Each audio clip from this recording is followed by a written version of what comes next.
What is up, my man? Are we good? We are good. I just turned our audio on for the YouTube side. Awesome. So now you guys can hear us. Great.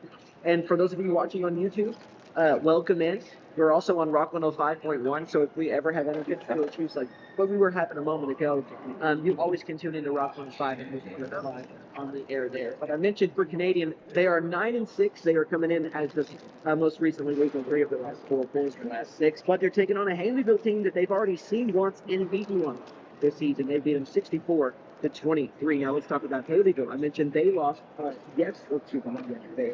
They lost on Tuesday when they played 65-21.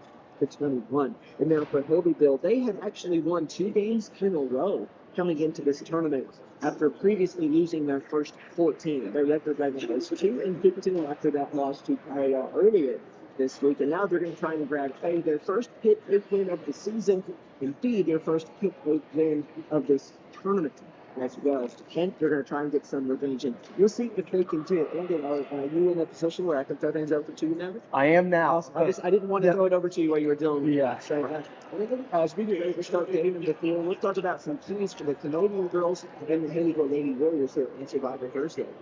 Yeah, my keys for Haleyville to start are going to be to generate some offense. They've not had a lot of great offensive output so far in today, and that's going to be a key if they're going to want to keep themselves in this game. Then it's going to be to play good defense.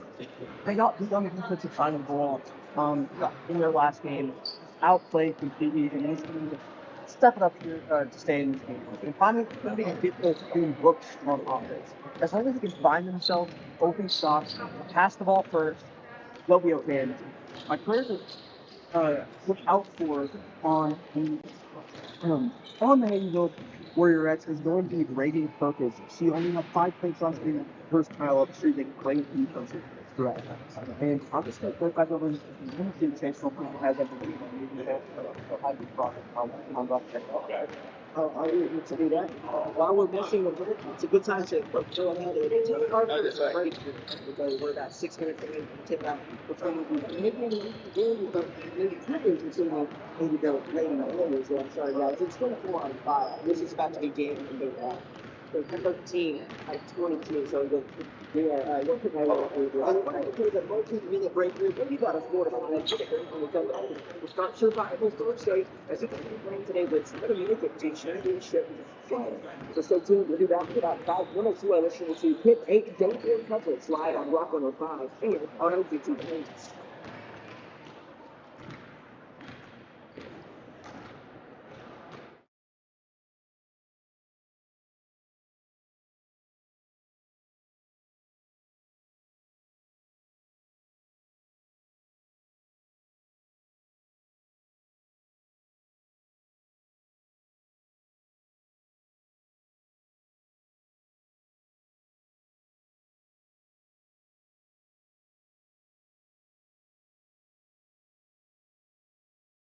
Patriot McAllister is proud to support local athletics and the McAllister community. As a special thank you, our new general manager, Bentley Redburn, is offering a free oil change to everyone who attends the Pitt 8 basketball tournament. Just present your Pitt 8 ticket stub or proof of ticket purchase and receive 1 free oil change per vehicle, including diesels. Good luck to all Pitt 8 teams. Patriot McAllister, Chrysler, Dodge, Jeep, and Ram. 916 South Georgia 9 Expressway, McAllister. 918-423-2288. PatriotMac.com.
Check, check, check.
As we are just about ready for the national anthem for game number 1, and without further ado, we're going to go ahead and send it on over to that.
All right, everybody, welcome back now after that. For those of you that have been on YouTube, you probably have no idea that we've had technical issues as you've just been staring at a screen, but we have been having some audio issues, so I apologize. You guys missed our whole pregame intro here, but we are live as we're about to get Canadian starting lineups as they're about to take on the Haleyville Lady Warriors. So again, without further ado, I send it over one more time as the first starting lineups of the day.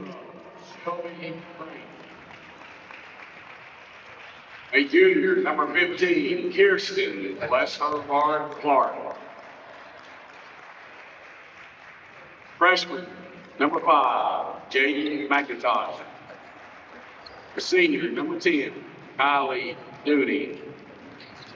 And a senior, number 11, Yanari Nichols. Once again, that starting five is going to be Shelby Frank, Shelby Frank, Jaden McIntosh, Kylie Dooney, Yonaria Nichols, and Kirsten Clark. Now the starting five for the Haleyville Lady, or just the Warrior, or not the Warriorettes, that's Indianola. Haleyville Lady Warriors. Again, guys, it's day number 4. Give me a pass here.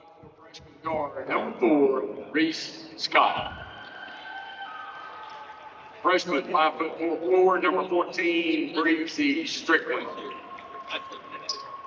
The junior, 5'5", forward, number 5, R.A.P. Junior, 5'5" guard, number 20, Reagan Curtis. And the junior, 5'6" forward, number 3, Lexi Jeffrey.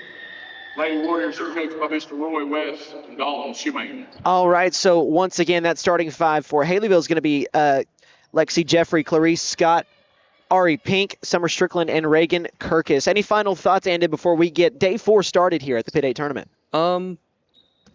Shout out to Nate Brown for helping me out with the audio stuff. Without him, we wouldn't be able to fix a lot of our problems with the broadcast. Yeah, there would not be any audio right now. No, there would on not. the stream without him. Or it would have taken me a lot longer to figure out what was going on. Shout out downtown Nate Brown as Haleyville wins the tip. As Lexi Jeffries and Kylie Dooney as Reagan Kirkus has the ball going right to left on your radio dial to start things out. Canadian will be going left to right. Again, Chase McNutt and Andon Dunn, your half-court seats here at the Pitt 8 tournament for day 4 out of 5 as Kirkus throws a backdoor cut to Clarice Scott, whose layup is blocked. She gets the rebound.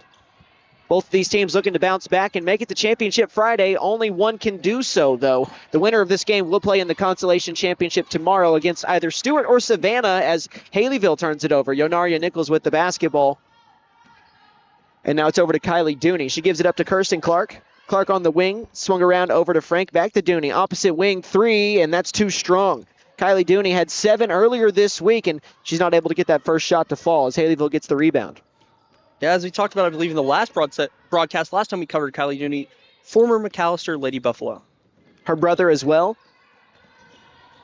Played soccer, too. Got to call some of his games on the pitch as well as on the hardwood as Lexi Jeffrey went up and in with the bucket. And that's an early lead here for the Lady Warriors, who, as you mentioned earlier, Andon, is that they've struggled to kind of generate offense. And right now, early, they're the first team to score here. Yeah, and I don't believe I got to go over my keys for Canadian as Kylie Dooney has the ball. You can go ahead and give them if you want. And it goes to number 15 to 00 for Canadian. Here, let me make it easier on you. Just go ahead and give your keys. You're good. Oh, okay. Yeah, you're good. Just give your keys. Okay, I got to find my keys if you want to. Well, if you want to give them, you can. If not, yeah, I've got them. Not a big deal. Okay. Sorry about that. No, you're fine. As Canadian turned the ball over, Haleyville will get it back here. Yeah, for the Canadian Lady Girls, it's going to be to stay out of foul trouble for them. 16 team fouls with 3 players having 4 or more, being Shelby Frank, Jaden McIntosh, and Inaria Nichols. And I believe Kylie Dooney wasn't far behind them with 3. Jeffries again, another tough bucket. Lexi Jeffries with 4 quick points here in the first quarter. Yeah, and my only other note for this Canadian team is going to be to play fast in transition. If they want to get ahead in this game, that's going to be the biggest key for them.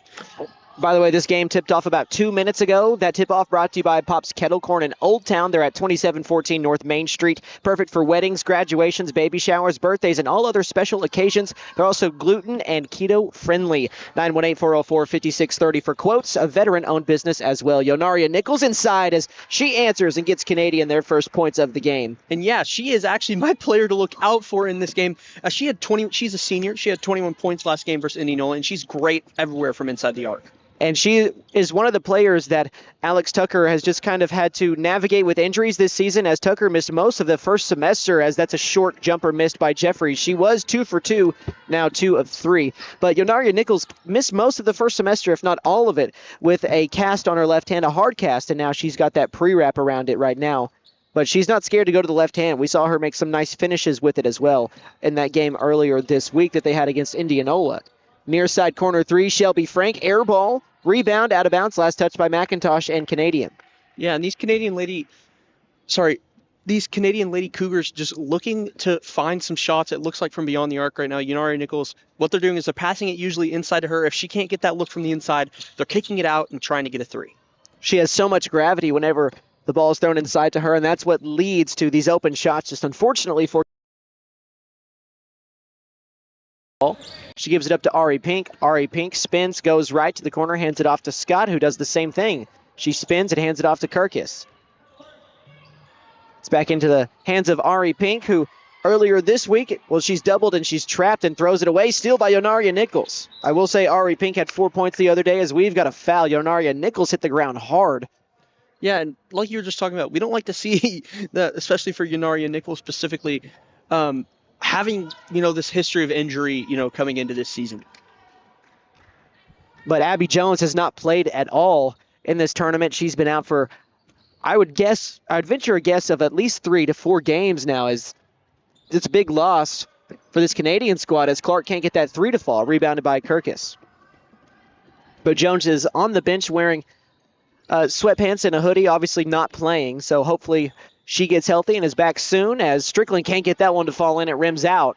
Rebounded again by Shelby Frank. 4 minutes into this first quarter, halfway through it. Low scoring affair up to this point. Neither team averages 50 points per game, as Canadians right at that line at 49. In Haleyville, they averaged just 23 points per game. They had 21 in their matchup earlier this week as well. Jaden McIntosh pump fakes a three, drives inside. A layup is missed, but she was fouled, so she'll go and shoot two. First free throws of the game coming up here after that foul on McIntosh. And real quickly, before that free throw is shot, this trip to the line is brought to you by Davis Propane, as they are a family-owned and operated business for over 40 years as a full-service propane company and delivery service. As McIntosh misses the first free throw. Serving Pittsburgh County and the surrounding areas, Davis Propane in Savannah. Give them a call at 918-423-0945. Yeah, and as we're getting settled in to day 4 of the tournament here, Chase, what are you most excited to see out of today? Well, today, as McIntosh misses that second free throw, it's just teams fighting to stay alive. You want to make it to that championship Saturday. Obviously, none of these teams will play for a championship game tomorrow, but you can still win and play for a consolation championship, grab some hardware, and move on with your season. So I'm just excited to see the fight in both sides. They try to compete for the final day. As Scott misses that floater, do we have a timeout? We do. Coach Alex Tucker is going to take a timeout. We'll take it with her. First of the game, and it's just a 30-second one. We'll be back in half a minute with more hoops live on Rock 105 and over on YouTube. Lee Auto Sales. We buy, sell, and trade. Super prices, easy terms, and fast approval. Choose the dealer who cares. Choose Lee Auto Sales. We finance and we have the largest used car inventory in McAllister. Dude, where's my car? Where's your car, dude? Come by 2431 North George Nye Expressway in McAllister and let us show you why we have been voted the #1 choice for the best pre-owned car lot. Lee Auto Sales. We sell quality, not quantity. Let us help you. Call 918-423-7887. Visit us online at leautosalesok.com. So go see Chan the man. Who can? Chan can. Welcome back out of that timeout. Canadian bringing the ball up the floor left to right on your radio dial as they are trailing early 4-2. Again, both teams looking to stay alive and play on Championship Friday. Pass inside to Nichols, and she kicks it out to Frank, who does not shoot the three this time. She'll give it up to Kylie Dooney down the lane. The right-handed floater leaves it short, but Nichols the offensive board, but she's going to be called for over the back. I don't know. It looked like she skied and got the ball without making really a lot of contact. I don't think she reached over. I think she just out-jumped the defender there, but nonetheless called for the foul. And, partner, if you remember, I don't know if you do, did Kristen Clark have the leg brace the last game that we called for Canadian? I cannot recall. I believe that she did, but honestly, I can't quite remember. But I believe that she did. Okay. I just know that maybe a long pull-up, too, from Clarice Scott off the dribble, as that one is misfired just underneath the wing. But, partner, I think she did have the brace on earlier this week. I think that's just something that she might be playing with, especially this season. But if I'm being 100% honest, I can't fully remember. I just know that for me personally, whenever I played with one, it was definitely a bother. And a couple of Lady Warriors wearing braces as well, not to the same extent as they're wearing the Velcro one. Inside, Nichols takes a tumble, and she gets the loose ball over to Clark, over to McIntosh, who will swing it. Left wing extended into the hands of Dooney, who almost carried, but she gives it up over to McIntosh, back to Dooney. Looks at a three, nothing's there. Haleyville in a 2-3 zone, so the shot will be there from three if Canadian wants it, or the pass in the middle down to Nichols as she's fouled. She'll go and shoot her first free throws. I think they're going to get Lexi Jeffries. They are. So that is going to be, if not her, it was Reagan Kirkus, then I think is actually who they got.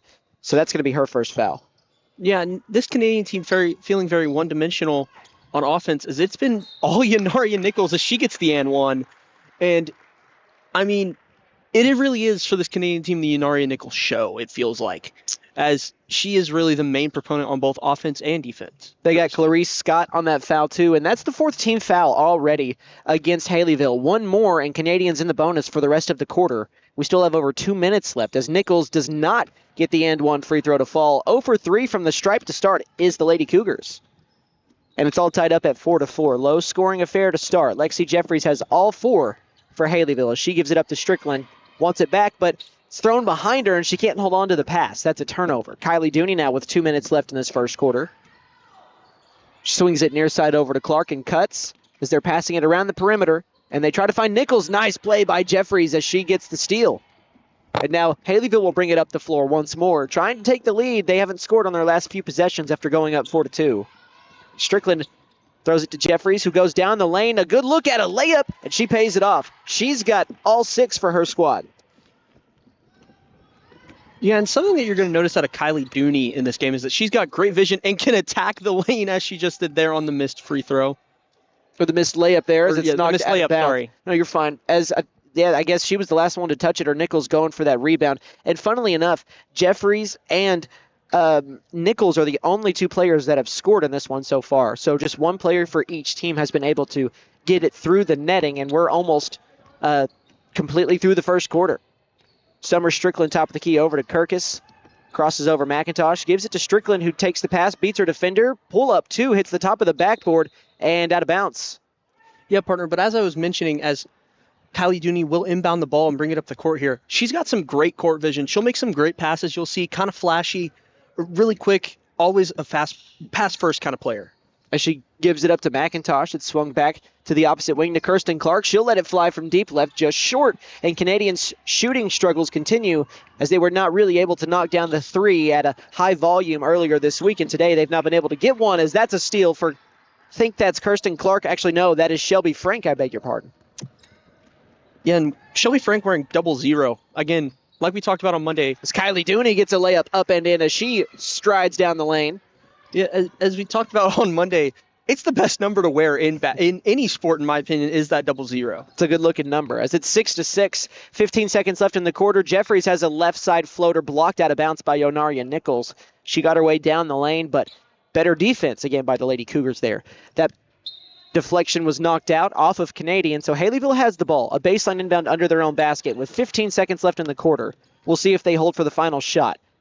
Again, we're all tied up at 6. 10 seconds left. Top of the key, Clarice Scott goes right, gives it to Kirks. She'll pull a deep 3. Reagan Kirkus in and out and rebounded by Nichols. 3 seconds left. 2 seconds. 1. She'll get it off in time from half court. Out of bounds as she missed it. And that'll take us to quarter number 2. We are deadlocked after the first 8 minutes of play. We're going to take a 60-second timeout. When we come back, more basketball on the air on Rock 105 and live over on our McAllister Radio YouTube page.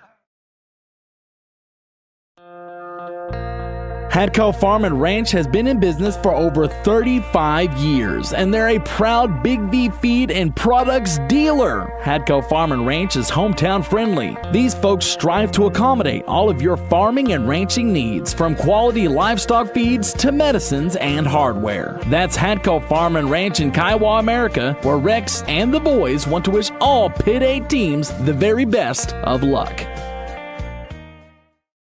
McAllister Direct Primary Care offers 24/7 access to your provider, deeply discounted rates on labs and imaging, more time with your provider, same day or next day appointments, and even home visits for a flat monthly membership fee. We now offer hormone replacement therapy and DOT physicals in addition to our other services. We are excited to announce that we have opened a new location in Longtown, and we are accepting new patients. McAllister Direct Primary Care at 6th and Carl Albert, or give us a call at 918-233-6522.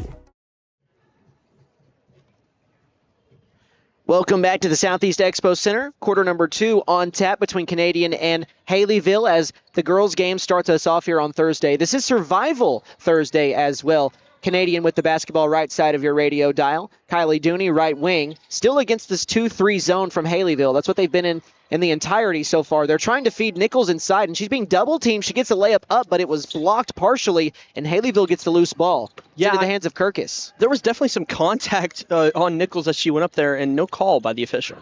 Inside, Jeffries has it ripped out of her hands, and Kylie Dooney with it. She'll push it up the floor. She crosses the timeline. She goes down the center of the lane, gets it up, and the layup is too strong. Offensive rebound by Shelby Frank, and we've got a tie-up, a jump ball, and I guess the possession arrow just doesn't work anymore. Yeah, oh, no, they're going to get a foul, so that's going to be on Clarice Scott. But also the possession arrow is not working as I look at it. There's the little tiny bulb on top is still up. You can barely see it from here as we've got a foul shooting against Haleyville. So Canadian will go and shoot a couple, and Clarice Scott just picked up back-to-back fouls, which I believe is her third. If not, it's her second. And we're about to have a sub here, I believe, probably pulling Clarice Scott here for the Lady Warriors. And McIntosh has her first free throw of this trip as she knocks it down. She was 0 for 2 her first time around. Checking back in is Summer Strickland, and she is going to get Scott, who I think does have the 3 fouls. If not, she's got at least 2. So she's going to have to take a seat. And that's already 2 fouls in the first 40 seconds against Haleyville. 3 more, and Canadian is in the bonuses. McIntosh gets both that time after missing both in the first quarter, so she's got 2 points. Yeah, and I mean, both sides just trying to give their best effort here, but both looking to get a little bit more going on the offensive side of the ball. Summer Strickland on the left wing. Looks left, nobody is there as she's picked up her dribble, trying to find somebody open and throws it to Ari Pink, but it caroms off her hand out of bounds. Landing right in the hands of Roy West, who does not look happy about that offensive possession. Kylie Dooney throws it to the corner to Clark. Underneath to Nichols again. She tries to back down her defender, spins, misses the layup, but Shelby Frank comes in again for another offensive rebound. One of the smaller guards on the floor doesn't matter as she's kind of just playing with more passion for the loose ball right now. Kylie Dooney inside to Nichols. Nichols takes a dribble, powers up a layup, misses it. Some more contact there as Haleyville gets the rebound, and looks like that is Kirkus who will bring it up the floor. Yeah, Nichols honestly begging for a call here on the inside. A 4-0 run right now for Canadian as they trailed 6-4. It's now 8-6. Haleyville is yet to score in the quarter as it was all tied up at 6 when the quarter started. Lexi Jeffrey spins on the drive, has to give it up. Great defense by Nichols. Reagan Kirkus down the lane, dribbles off a defender's leg. Loose ball is grabbed by McIntosh. Canadian has it. Dooney down the sideline finds Nichols in the paint. The left-handed layup is left short. Nichols just, the trajectory was a little bit too low. She didn't quite get it up to that top corner square on the backboard. Yeah, and I mean, Canadian really looking, both teams still honestly looking just to get something on offense. Lexi Jeffrey down the lane, and she's going to have to be fouled as Yonaria Nichols had no other choice other than to give up the layup. And anytime you get beat on the way to the basket, you'll always just take the foul. You'd rather make them earn it at the free throw line. As Lexi Jeffries has all 6 points. First free throws here for Haleyville in the game. This trip to the free throw line is brought to you by Davis Propane, family owned and operated for over 40 years as a full-service propane company and delivery service. As Jeffries makes the first free throw, she's got all 7 for Haleyville here. Serving Pittsburgh County and the surrounding areas, Davis Propane in Savannah. Give them a call, 918-423-0945, as Jaden McIntosh subs out for Tinley Russell here for Canadian.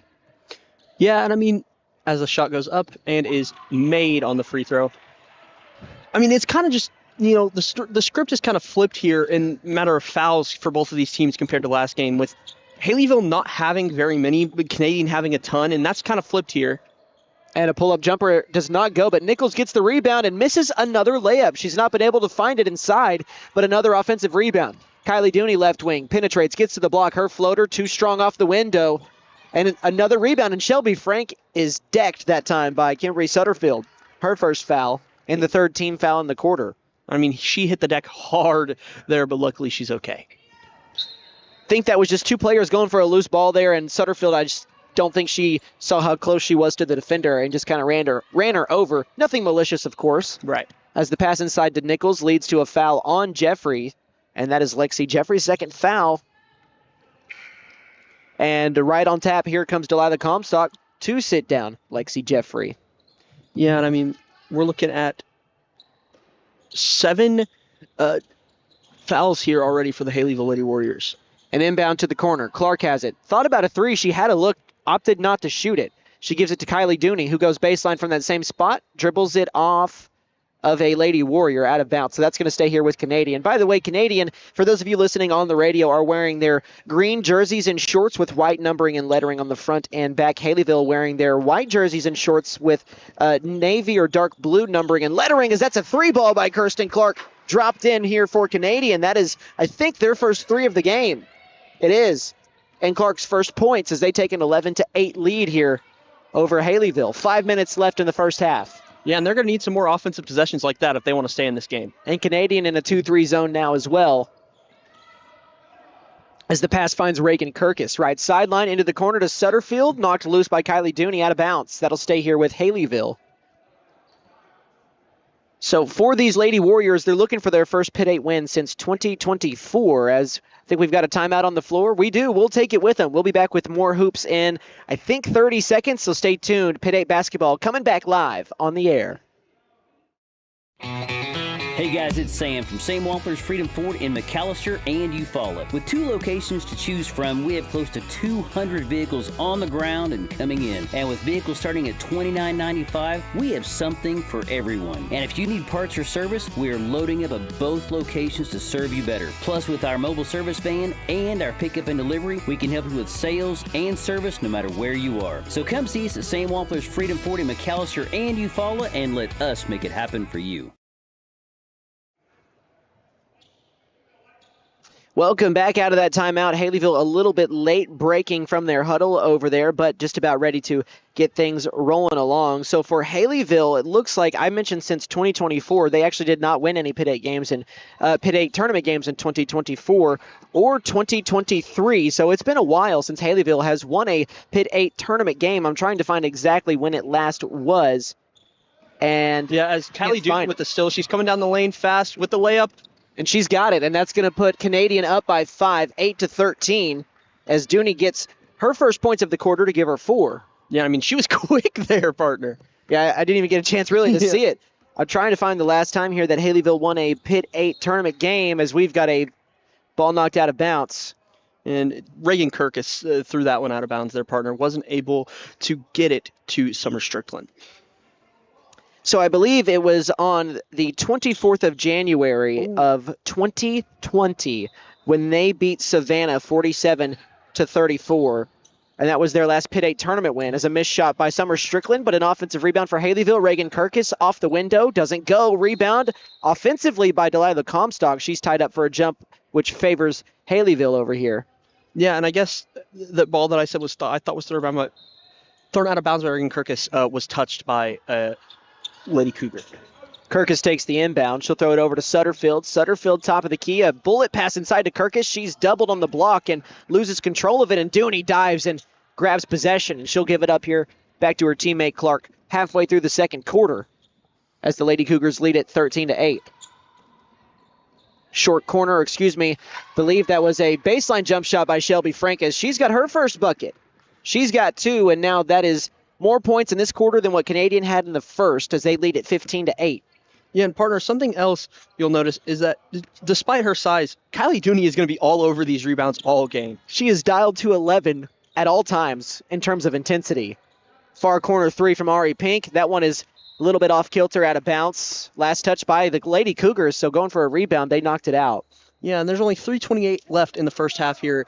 Lady Cougars are up 15-8. 7-point lead.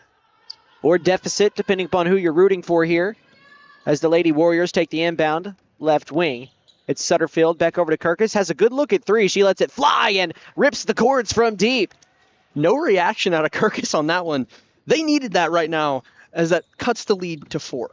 That is the first non-Lexi Jeffrey point for Haleyville. And again, as you mentioned, it's a 4-point lead for Canadian now, 15-11. They are outscoring Haleyville 9-5 in the quarter as Nichols is fouled on the turnaround. They're going to get Kirkus on the foul, her second.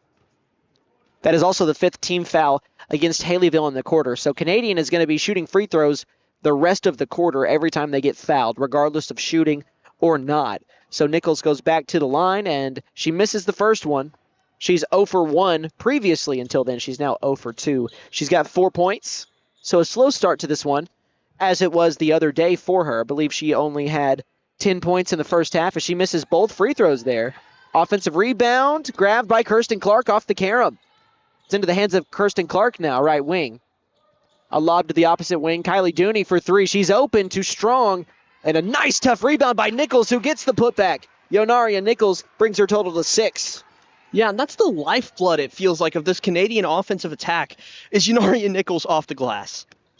Nichols is the train that rolls this team along, especially on the inside, and especially in the absence of Abby Jones as well. And Kirkus has the ball knocked loose.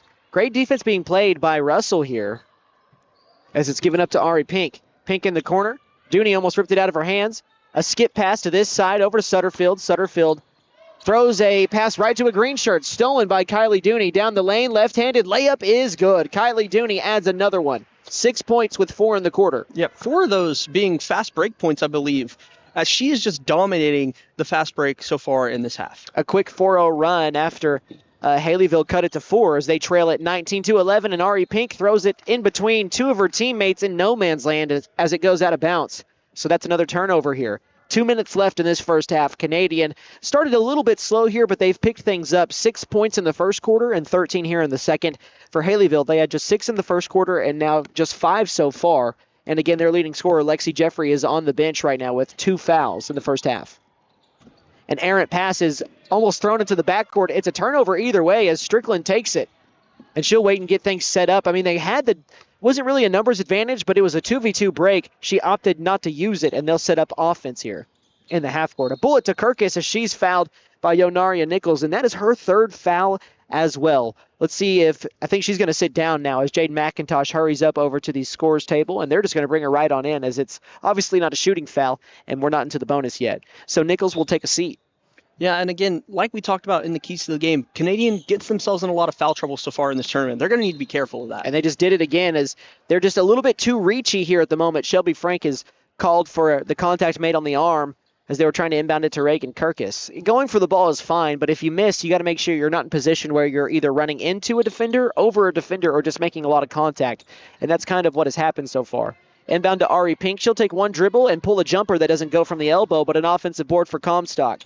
She gives it over to Sutterfield. Again, on the left side of your radio dial here, Haleyville with the basketball, and Kirkus gets around a defender. Canadian is playing very intense perimeter defense, trying to force turnovers, and that's why they've committed so many fouls. But that time it pays off as the floater is missed inside. Rebounded by McIntosh for Canadian. Final minute of the first half. 8-point lead for the Lady Cougars. Going baseline, a pass to the opposite block. Gets around the defender, and then Summer Strickland is going to foul a jump shooter, and I think it was Shelby Frank. Yeah, and one thing you're going to notice on the offensive side of the ball for Canadian, and something that Haleyville really needs to notice here, is that they're leaving wide open three-point shooters. It seems like every time they push the ball down the floor, that I believe it is Kirsten Clark is open on the 3 almost every time, and she's already banged one of those today. So they're going to really need to be careful of that as they head into the second half. Yeah, they haven't been too burned by it yet, but as you mentioned, Kirsten Clark is the one that knocked in the 3 as both free throws are made that time by Shelby Frank. She's got 4 points. And it really hasn't killed Haleyville so far yet. They're down by 10 here in the first half, but if they continue to play this way, you can only imagine that Canadian is going to start to knock down some of those open shots. 50 seconds left in this first half. Ari Pink throws it opposite sideline into the corner. Summer Strickland dribbles around her defender, gets by Dooney, and she'll pull a long 2 that's in and out. That was a really good look off the dribble. 35 seconds left after Canadian gets the rebound. Kylie Dooney down the lane with the right hand. Layup's good. Kylie Dooney adds to her total. She's got 8. Yeah, and now 6 of those points coming off fast breaks for Kylie Dooney. An 8-0 run right now for Canadian as they lead at 23-11. 20 seconds left in the first half. Summer Strickland is ripped from behind by guess who? Kylie Dooney. Dooney throws it up ahead to Tinley Russell on the right side as she's got the easy layup in transition. And Canadian now on a run that has put them in a very good spot as they lead at 25-11. It's a 10-0 run. 5 seconds left in the first half. Ari Pink down the lane finds Summer Strickland top of the key. 3 is good if it goes, and it does off the window. And that is the end of the first half as Canadian grabs a commanding 11-point lead, 25-14. All right, guys, we're going to take our halftime break. When we come back, we will recap that first half and get you ready for quarters number 3 and 4. Stay tuned. You are listening to Pitt 8 coverage live on Rock 105 and over on our YouTube page. Game day is more than just sports. It's about community. That's why the Bank NA is proud to support our hometown team. Just like our athletes, we're rooted right here, working hard for every win. When you bank local with the Bank NA, your money stays local, fueling small businesses, helping families buy homes, and building a stronger community. So whether it's on the court, the field, or in your financial future, we're in this together. The Bank NA. Strong, secure, and ready to loan. Member FDIC Equal Housing Lender. The Buck Wilson Big Buck Contest is underway. The deer, they're everywhere. And if one gets in the way of your moving vehicle, well, Buck Wilson Frame and Body Shop can fix it. And don't forget to register for your chance to win cash and prizes during the Buck Wilson Big Buck Contest. We're located at 103 Oklahoma Avenue in McAllister. Call 918-423-3161. That's 423-3161. Ever notice how one thermostat can spark a full family debate? Dad cranks it down, Mom turns it up, and the kids, well, they just want it perfect for video games. That's when your HVAC system says, I'm done. And that's when we step in to keep everyone comfortable and prevent the family from turning on each other. Because let's be honest, the dog shouldn't have to choose sides. Don't despair. Call Freeze and Flare Heat and Air. We're licensed, bonded, and insured. Mechanical license number 0014445. Prime Structures is your local manufacturer of portable buildings. From storage sheds, portable garages, and portable barns to custom builds such as chicken coops and greenhouses. We are the only one who builds their buildings here in McAllister using local resources and local labor. We offer metal carports, RV covers, and metal garages. Local ownership with buildings built in McAllister means factory direct pricing for the customer, saving you money. Free local delivery is also provided. Ask us about our lease-to-own, rent-to-own options. Prime Structures in McAllister, locally owned by Brent and Leisha Case at 1702 South Georgia Expressway, 918-525-4101. See us on Facebook and Instagram. The Buffaloes are the pride of McAllister. When it comes to sports, they're the winning team. And when it comes to your money, Bank First is the all-star you need on your side. We're talking big plays with full-service banking, touchdowns with convenient online and mobile banking, and overtime support with extended hours and ATMs statewide. Bank First, your money's winning team. Proud supporter of the McAllister Buffaloes. Member FDIC. Patriot McAllister is proud to support local athletics and the McAllister community. As a special thank you, our new general manager, Bentley Redburn, is offering a free oil change to everyone who attends the Pitt 8 basketball tournament. Just present your Pitt 8 ticket stub or proof of ticket purchase and receive one free oil change per vehicle, including diesels. Good luck to all Pitt 8 teams. Patriot McAllister, Chrysler, Dodge, Jeep, and Ram. 916 South Georgia Expressway, McAllister. 918-423-2288. PatriotMac.com.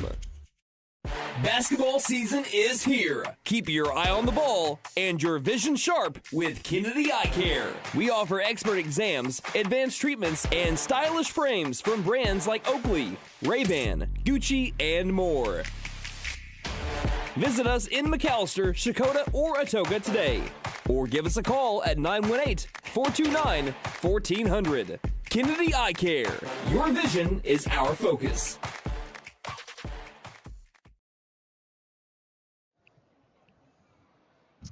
Welcome back to the Pitt 8 tournament at the Southeast Expo Center. Chase McNutt and Andon Dunn joining you, and we are at the halftime break of game number 1 here on Survival Thursday.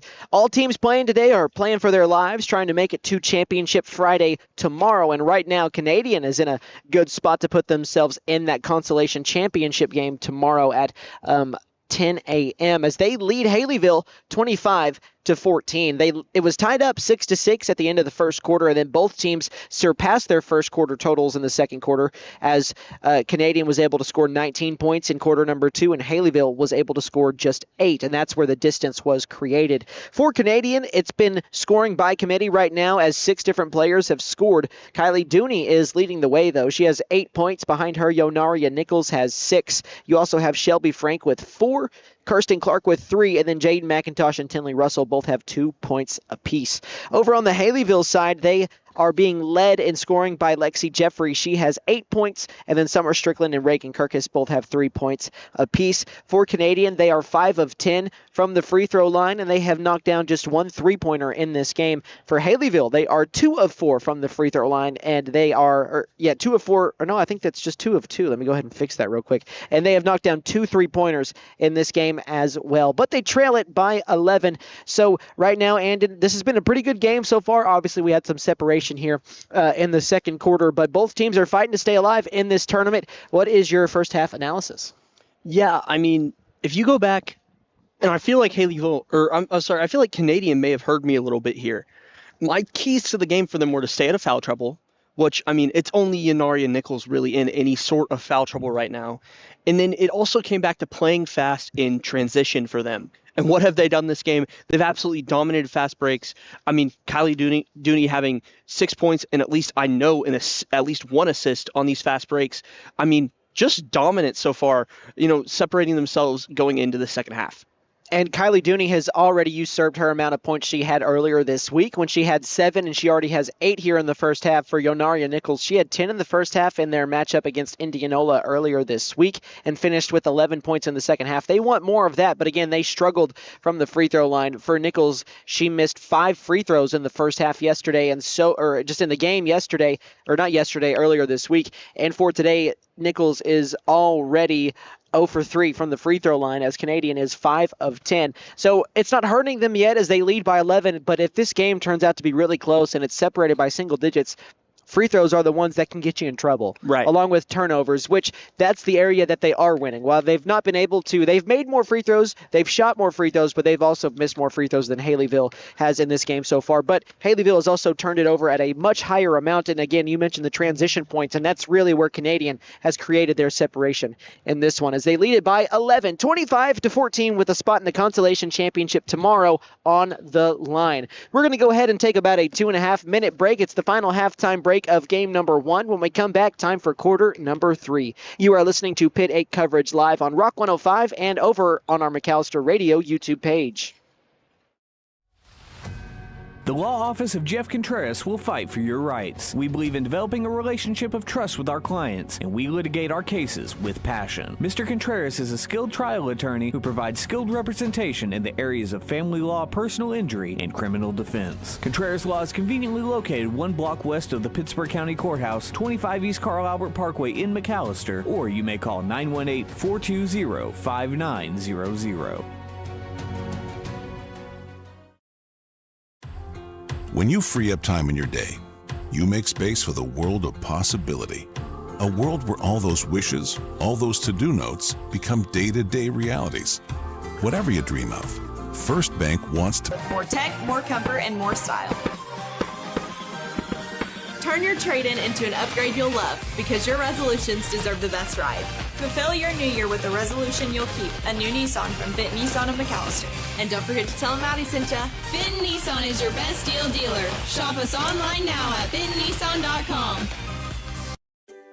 Southeastern Oklahoma Realty, our group of specialized brokers, has a deep understanding of the value of land, soil, woodlands, wildlife habitat, water, the environment, and all aspects of good land stewardship. We understand the value of land and outdoor properties, making us the best professionals to consult when selling or buying countryside real estate. Southeastern Oklahoma Realty. Call 918-424-3264. That's 918-424-3264.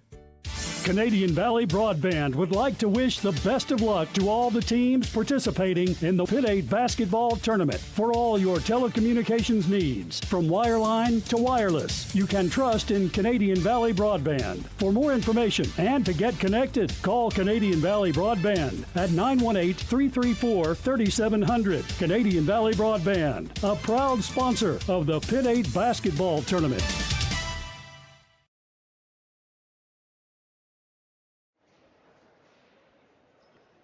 All right, everybody. We are back at the Southeast Expo Center as we've got Haleyville coming out of the locker room a little bit late here. They didn't get any halftime shots up, and we'll see if that makes any kind of a shooting difference, as Canadian is already on the floor, and they're going to start with the basketball here. And before we roll along, just quickly, what are some keys you have for each team here if they want to pull this game out? Yeah, Haleyville really needing to step up on both sides of the ball here, get back in transition, and make some plays. It's really felt they've been dry on, making these big plays with these big moments, other than I believe Reagan Kirkus may have had a 3 that was pretty big for them.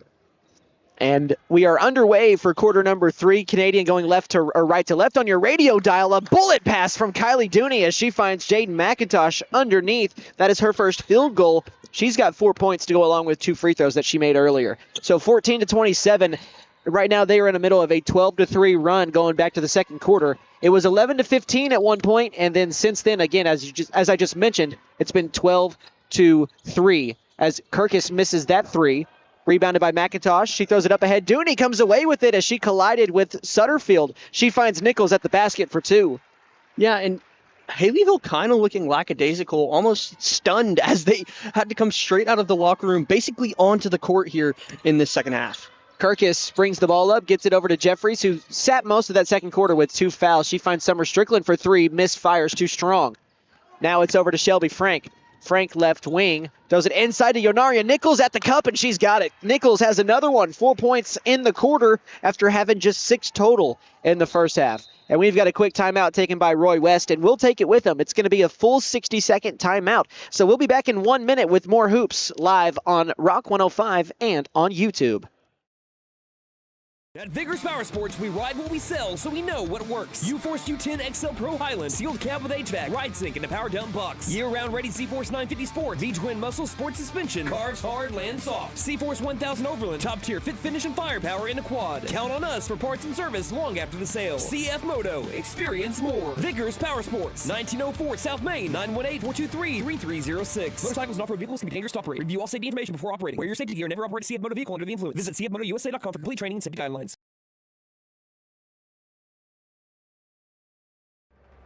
Caring Hands Healthcare Center is a federally qualified healthcare center.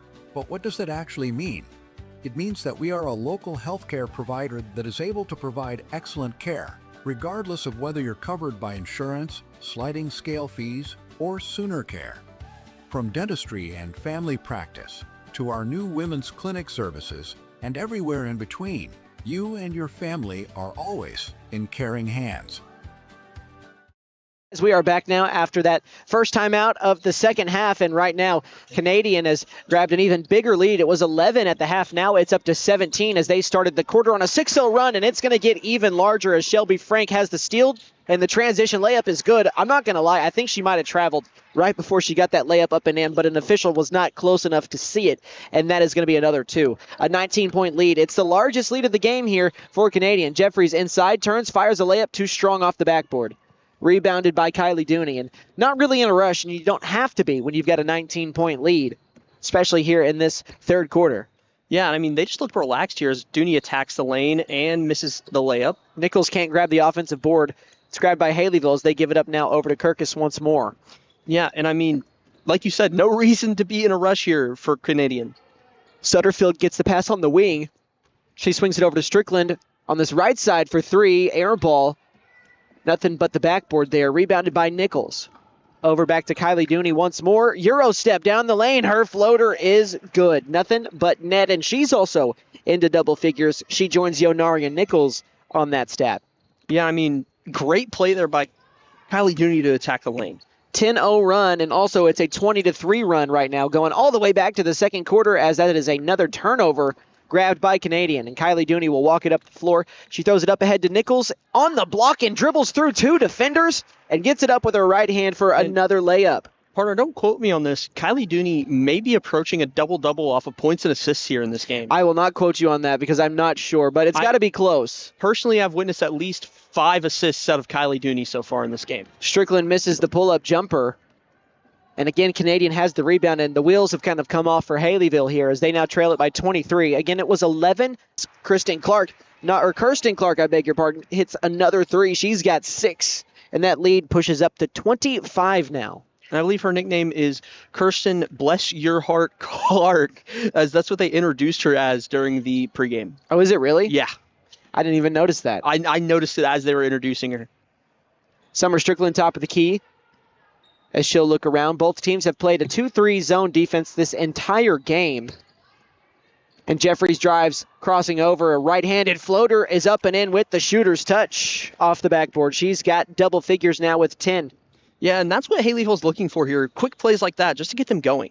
Nichols drives inside, falls down, but a pass first to Clark in the corner, misses the 3, and Nichols gets a rebound from her knee, and she gets it over to Kylie Dooney, who misses the layup. Shelby Frank is right there, though, to clean it up after the third offensive rebound of that possession, and she's got 8 points. The lead again swells. It's 41-16. Yeah. And another turnover by Haleyville. Yeah, and Haleyville really needing to attack the boards here if they're going to want to put themselves back in this game. Clarice Scott and Delilah Comstock checking in for Haleyville. Jaden McIntosh will sit down for Tinley Russell for Canadian, as Kimbrey Sutterfield and Ari Pink both take a seat for the Lady Warriors. 41-16, and it's a 16-2 run to start this third quarter. But overall, it goes back to quarter number 2 again, where it's a 26-4 run or 5 run, going all the way back to there. Tinley Russell for 3 in the corner, another one. She's got 5. and they are just adding to their total. 18 points in this quarter alone, as they only had 25 in the first half. Clarice got a pass to the block over to Kirkus. Down the lane, layup too strong. Had a really good look at it. Rebounded by Frank. Yeah, and I mean, Kylie Dooney and her Lady Cougars here just looking so confident for the rest of this game. Cougars with the basketball, up by 27. Nichols inside. Gets it over to Clark in the corner for three. That one is a misfire, and she gets the board tapped back into the hands of Kylie Dooney. Yeah, and we talked about in the first half how they've kind of just been leaving her open on three as she's closed in on there. She throws it to Nichols inside, takes a couple of steps, and thinks she was fouled before the pass. Either that or was right on the pass, and they're going to get Reagan Kirkus her third foul. Yeah, and I mean, they've been leaving Kirsten Clark open on the three as they do it again, but she's not going to get the ball. Yeah, and Clark has been able to cash in one here in the second half. She has one in each. Can she make it two? She cannot as she misses that corner three. But guess what? Another offensive rebound here for the Lady Cougs. They will not be denied. They want to play on Championship Friday. Yeah, and I mean, you can tell just with the absolute grit that they're playing with right now. Cross-court pass over to the corner, pass to Nichols inside as she misses the layup. A defender fell down. I think maybe we heard some murmurs of maybe somebody wanting an offensive foul, but either way, it works out the same. Haleyville gets the ball off the miss. Lexi Jeffrey straight away between the rings. She swings it right now over to Strickland. Back over to Kirkus. A couple steps beyond the three-point line. She throws it opposite corner, and Scott swings it back around. A lot of passing right now. A feel-out possession as Jeffries drives inside, misses the floater, gets her own rebound, and the putback is no good as well. Nichols gets the board for Canadian. 2 minutes left in this third quarter, as Dooney is fouled by Delilah Comstock as they cross the midcourt line. Yeah, and I mean, the story of this second half so far has really just been Haleyville getting outboarded, it feels like, by Canadian in this game. I mean, I'm not sure. I wish maybe we could look at the book and see what the ratio is there, but insane amount of boards here, especially on the offensive side of the ball for Canadian. In the first half, it was mainly just turnovers as Russell airballs a corner three. And here in this second half, it's been turnovers again, but it's been way more prominent on the offensive rebound side for Canadian as they have just feasted. Again, they've scored 18 points in this quarter after only having 25 in the first two quarters. Baseline inbound to the near side corner to Clark. Clark over now to Frank. Frank to Russell. Russell over to Dooney, right wing. She's got a good look at a three, and she's going to get hit, and she'll go and shoot 3 free throws after the miss. That foul is charged to Summer Strickland. Again, I talked about this earlier this week. There are not many cardinal sins in each sport, but that is one of them in basketball. Do not foul jump shooters, as now that gives Kylie Dooney 3 free throws. She's got 10 points. Yeah, and I mean, Kylie Dooney fouled 2 possessions in a row there. She misses that one. They're just starting to try to tighten up on Kylie Dooney is probably the game plan for the second half. And this first trip to the free throw line in the quarter as she makes the second one is brought to you by Davis Propane, family owned and operated for over 40 years as a full service propane company and delivery service serving Pittsburgh County and the surrounding areas. Davis Propane in Savannah, give them a call at 918-423-0945. Yeah, and Unaria Nichols going out of the game there, I believe she may be bleeding from her left knee, and she caught it before the official did and took herself out of the game on that free throw. Kylie Dooney misses the third free throw, but they get the rebound, and the offensive layup is missed by Frank, and we've got a jump on the board that time that will favor Haleyville. I don't know if I've ever seen so many players in 1 week or span of games here have to leave due to having blood. That is the third player in 4 days that has had to leave the game due to blood or something on the floor, as we saw John Lazick do that last night with his finger in the nightcap, and I can't remember who it was earlier this week, but That is the third time it's happened, which is not a lot of times, I guess, but it's still kind of strange that it's happened 3 times already. Yeah, if you had a nickel for every time that happened, you'd have 3 nickels, and that's kind of odd. Yeah, it's like the saying, it's like, which isn't a lot, but it's still odd that it happened that many times. As Jeffries on the wing, drives inside, swings it out to Kirkus. And that's also, I mean, basketball is a contact sport. There are people that genuinely believe that basketball is not a contact sport. It very much so is, and you can get just as bloody, maybe not just as bloody, but, I mean, a good amount as bloody as you can over in football or softball, baseball, wherever it may be. I mean, there's a lot of contact. Soccer as well. And, yeah, you're not falling down on a grass field. You're falling down on a hardwood floor, which the burn from that can really hurt, as is that three-pointer is going to hurt Haleyville a bit more, as Kirsten Clark has 9, and the lead is pushed up to 31 as Haleyville is being outscored 2 in the quarter. Lexi Jeffries down the lane, misses a floater, a little bit strong off the window. 15 seconds left in the third. Canadian will run it. Kylie Dooney, left wing. She's going to take it all the way in, gets around the defender, and one. Kylie Dooney, another and one for her. It's not the first. It's her first one today, but she had one in the game earlier this week. And it just feels like we talked about earlier in the second half, or the first half, sorry. Kylie Dooney's unstoppable, it feels like, on that fast break. Always finds a way to get to the basket, and that time getting the and one.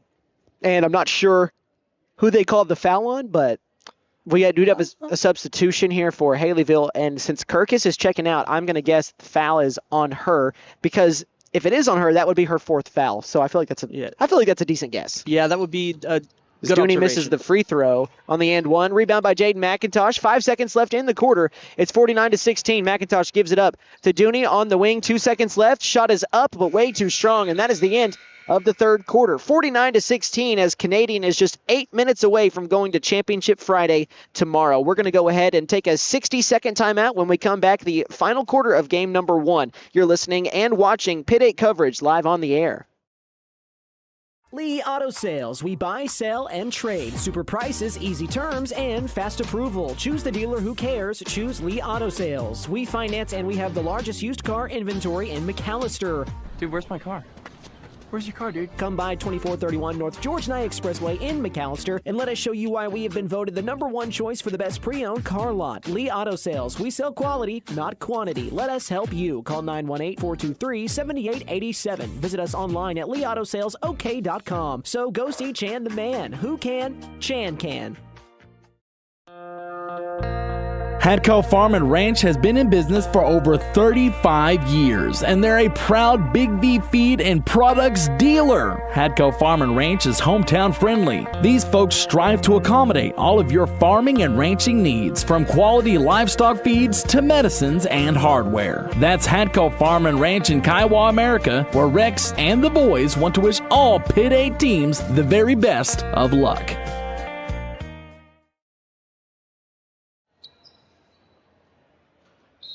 All right, welcome back. Tinley Russell on the inbound. She'll get it into Kylie Dooney as we start the fourth quarter. It's 49-16, a 33-point lead, which was all tied up after the first quarter. It was 6-6. But really, ever since that second quarter, Canadian has taken over. Kirsten Clark with the basketball. She'll throw it over to Dooney, right wing. Swings it right back to Clark in the near side corner, and guess what? It skipped right back over to Dooney on the wing. She wanted a three, instead drives inside. She's bumped, gets a shot up that just rims out, and McIntosh is going to be called for over the back. Her second foul. Yeah, and Dooney trying to force a shot there really doesn't need to, as they are up 49-16 in this fourth quarter. And Dooney has 13 points. Again, usurping what she did the other day when she had 7. And could you know how many Nichols has? I know she led the team in points last game. She has 12 right now. Okay.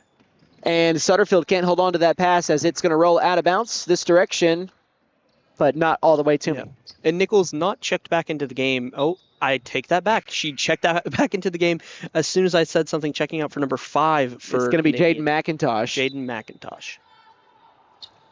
And Dooney takes the inbound, and we'll resume play here. Final 7 minutes of this game number 1 on Survival Thursday. Teams playing for a spot on Friday. Nothing is cemented yet. Obviously, Canadian is almost a shoe-in right now with a 33-point lead in the fourth, but we still have to play out the minutes here, as that's a missed jumper from Nichols. And Haleyville will get a chance to score once more, just 2 points in the half. Canadian just trying to attack the inside right now. Jeffries with the crossover, a kick over to Strickland. Long three off the dribble, and she cashes it in. Summer Strickland, I think she looked a little bit surprised, or either just frustrated, one of the two, after she knocked down that three-pointer. And it's 49-19. Dooney down the lane. She finds a wide-open Frank in the near side corner. Can't get the three to fall. Offensive board, Dooney, as she gives it now over to, can't see, I think that's Tinley Russell. It is.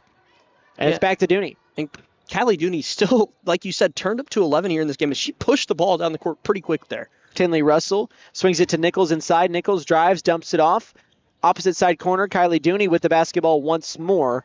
And apologies on the stream, you can't see just because where the official is standing, as Clark misses that three. Rebounded by Comstock as she's fouled by Kylie Dooney, her first foul.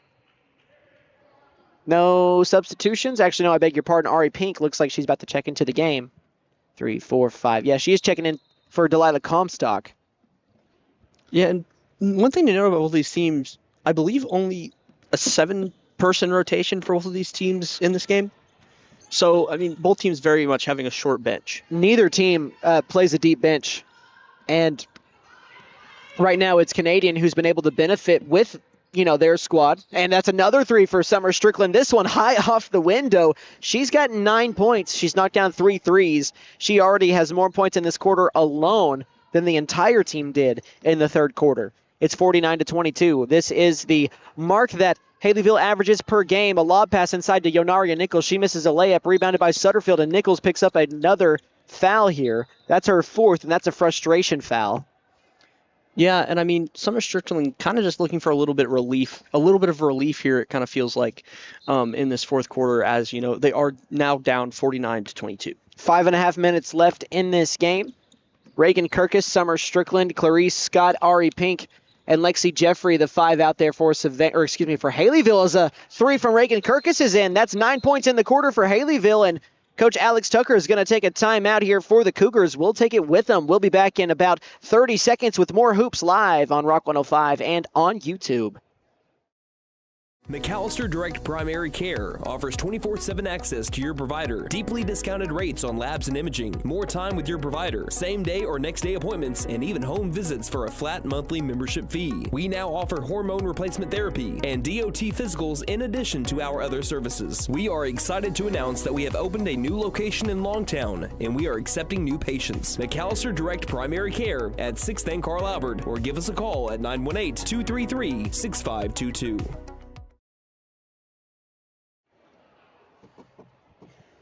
All right, back from that timeout here in the fourth quarter, live from the Southeast Expo Center. Chase McNutt, Andon Dunn, as Canadian has a big lead here in this elimination game on Survival Thursday, 49-25. But right now, Haleyville's on a bit of a run. They've scored 11 points in the quarter to just 0 for Canadian. So it's an 11-0 run here, sparked by 3 3-pointers as Kylie Dooney misses the layup. Rebound grabbed by Dooney. She saves it, but not in time as she steps out. That is a turnover off the rebound. I honestly thought she had it there. She was really quick to get to that rebound and try to push it back in from out of bounds.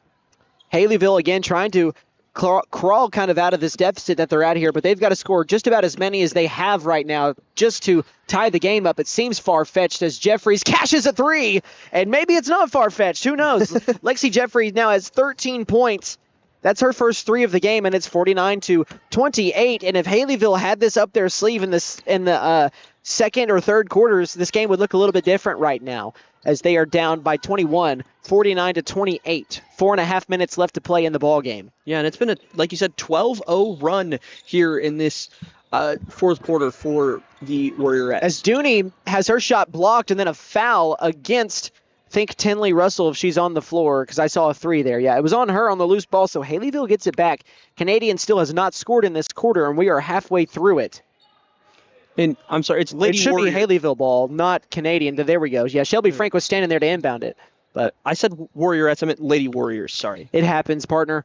Again, this is game number 12 of 20, or 13 of 22 for us. So, I mean, we've been through it, and we've still got plenty to go as a near turnover by Haleyville. They'll get it back, though. 49-28, they trail it by 21. So they have made a dent in this deficit, but it might be too little, too late. Right, yeah, and it's felt like as Haleyville inbounds the ball here. Kirkus off the window, too strong. Rebound is grabbed by Shelby Frank. Almost lost it out of bounds. Yeah, and it's felt like Haleyville's had, a little bit of life come back to him here in this fourth quarter. Maybe trying to make the score look a little bit better. But I'll quote Austin Wheat here as he told us in between breaks. Chase, can you see the future? Cannot, unfortunately. I wish I could. But 4 threes in the quarter here for Canadian. Or against Canadian, I beg your pardon. Haleyville with the 4 threes, as they've got 12 points in the frame. They had just 16 points entering the quarter, and they've scored 12 now. And Canadian is just burning clock, which is exactly what they need to do.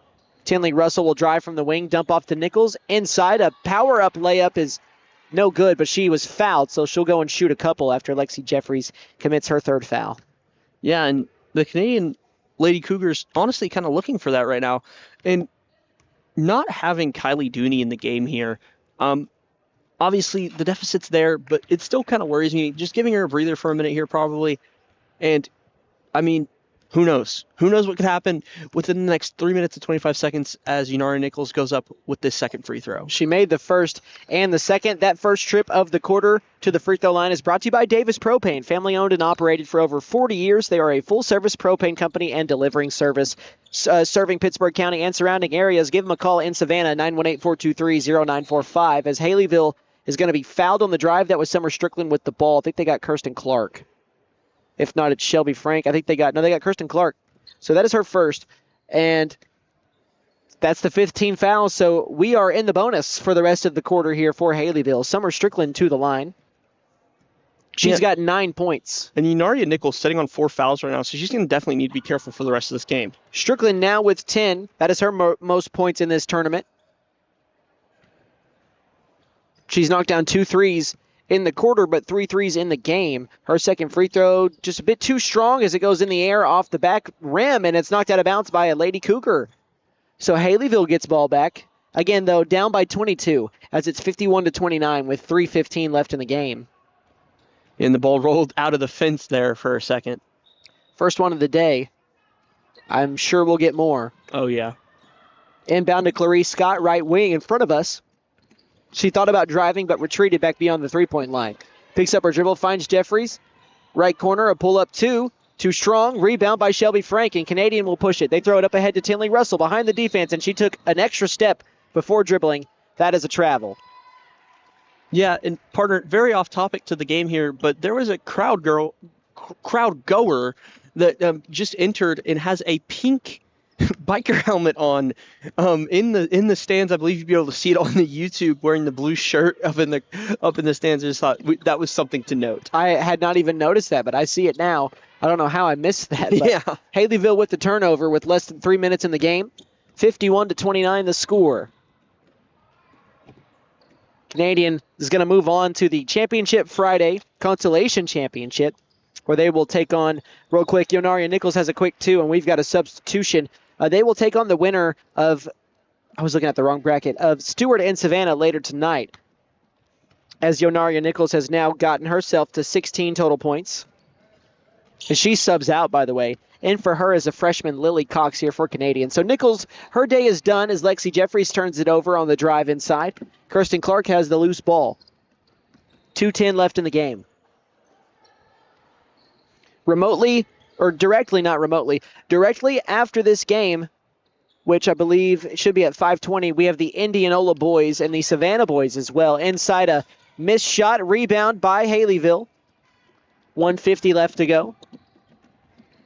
The Lady Warriors, even though they're not going to win this game and they're not going to make it to Championship Friday, I feel like you have to feel some good about this fourth quarter performance from your team if you're Roy West after that missed 3 knocked out of bounds by Canadian. I mean, you really fought back here. You had only 16 points entering the quarter, and now you've got 13 in the quarter with a couple of knockdown 3s, so that's got to be a good sign heading forward.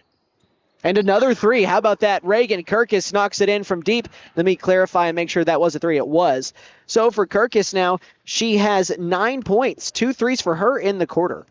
Again, where was this in the second and third quarters? Haleyville would be tied or winning as they get a turnover. Kirkus throws it up ahead to Summer Strickland.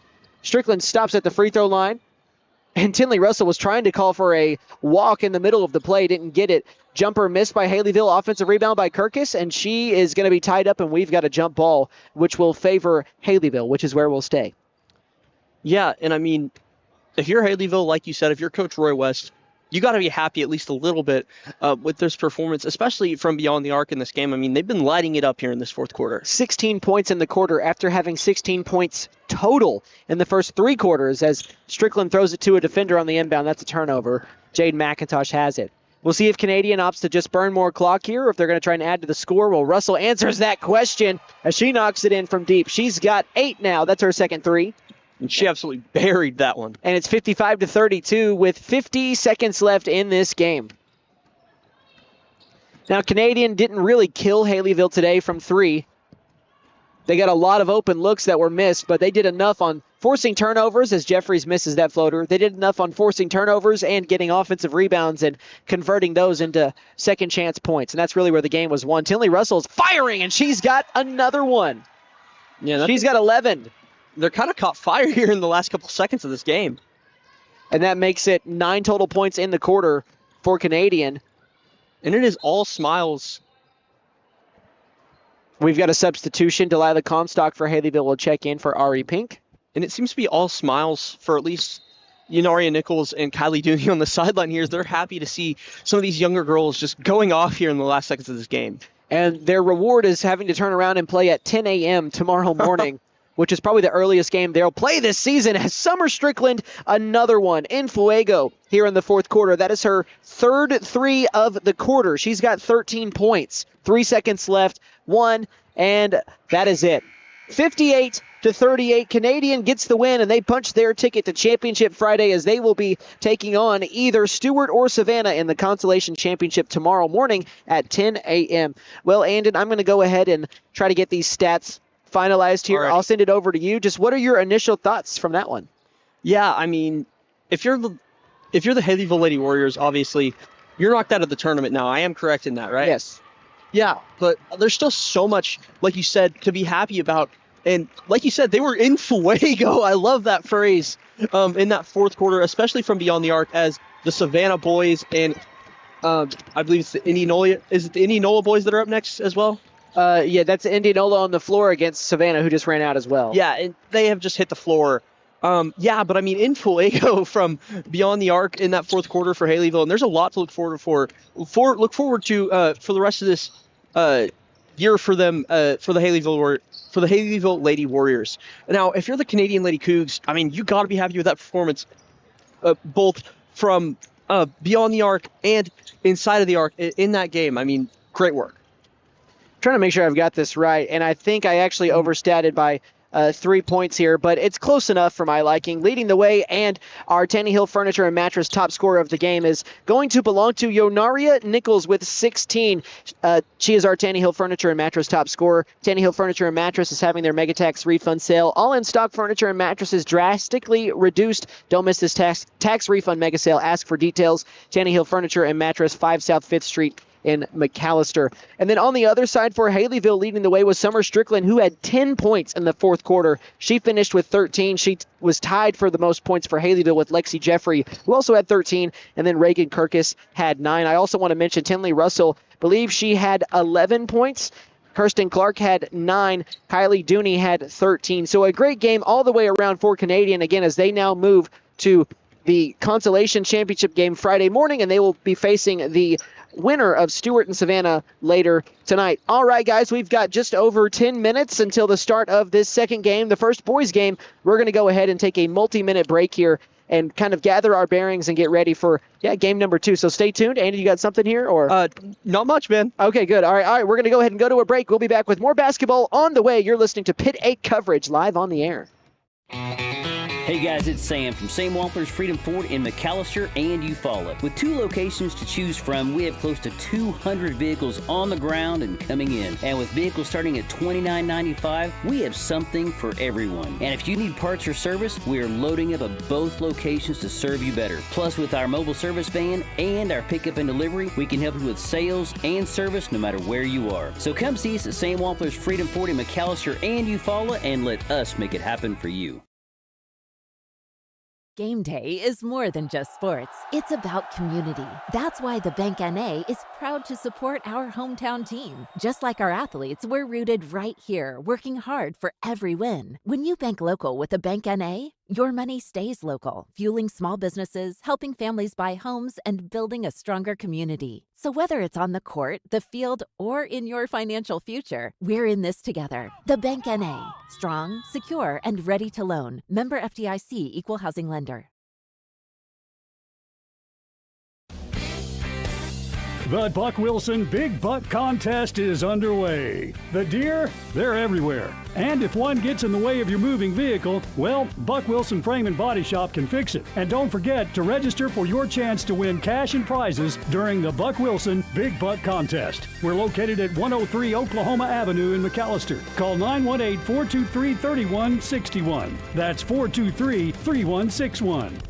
Patriot McAllister is proud to support local athletics and the McAllister community. As a special thank you, our new general manager, Bentley Redburn, is offering a free oil change to everyone who attends the Pitt 8 basketball tournament. Just present your Pitt 8 ticket stub or proof of ticket purchase and receive one free oil change per vehicle, including diesels. Good luck to all Pitt 8 teams. Patriot McAllister, Chrysler, Dodge, Jeep, and Ram. 916 South Georgia 9 Expressway, McAllister. 918-423-2288. PatriotMac.com. Ever notice how one thermostat can spark a full family debate? Dad cranks it down, mom turns it up, and the kids, well, they just want it perfect for video games. That's when your HVAC system says, I'm done. And that's when we step in to keep everyone comfortable and prevent the family from turning on each other. Because let's be honest, the dog shouldn't have to choose sides. Don't despair. Call Freeze and Flare Heat and Air. We're licensed, bonded, and insured. Mechanical license number 0014. Prime Structures is your local manufacturer of portable buildings. From storage sheds, portable garages, and portable barns to custom builds such as chicken coops and greenhouses. We are the only one who builds their buildings here in McAllister using local resources and local labor. We offer metal carports, RV covers, and metal garages. Local ownership with buildings built in McAllister means factory direct pricing for the customer, saving you money. Free local delivery is also provided. Ask us about our lease-to-own, rent-to-own options. Prime Structures in McAllister, locally owned by Brent and Leisha Case at 1702 South Georgia 9 Expressway, 918-525-4101. See us on Facebook and... The Buffaloes are the pride of McAllister. When it comes to sports, they're the winning team. And when it comes to your money, Bank First is the all-star you need on your side. We're talking big plays with full-service banking, touchdowns with convenient online and mobile banking, and overtime support with extended hours and ATM statewide. Basketball season is here. Keep your eye on the ball and your vision sharp with Kennedy Eye Care. We offer expert exams, advanced treatments, and stylish frames from brands like Oakley, Ray-Ban, Gucci, and more. Visit us in McAllister, Shakota, or Atoka today. Or give us a call at 918-429-1400. Kennedy Eye Care. Your vision is our focus.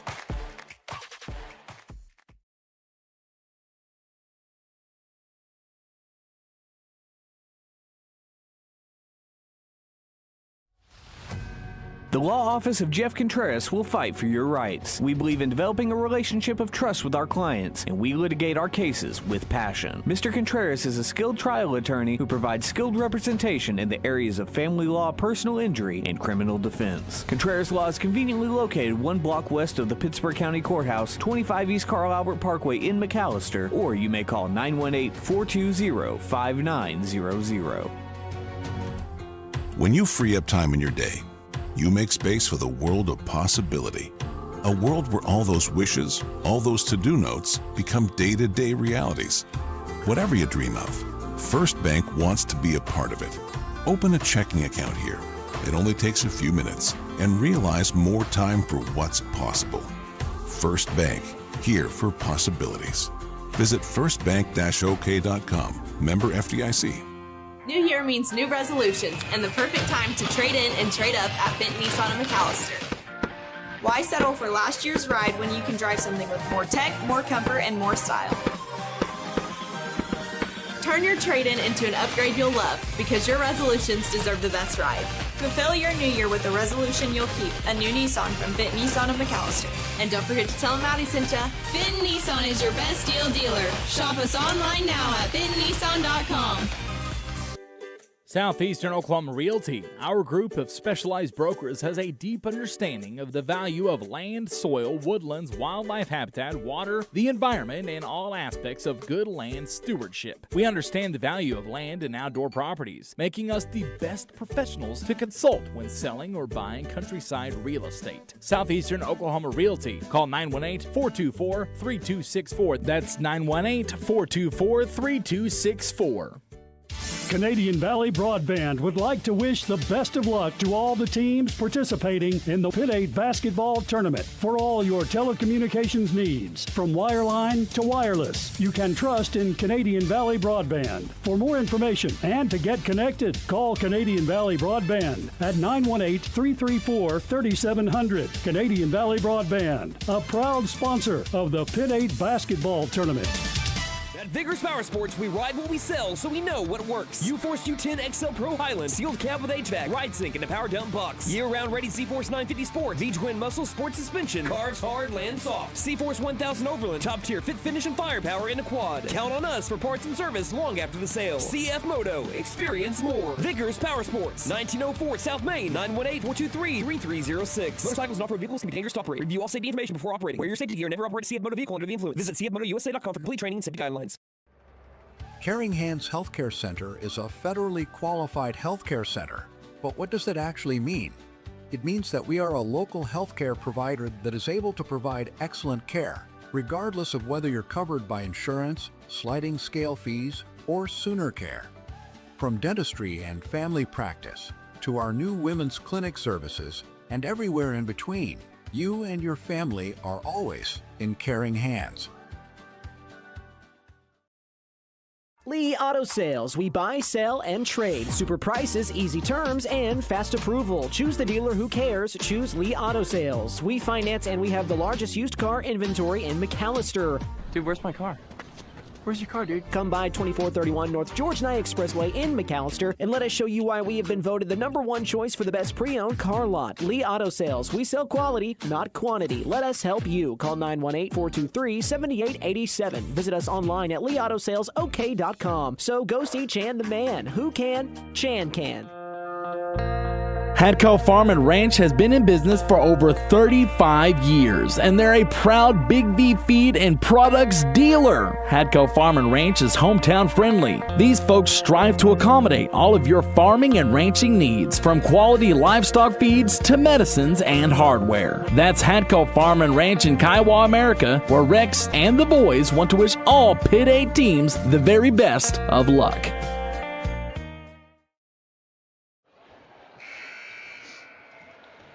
Welcome back, everybody. We took an extended break there, so I do apologize about that, but we are just about ready for the first boys game of the day between Indianola and Savannah. You're going to get the starting five from Savannah here in a moment. Indianola to follow.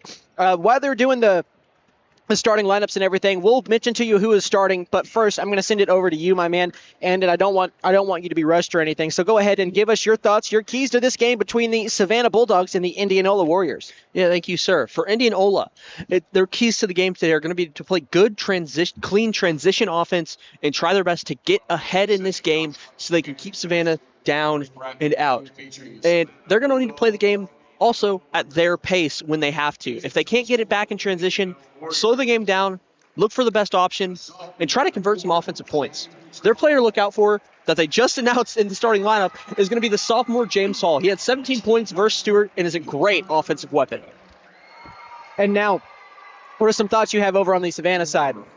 Yeah, the keys for Savannah are going to be to look for the pass first, which means Savannah often, especially last game, kind of just tries to force up shots from the point guard kind of just tries to force up shots, or maybe they'll pass it once and then try to force up another shot.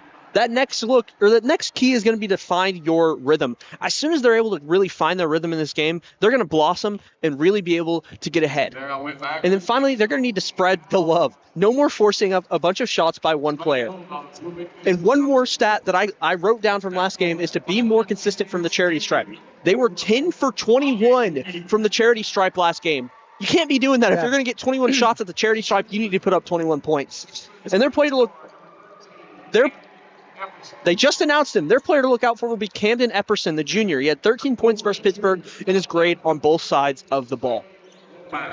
So, the starting five real quick for Indianola. Let me make sure I've got it right here. We've got James Hall, Turner West, Brody Lott, Jackson Santine, and Owen Maxey. And then over here for Savannah, we've got Bobby McGee, Cam Epperson, Slade Womack, Kason Carpenter, and Rhett Gibson. Cam Epperson, as you mentioned, he is the player to start to watch here for Savannah. For me, I'm also going to be watching Rhett Gibson. He kind of caught some fire in that second half, but then also took some tough shots that didn't fall for him.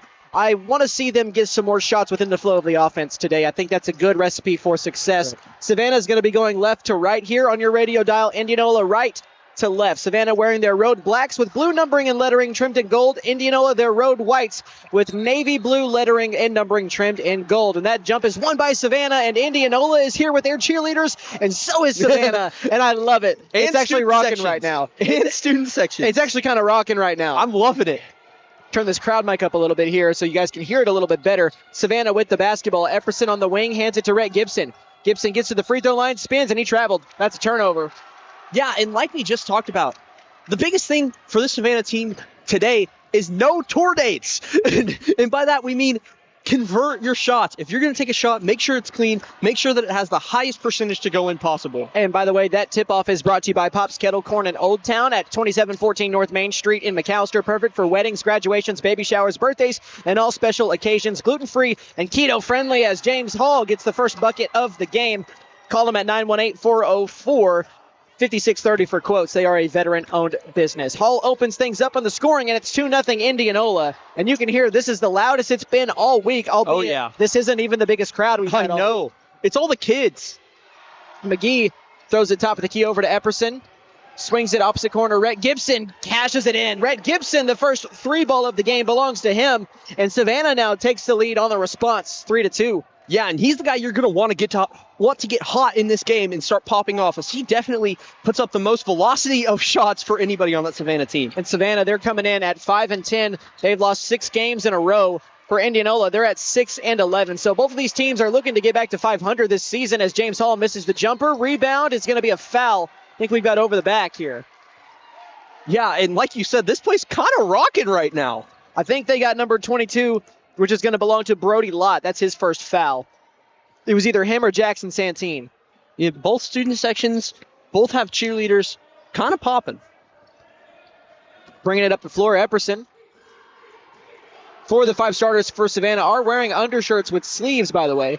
Not that that matters. Just wanted to point out that note. They all also wear the same shoes. Epperson, a pull-up jumper from the free throw line. Got it.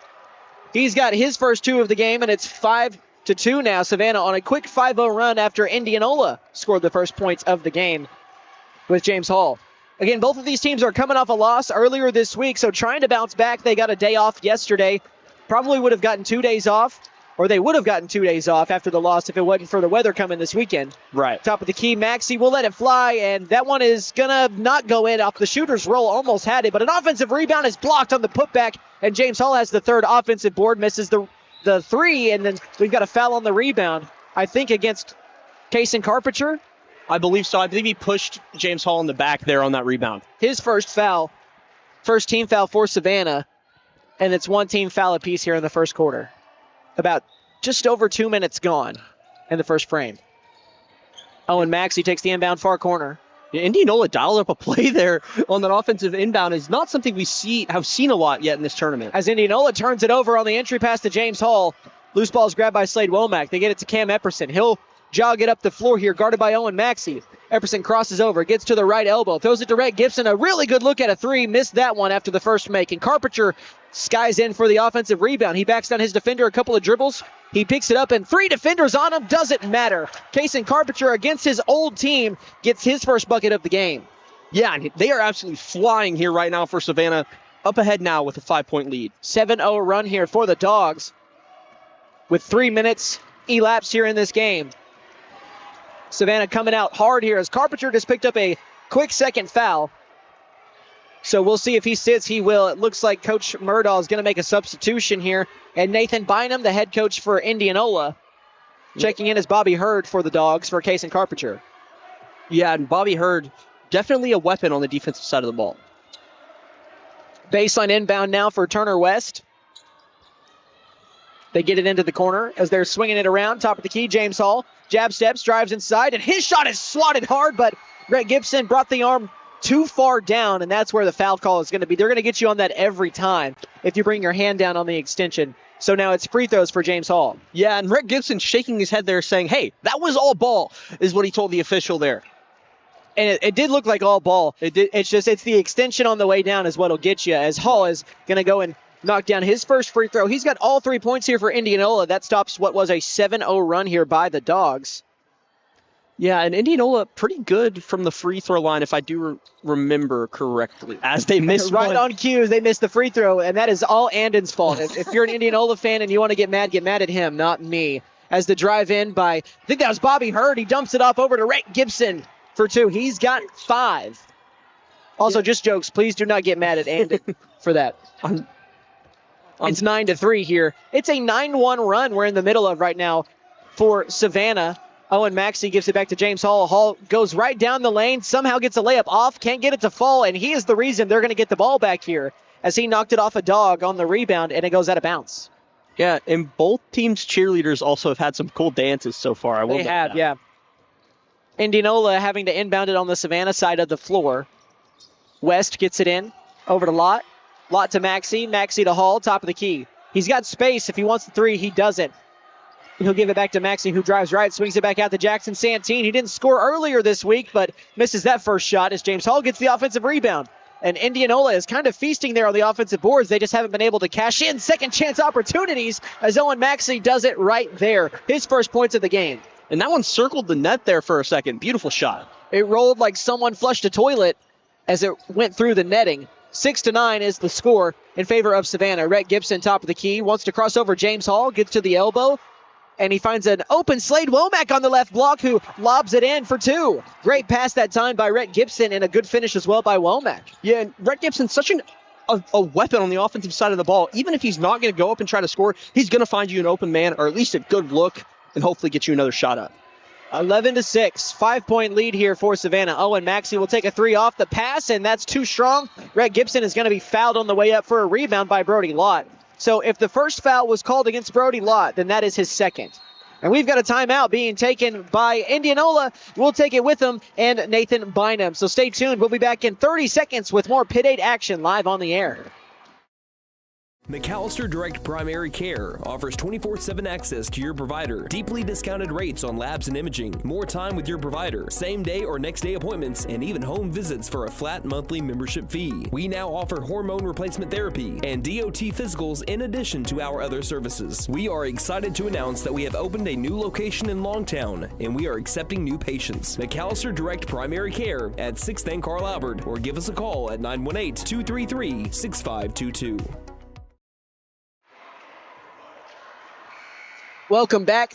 First quarter of the boys game and Survival Thursday slate here. Just the second game of the, I guess, evening. You could say the day, but it's the evening now as it's 5:30.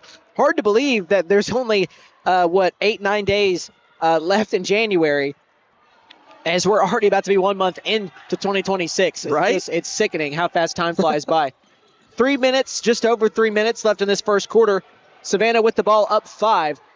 Gibson on the handoff is ripped away by Jackson Santine, and Santine for Indianola will bring it up the floor. He gets into the far corner, has to retreat and give it up now. Turner West thought about a deep 3, instead wisely gives it up. Back to James Hall, top of the key. Hall jab steps and gives it up over to Maxey. Coach Bynum is not happy about the ball movement by his team right now. Back to James Hall. Hall to the far corner for 3. Too strong air ball that time from Turner West. Cam Epperson with the rebound. He'll push it. Finds Womack down the lane, but not a good pass. It goes out of bounds. Just a little too much on it. Yeah, and I mean, like you mentioned, time has honestly flown. It felt like this week. We only have 1 day left, or 1.5 just about now, days left of basketball here at the McAllister Expo Center. It's funny, always, like at the end of each day, it's like, man, it feels like that went by so fast. But when you're in it, it really doesn't feel like it goes by super fast. Right? Especially, just for some of the blowouts that we got yesterday, as Owen Maxey cashes in another deep 3. And he's had a good week so far. He's got 6 in the quarter. And he held that hand up in the air there for a good second. Held the finish to look at it, and now it's a 2-point game. 9-11. Savannah leads it with the basketball. Top of the key, it's Bobby Hurd with the basketball. Gives it up to McGee. Bobby McGee, that is. It's over to Slade Womack. Back to McGee. Right wing, gets to the elbow. Throws it over to Womack, left wing. Gives it up to Hurd in the far corner. Back to Epperson. And he's straight away between the rings here. He gives it up, and it's thrown back around. And they're moving it across the perimeter. Driving inside is Bobby Hurd, and 1 for Bobby McGee. Check that. Yes, there we go. And I mean, honestly, not bad defense at all there by Indianola on that possession. I mean, Savannah really had to take a second there, take their time, find their rhythm like we talked about, and just find a way to score there. And that's what we mean, or what I mean personally, when I say find your rhythm, take your time, look for what you want, and attack at the right moment, and that's what Savannah did there on that possession. McGee's and one free throw is good. That foul, by the way, was charged to Jackson Santine, his first. And that is 14 fouls as well. Oh, there are 14 fouls against Savannah in this quarter. So if they foul Indianola at all for the final minute 40, Indianola will shoot free throws. Owen Maxey, top of the key. Tries to dribble around Epperson, but had nowhere to go as Savannah is looking like in a zone here. As Maxey, another three. That one just off kilter to the left. But Santine, again, another rebound as it's tied up underneath on the floor. Yeah, and both of these teams not scared to fight for these rebounds. The jump ball will favor Indianola. Both teams are playing hard. Both teams want to play on championship Saturday as, let me see here, I think Indianola did not make it last year. Yeah, they went 0-2 in the Pitt 8 last season. And for Savannah, let me see, they went 1-2 last year as they made it to the Consolation Championship. So if they win this game, they're right back where they were last season, even though they lost in the Consolation Championship. They went 1-2. Driving inside is Turner West. Back out to Santine. Doesn't want the three. Maybe looking for a little bit of revenge going into this year. But yeah, Indianola, they fell to Savannah big in the Pitt 8 tournament last year, 58-29. James Hall for three on this side of the corner doesn't go. Rebounded by Rhett Gibson. Final minute of the first quarter. Savannah on top by 5, 9-14. Epperson crossing over, spins down the lane. A left-handed floater misses, but he gets his own rebound. He fakes the pass and goes up. It's knocked loose. James Hall has the loose ball. Turnover after the rebound. And it looked like a lot of contact there on Epperson, but no call. James Hall down the lane, and he is decked by Rhett Gibson. And Gibson was really, really close to having James Hall commit a traveling violation, but Gibson stepped in at that last moment, and James Hall kind of got bailed out there, kind of found himself in no man's land, but now he's going to go and shoot some free throws. I mean, you got to call that one if you're an official. Oh, yeah. I mean, he got decked. He was moving very fast, and then all of a sudden he was not moving very fast. He's got 3 points. He's 1 of 2 from the free throw line. And I didn't mention this earlier as he makes the first free throw, but this first trip to the free throw line in the quarter is brought to you by Davis Propane. They are family owned and operated for over 40 years as Rhett Gibson checks out as a full-service propane company and delivery service, servicing Pittsburgh County and the surrounding areas. Davis Propane in Savannah. Give them a call at 918-423-0945. James Hall makes the second free throw, so he goes 2 for 2 that trip. He's got 5 points in the quarter. It's 11-14. Savannah on top with 30 seconds left in this first frame. Up the floor is Epperson, moving slowly, but not nearly close enough to the 10-second call. He wants to go right, guarded by Owen Maxey. He'll give it up to Womack and gets a screen. Womack in the paint, jumps in a right-handed floater with a hand in his face. Doesn't matter. He gets the tough finish. He's got 4 points. 10 seconds left in the quarter. 16-11. Savannah leads it. Maxey across the timeline. 5 seconds left in the quarter. It's over to James Hall. Hall down the lane. Floater is up and off to the right. Savannah with the rebound, and that is the end of the first quarter. The Dogs on top over Indianola, 16-11. We're going to go ahead and take a 60-second timeout as we prep for quarter number 2. Stay tuned. You are listening to Pitt 8 coverage live on the air. McAllister Direct Primary Care offers 24/7 access to your provider, deeply discounted rates on labs and imaging, more time with your provider, same day or next day appointments, and even home visits for a flat monthly membership fee. We now offer hormone replacement therapy and DOT physicals in addition to our other services. We are excited to announce that we have opened a new location in Longtown, and we are accepting new patients. McAllister Direct Primary Care at 6th and Carl Albert, or give us a call at 918-233-6522. Game day is more than just sports. It's about community. That's why the Bank NA is proud to support our hometown team. Just like our athletes, we're rooted right here, working hard for every win. When you bank local with the Bank NA, your money stays local, fueling small businesses, helping families buy homes, and building a stronger community. So whether it's on the court, the field, or in your financial future, we're in this together. The Bank NA. Strong, secure, and ready to loan. Member FDIC, Equal Housing Lender. All right, guys, welcome back. Quarter number 2 on tap between Savannah and Indianola. Real quickly, Andy, what is your analysis of that first quarter? It was pretty closely matched. Yeah, it was kind of the Womack show there towards the end as he's just been popping off here going into the second quarter. Yeah, he scored 4 points there, and I think that final 90 seconds to help them extend their lead to 5 where it's at right now. For Indianola, only James Hall and Owen Maxey have scored. as they both combine for their 11 that they have at the moment. For Savannah, they've already gotten 5 different players to score the rock in this one, and that's a turnover by Epperson. James Hall takes it. Indianola down the floor. They don't have the numbers now as Owen Maxey's layup is swatted by Epperson, rebounded that time by Bobby Hurd. And he'll bring it up the floor. 30 seconds into the second quarter. Hurd to McGee in the corner, swings it back, and James Hall almost had the steal. Knocks it out of bounds. That'll stay with Savannah. Yeah, and Indianola playing some great defense so far in this first half. I mean, just been all over the Savannah Bulldogs, even though, it's not really helped them as Savannah has just kept finding ways to score. So just about 1 minute into this quarter, both of these teams fighting for their tournament lives as they want to play in the Consolation Championship tomorrow. Epperson on this wing, being guarded closely by Featherston, who's checked into this game. It's back to Epperson, back over to McGee. McGee in the short corner now to Trout, who kicks it back. The chance of offense and defense from both cheerleaders and student sections here. It's making it a better environment. Slade Womack for 3, too strong, but a big offensive rebound that time by, it looks like Bobby Hurd. It was, and I mean, like I said, he is a defensive weapon and will get you boards on both sides of the ball. Great defense being played by Indianola here in this one. Savannah is moving the ball around, but they've not really been able to get a good look this possession, and we've got a timeout being taken by Matt Murdaugh. We'll take it with them. We'll let you know if it's a 30 or a 60. It is a 30. So we'll be back in 30 seconds with more hoops. You're listening to Pitt 8 coverage live from the Expo Center. The Buck Wilson Big Buck Contest is underway. The deer, they're everywhere. And if one gets in the way of your moving vehicle, well, Buck Wilson Frame and Body Shop can fix it. And don't forget to register for your chance to win cash and prizes during the Buck Wilson Big Buck Contest. We're located at 103 Oklahoma Avenue in McAllister. Call 918-423-3161. That's 423-3161.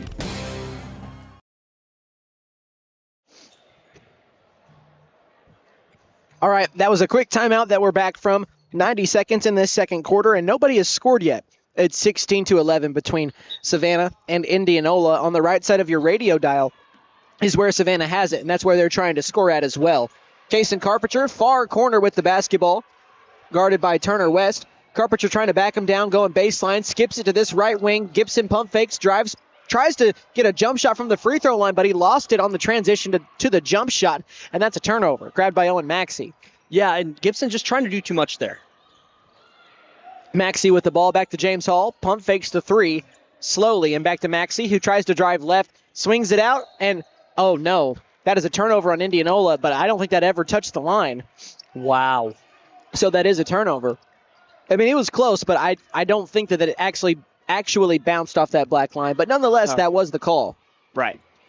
So again, still looking for the first score of the quarter. We are over 2 minutes in, and nobody has been able to find the bottom of the barrel yet. And James Hall might just have done it here for Indianola as he steals the perimeter pass and gets the transition layup for 2 off the steal. That is another one for him. He's got 7. 5 in the first, 2 here in the second. And it's 13-16. Savannah still on top, though. They've led, I think, this entire game as well. Yeah, and Savannah just looking for something to give here on this offensive side of the ball, as Indianola has played great defense in the second quarter. This is just a different Indianola team from what I've seen a couple times this season, as they're playing exceedingly hard defense. As Kason Carpenter, a step back 3, a tough shot with a hand in his face as Rhett Gibson is blocked after the offensive rebound on the miss, but he's fouled as well by James Hall, so he's going to go and shoot 2. Yeah, and I feel like environments give so much energy to these players, and I feel like every player obviously reacts differently to every environment they play in, but for most, I mean, for me when I was playing, I'm not sure about you, Chase, whenever you had people out here supporting you, cheering you on like this, I mean, it always made you feel like you were playing better. It makes such a huge difference as Rhett Gibson makes that free throw. I mean, you just feed off the energy from the crowd, and they're adding to it. Obviously, Rhett Gibson is shooting with an Indianola crowd standing behind the basket, and they must have affected him. He missed 1 of 2, and the rebound is grabbed by the Warriors. Turner West has it, and he'll give it up now over to James Hall. He'll bring it up the floor. Over to Turner West down the lane, and he was tripped and fell hard by Cam Epperson. That's his first foul. Indianola's fans and cheerleaders getting very loud here as they're stomping on the floor. I keep taking one of my ear covers off here just so I can kind of hear how loud it is, but I may have to keep it on so I can hear myself talk. I didn't even think about that. That's a good way to Keith and Featherston, the inbound to Turner West. Air balls the floater. Rebound by Savannah. That's a tip I'm going to remember, Chase. See, always learning, always learning. It's a good way to hear what's going on, especially, when the crowd gets into it and people from the stands start yelling. It's a good way to hear everything that's going on. So 4.5 left in this first half. Rhett Gibson for 3. It's a big one, and it's a good one. He's got the lead up to 7 now, and for Gibson, that pushes his totals to 9. And he is such a confident shooter from beyond the arc. And honestly, everywhere it feels like on the floor, he'd probably pull it from half if it felt right. Lead is back up to 7. It's 20-13 in favor of the Dogs over Indianola. They're hanging around, but they're not really able to dig completely back. Savannah is kind of keeping them at bay. Hall down the lane, has to spin, gives it back over to Santine. Santine to Maxey. Maxey back to Hall, left wing. Down the lane, picks up his dribble, gets to the block, stops, pump fakes like 3 times, fakes a pass, and gets the layup up off the window. And that's basketball IQ right there for you. That's something it really feels like sometimes you may not even be able to teach to a lot of these players. That pump fake right there by Hall, just natural. Good job by him for not panicking, being surrounded by defenders as Kason Carpenter will shoot a corner 3, air ball, and out of bounds. 20-15 is the score. The road team, which is the Dogs, they are on top right now by 5. And again, the winner of this game goes to the Consolation Championship tomorrow. The Indianola fans there were hitting like the Arrowhead chop, I feel like, there for a second. That one, yeah. I mean, great environment here today. 3.5 minutes remain in this first half. Jackson Santine swings it around, and we're passing it along the perimeter. Owen Maxey a 3 with a hand in his face. Misfires, but Santine with a rebound. Just like his sister, cleaning it up on the boards, and Jackson Santine, he's got a bucket. His first of the game. Yeah, Indianola really needing that right now is Jackson Santine able to get it on the board, on the board. And his sister, Gabby Santine, I think yesterday we called it out, had about 5 or 6 just offensive rebounds. Yeah. So rebounding obviously runs in the family. Cam Epperson for 3, a high-arcing rainbow shot that banks off the backboard and falls off the rim. An offensive rebound for Gibson. The putback doesn't go, but he gets another board, and we've got a jump ball. Santine got it tied up, and that possession swings back to Indianola. Yeah, and it really feels like the officials are kind of just letting them play here when it comes down to the post. I mean, a lot of physicality right now inside the box. 3-point game. It's 17-20. Indianola with a chance to tie it really since the first time since it was 0-0.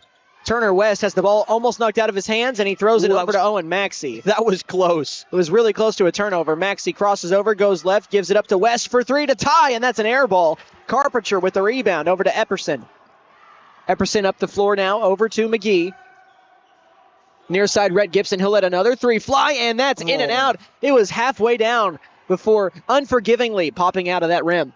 Yeah, and to mention it again, it feels kind of like Rhett Gibson's been feeling himself here today as he's been pulling a lot of shots. Speaking of 3s, Featherston lets one fly for Indianola. That is too strong, and both teams have kind of gone cold here. About 3 cumulative possessions in a row or not cumulative, I guess, but just in succession, just all misses. Another 3, this one from Womack, and another miss that time, rebounded by Epperson. It's an offensive rebound. His left-handed putback is good on the hook shot.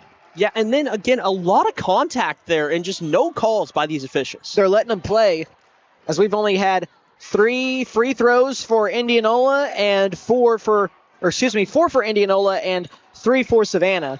So they are letting them play, as that's a turnover with 1:41 left in the first half, and we've got a timeout taken by Coach Nathan Bynum. We'll take it with him. A 30-second timeout here in the first half. 1:41 remains in the second quarter. We'll be back with more hoops very shortly live on the air. Ever notice how one thermostat can spark a full family debate? Dad cranks it down, mom turns it up, and the kids, well, they just want it perfect for video games. That's when your HVAC system says, I'm done. And that's when we step in to keep everyone comfortable and prevent the family from turning on each other. Because let's be honest, the dog shouldn't have to choose sides.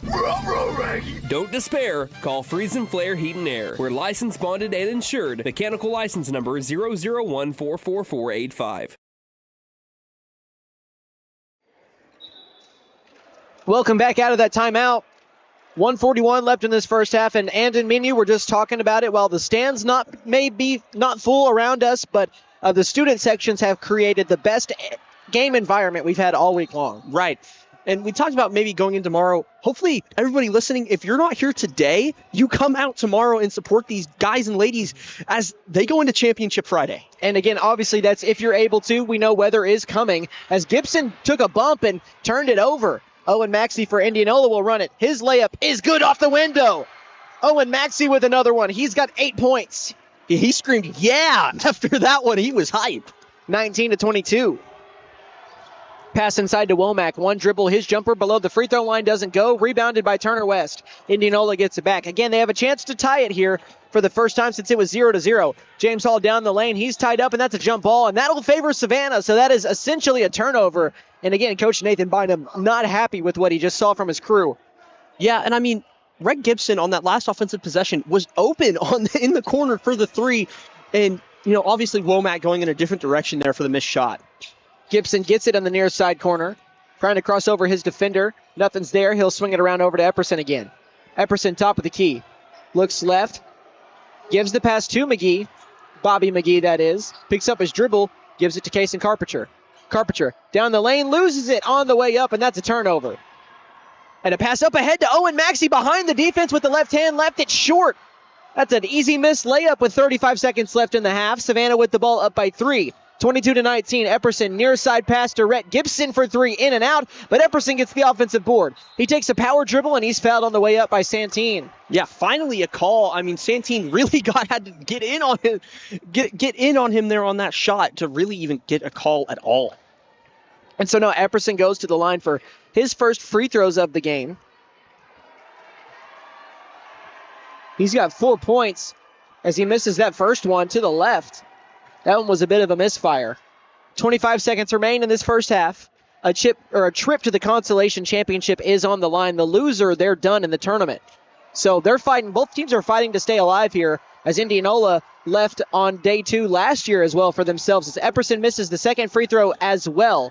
And Indianola with the board. Again, they can tie it here. Owen Maxey with the board. He throws it up to Turner West. Going baseline. His layup is missed, but he nearly grabs his own rebound, and he throws it off of a Savannah player, and it's going to stay with Indianola. 2 substitutions as well. Jacob Trout and Jacob Isom checking in for the Dogs. Rhett Gibson and Kason Carpenter will sit down for the final 13 seconds of this quarter. Yeah, Indianola really just digging in here in the last seconds of this half. Indianola gets the inbound to Turner West in the corner, far side going baseline. 10 seconds left in the quarter. Back to Owen Maxey, who can't handle the pass and just barely saves it. James Hall with it now. 5 seconds left. He thought about pulling a 3. Did he get fouled or? Okay, yeah, he got fouled. If he would have shot it, he'd be shooting free throws, but it was on the pass because he bailed out of the shot at the very last second. Yeah, I thought they were going to call a travel. Well, the reason he bailed out of the shot, it was great defense. He did that, and he didn't see the time. And Aiden Totani on the sideline was screaming, as the ball is inbounded here. James Hall has it on the inbound, falling away for 3. It doesn't fall, and that is the end of the first half. Folks, we've got a very good one. It is a 3-point game at the half. 22-19. Savannah is on top over Indianola. We're going to take a halftime break. We'll come back and recap the first half and get you ready for half number 2 for Chase McNutt and Andon Dunn. Stay tuned. We've got more Pitt 8 action coming up. Ever notice how one thermostat can spark a full family debate? Dad cranks it down, Mom turns it up, and the kids, well, they just want it perfect for video games. That's when your HVAC system says, I'm done. And that's when we step in to keep everyone comfortable and prevent the family from turning on each other. Because let's be honest, the dog shouldn't have to choose sides. Don't despair. Call Freeze and Flare Heat and Air. We're licensed, bonded, and insured. Mechanical license number 0014445.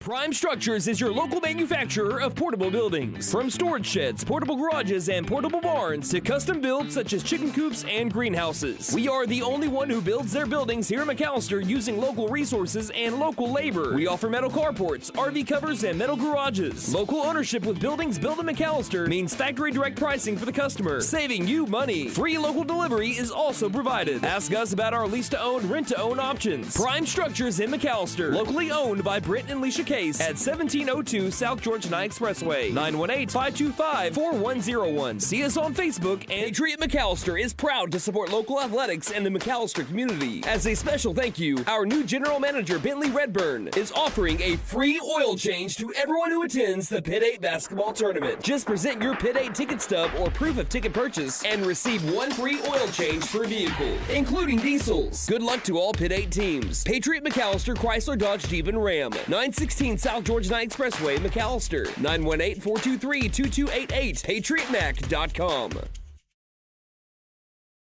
Basketball season is here. Keep your eye on the ball and your vision sharp with Kennedy Eye Care. We offer expert exams, advanced treatments, and stylish frames from brands like Oakley, Ray-Ban, Gucci, and more. Visit us in McAllister, Shakota, or Atoka today. Or give us a call at 918-429-1400. Kennedy Eye Care. Your vision. The law office of Jeff Contreras will fight for your rights. We believe in developing a relationship of trust with our clients, and we litigate our cases with passion. Mr. Contreras is a skilled trial attorney who provides skilled representation in the areas of family law, personal injury, and criminal defense. Contreras Law is conveniently located 1 block west of the Pittsburgh County Courthouse, 25 East Carl Albert Parkway in McAllister, or you may call 918-420-5900. When you free up time in your day, you make space for the world of possibility. A world where all those wishes, all those to-do notes become day-to-day realities. Whatever you dream of, First Bank wants to be a part of it. Open a checking account here. It only takes a few minutes, and realize more time for what's possible. First Bank, here for possibilities. Visit firstbank-ok.com. Member FDIC. New year means new resolutions and the perfect time to trade in and trade up at Benton Nissan of McAllister. Why settle for last year's ride when you can drive something with more tech, more comfort, and more style? Turn your trade-in into an upgrade you'll love, because your resolutions deserve the best ride. Fulfill your new year with a resolution you'll keep, a new Nissan from Benton Nissan of McAllister. And don't forget to tell them Maddie sent ya. Benton Nissan is your best deal dealer. Shop us online now at BentonNissan.com. Southeastern Oklahoma Realty, our group of specialized brokers, has a deep understanding of the value of land, soil, woodlands, wildlife habitat, water, the environment, and all aspects of good land stewardship. We understand the value of land and outdoor properties, making us the best professionals to consult when selling or buying countryside real estate. Southeastern Oklahoma Realty. Call 918-424-3264. That's 918-424-3264. Canadian Valley Broadband would like to wish the best of luck to all the teams participating in the Pitt 8 basketball tournament. For all your telecommunications needs, from wireline to wireless, you can trust in Canadian Valley Broadband. For more information and to get connected, call Canadian Valley Broadband at 918-334-3700. Canadian Valley Broadband, a proud sponsor of the Pitt 8 basketball tournament. Vigorous Power Sports, we ride what we sell, so we know what works. U-Force U10 XL Pro Highland, sealed cab with HVAC, ride sync, and a power dump box. Year-round ready Z-Force 950 Sport, V-Twin Muscle Sport Suspension, carves hard, land soft. C-Force 1000 Overland, top tier fit, finish, and firepower in a quad. Count on us for parts and service long after the sale. CF Moto, experience more. Vigorous Power Sports, 1904 South Main, 918-423-3306. Motorcycles and off-road vehicles can be dangerous to operate. Review all safety information before operating. Wear your safety gear and never operate a CF Moto vehicle under the influence. Visit cfmotousa.com for complete training and safety guidelines. Caring Hands Healthcare Center is a federally qualified healthcare center. But what does that actually mean? It means that we are a local healthcare provider that is able to provide excellent care, regardless of whether you're covered by insurance, sliding scale fees, or Sooner Care. From dentistry and family practice to our new women's clinic services and everywhere in between, you and your family are always in caring hands.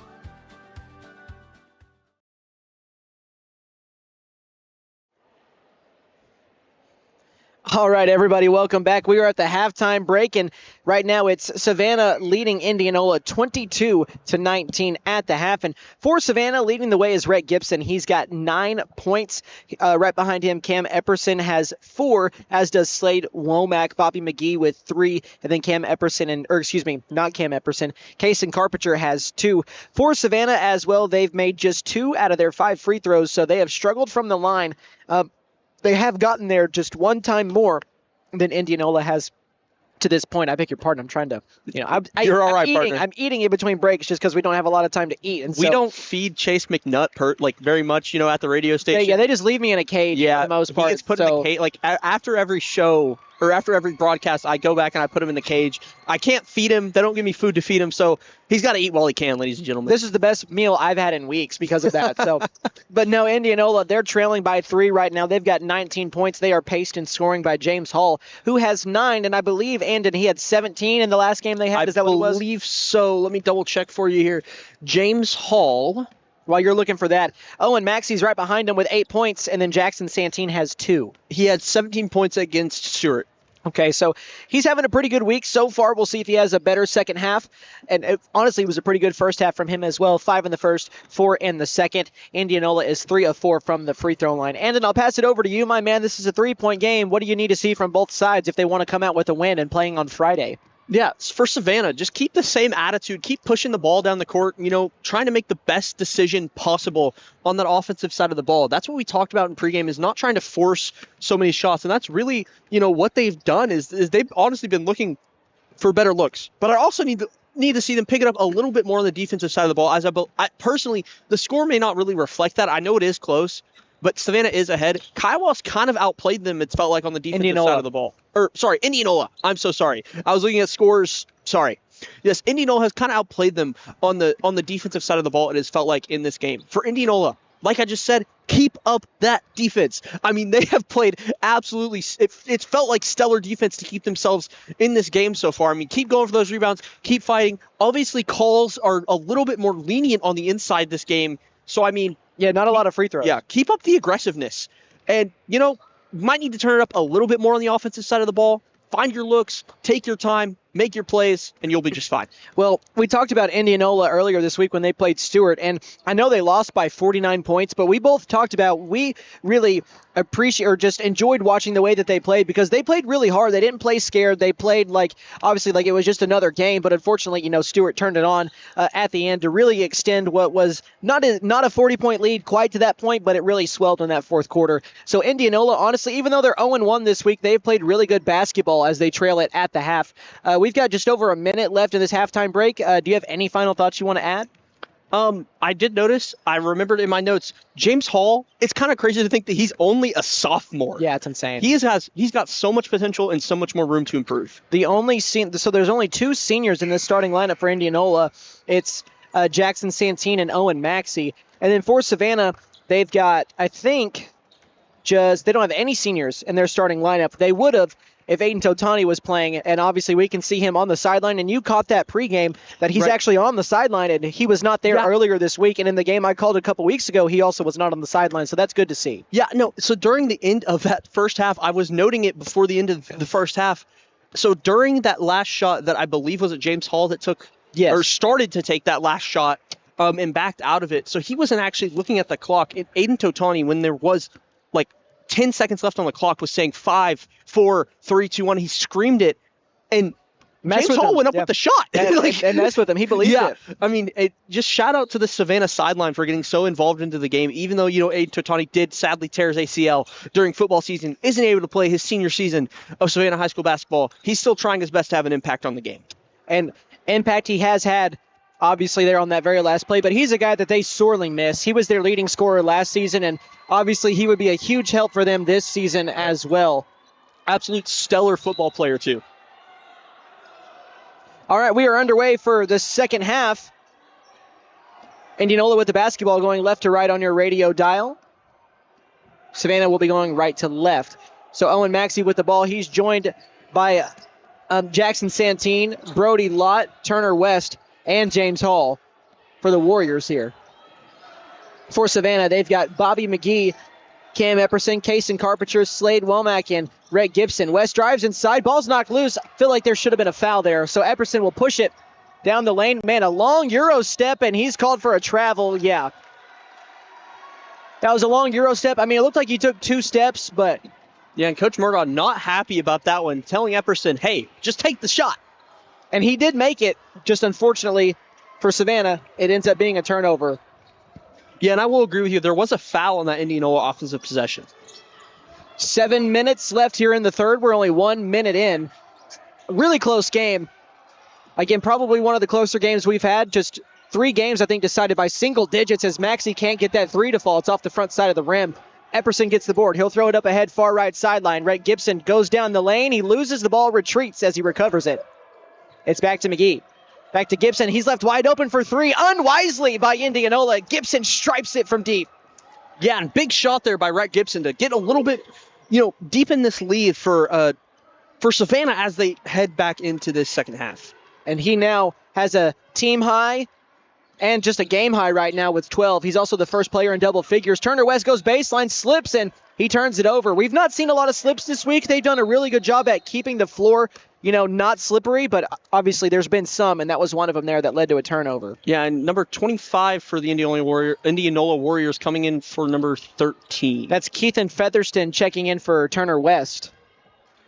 Yes, he's getting a talk from the coach of the Indianola Warriors, whose name I'm blanking on. Nathan Bynum. Nathan Bynum. So Hurd at the free throw line swings it out to Epperson, and it's swung now, or that's Bobby McGee, I beg your pardon. It's 2 Bobbies, and sometimes I have a 50-50 chance on a guess, and sometimes I get it wrong. As Owen Maxey gets a steal, and he's running in transition, lays it up with the left hand, too much on it, though. Got nothing but the backboard, and he wants I think he's either frustrated or he wanted a foul, one of the two, as Rhett Gibson spins inside and misses the layup on the foul. No, he is still not happy with himself as he is screaming on the court about that. And that's one of those things when you're running full speed, and that's why, college and NBA players are so fun to watch just because the skill level that they have. But when you're running full speed like that, it's really important to make sure you have the finesse when you lay it up off the window, because when you're running full speed like that, you have a tendency for your momentum to carry the ball off the backboard that strong, and that's what we saw there as Maxey got nothing but the backboard. Rhett Gibson misses the first. He's got the second. Give him 13 points. Also, shout out my man, Vinny Williams. If you can still hear me, he said that they're playing our Pitt 8 commentary in Pruitt's. So for those of you in Pruitt's listening, I'm glad you have us on, and I hope you're enjoying it. Yeah, shout out to you guys. Owen Maxey pushes left, gets to the elbow, kicks it to the opposite corner. It's Featherston with the basketball, and back over to James Hall. Indianola has not scored in the quarter yet as they're down by 7 to Savannah. As Santine kicks it left into the hands of James Hall. Hall goes baseline, rises up, and makes an errant pass in the air, and it's a turnover. Rhett Gibson up the sideline, guarded by Santine. He crosses over, goes down the lane. The scoop layup is off. Rebounded by Indianola. Owen Maxey is fouled in the back of the head as Rhett Gibson is going to get a frustration foul.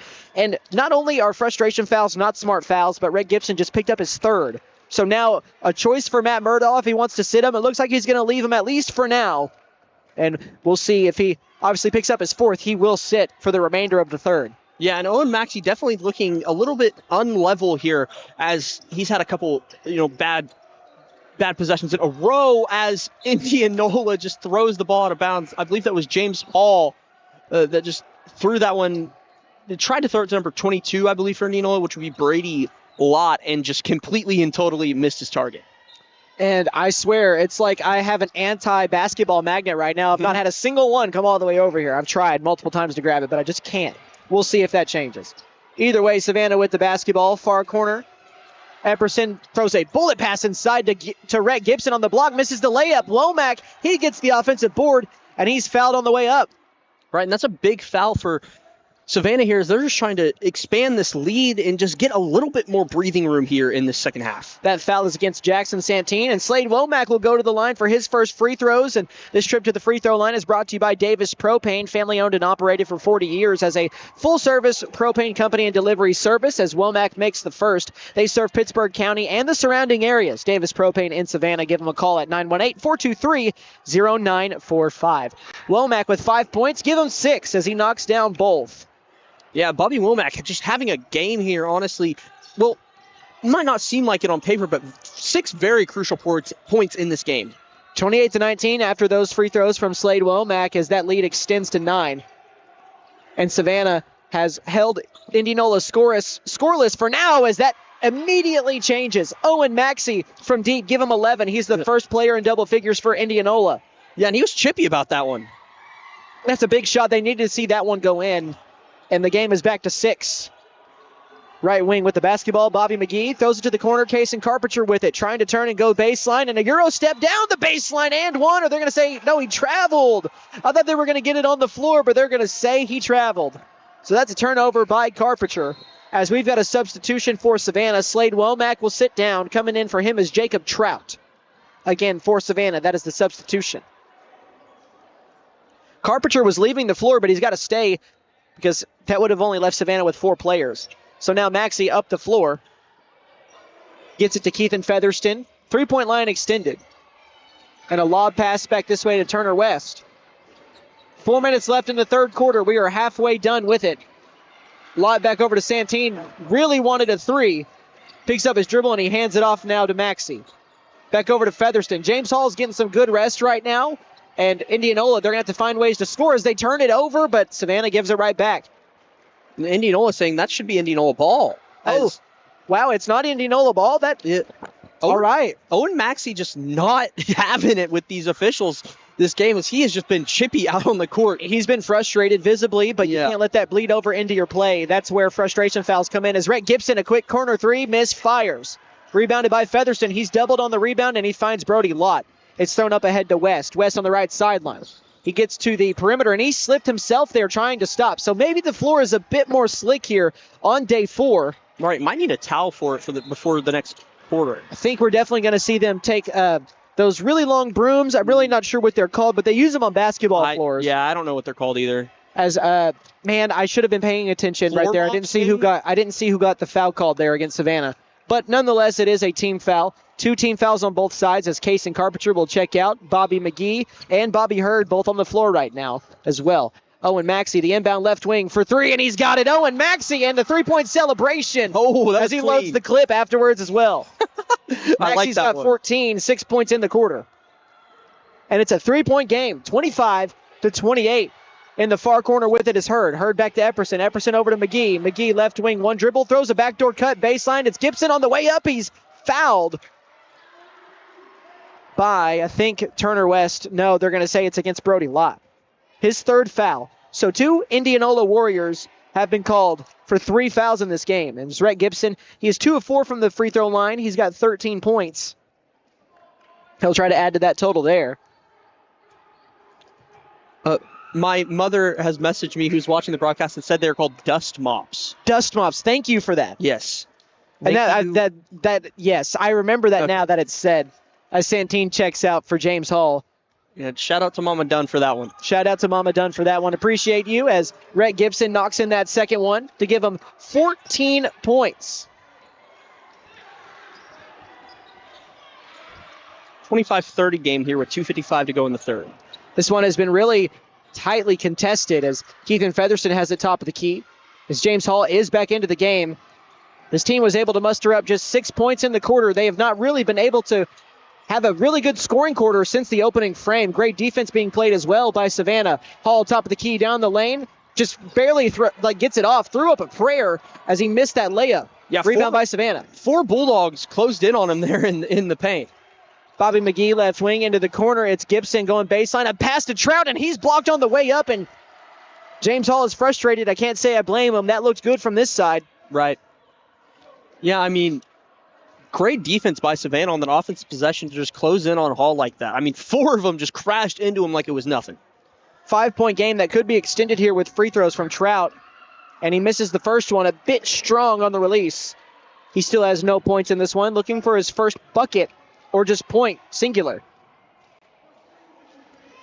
25-30 with 2:22 left in the third as the second one is banked in. It makes it a 31-25 game in favor of Savannah. It might be 6 o'clock on a Thursday, but the bank is not closed yet. That's the truth, partner. 6-point lead.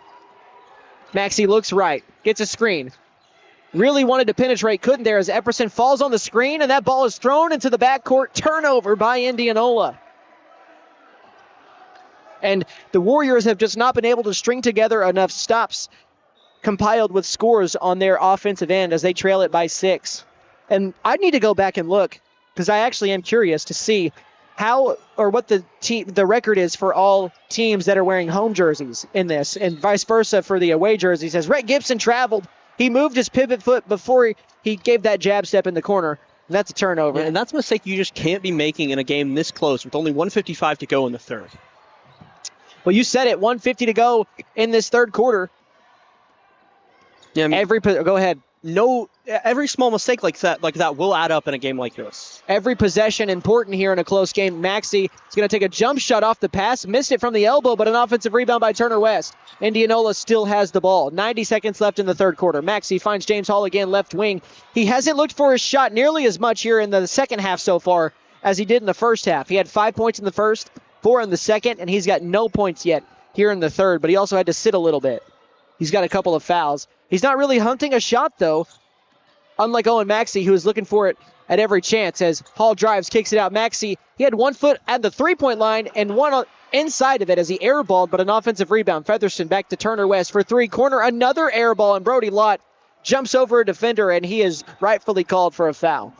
Yeah, and that's 4 on Brody Lott, by the way. The Indianola Warriors just not very calm right now in this moment. Just trying to find some rhythm here on the offensive side of the ball. Slade Womack and Kason Carpenter checking back in as Jacob Trout and Rhett Gibson will sit down, and that is 5 team fouls in the quarter, so it's going to be free throws here for Savannah. Yeah, and after that last possession, Owen Maxey did signal to a couple of his teammates to try their best to calm down and stay in this game. So Epperson with just 4 points, he goes to the line and misses the first free throw. And he's not had just the best week from the free throw line up to this point. And you're going to need to capitalize from the charity stripe in a game like this. Like I said, they only went 10 for 21 from the charity stripe in the last game. Epperson makes the free throw. And so far in this game, they were 2 of 5 at the half, but they've knocked down 6 free throws out of 8 shots here in the third quarter. So That's much better, and that's why we've seen their lead extend to 7 as we are now into the final minute of the third. 32-15, Savannah has scored 10 points in the quarter to just 6 here for Indianola. James Hall off the screen for 3. Missed it, but Turner West gets the offensive rebound. He pump fakes once, and he's fouled on the way up by Epperson. Yeah, great foul. Great foul call there by the official. Great foul bait by Turner West there. Really needed that call right now. Got the defender up off of his feet, and that's a Cardinal sin, just like fouling a jump shooter. Don't leave your feet on a pump fake, and don't foul jump shooters. I'm sure there's more Cardinal sins, but... Yeah, and that was a beautiful pump fake as well. Turner West misses the first free throw. And that's only the first free throw since the first quarter. Indianola has not been able to get to the line, but they've taken a lot more outside shots or just mid-range jumpers. And Coach Bynum not happy about that missed free throw. And Turner West has not scored in this game, surprisingly, and that changes there with the singular free throw make. 40 seconds left in this third quarter. It's 32-26. And my wife just texted me, I guess Harry Styles just surprise dropped a brand new song, so she said I had to turn you off for a second to listen to the song. I respect it. I do too. I love Harry Styles. Big fan. Big fan. Obviously my wife is as well. But 20 seconds left in this third quarter. It's 26-32. 6-point lead here for the Dogs wearing the road uniforms. And maybe wait till after the game for this one, as it is a close bout here. 7 seconds left in this third as McGee goes baseline. It's swung around to Epperson. Epperson kicks it to Carpenter in that corner. 2 seconds left. He doesn't see the time. Epperson can't get it off, and that'll send us to the final frame as the Dogs lead it over Savannah 26-32. We're going to take a 60-second timeout, and then when we come back, it's time for the final quarter of this first boys game of the day. We'll be back here listening to live Pit 8 coverage on the air. Lee Auto Sales. We buy, sell, and trade. Super prices, easy terms, and fast approval. Choose the dealer who cares. Choose Lee Auto Sales. We finance and we have the largest used car inventory in McAllister. Dude, where's my car? Where's your car, dude? Come by 2431 North George Nye Expressway in McAllister and let us show you why we have been voted the #1 choice for the best pre-owned car lot. Lee Auto Sales. We sell quality, not quantity. Let us help you. Call 918-423-7887. Visit us online at leautosalesok.com. So go see Chan the man. Who can? Chan can. Hadco Farm and Ranch has been in business for over 35 years, and they're a proud Big V feed and products dealer. Hadco Farm and Ranch is hometown friendly. These folks strive to accommodate all of your farming and ranching needs, from quality livestock feeds to medicines and hardware. That's Hadco Farm and Ranch in Kiowa, America, where Rex and the boys want to wish all Pit 8 teams the very best of luck.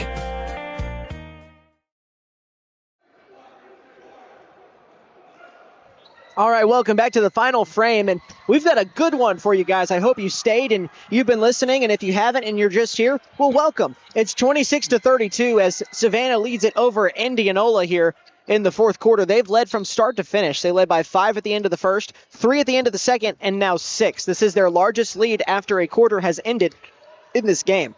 So Rhett Gibson on the floor. They tried to set up a screen for him to shoot a deep 3, and he does. Left it off the front rim. Man, a step in that probably goes in. He was pretty deep there as Bobby Hurd gets the long offensive rebound at the mid-court line for Savannah. Savannah is on the left side of your radio dial, going right to left here in the second half. Indianola going left to right. Indianola, by the way, looks like they're in a 1-3-1 defensive zone here. Yeah, and it's worked miracles for them in this corner 3 for Kason Carpenter, in and out, and man, just rims off, but an offensive rebound by Gibson, and he misses, but Epperson cleans it up. This time as he gets the make off the second offensive board of that possession. Yeah, and that's right there is what has killed them in this game. It's the boards. I mean, they're really needing to convert off of these. Savannah getting so many offensive rebounds. Sorry to gather my thoughts there. Over Indianola right now. And that makes it an 8-point game, 26-34. We have not had a double-digit lead as James Hall created a lot of space on a jab step, but opted not to operate afterwards as Maxey step back 3, hand in his face, cash money. And that's do we have a timeout or what happened here? I believe he is telling Owen Maxey that he's not allowed to celebrate anymore. I think it was his celebration that he did. He has been sharing some interesting words. I don't know if you've been able to hear it.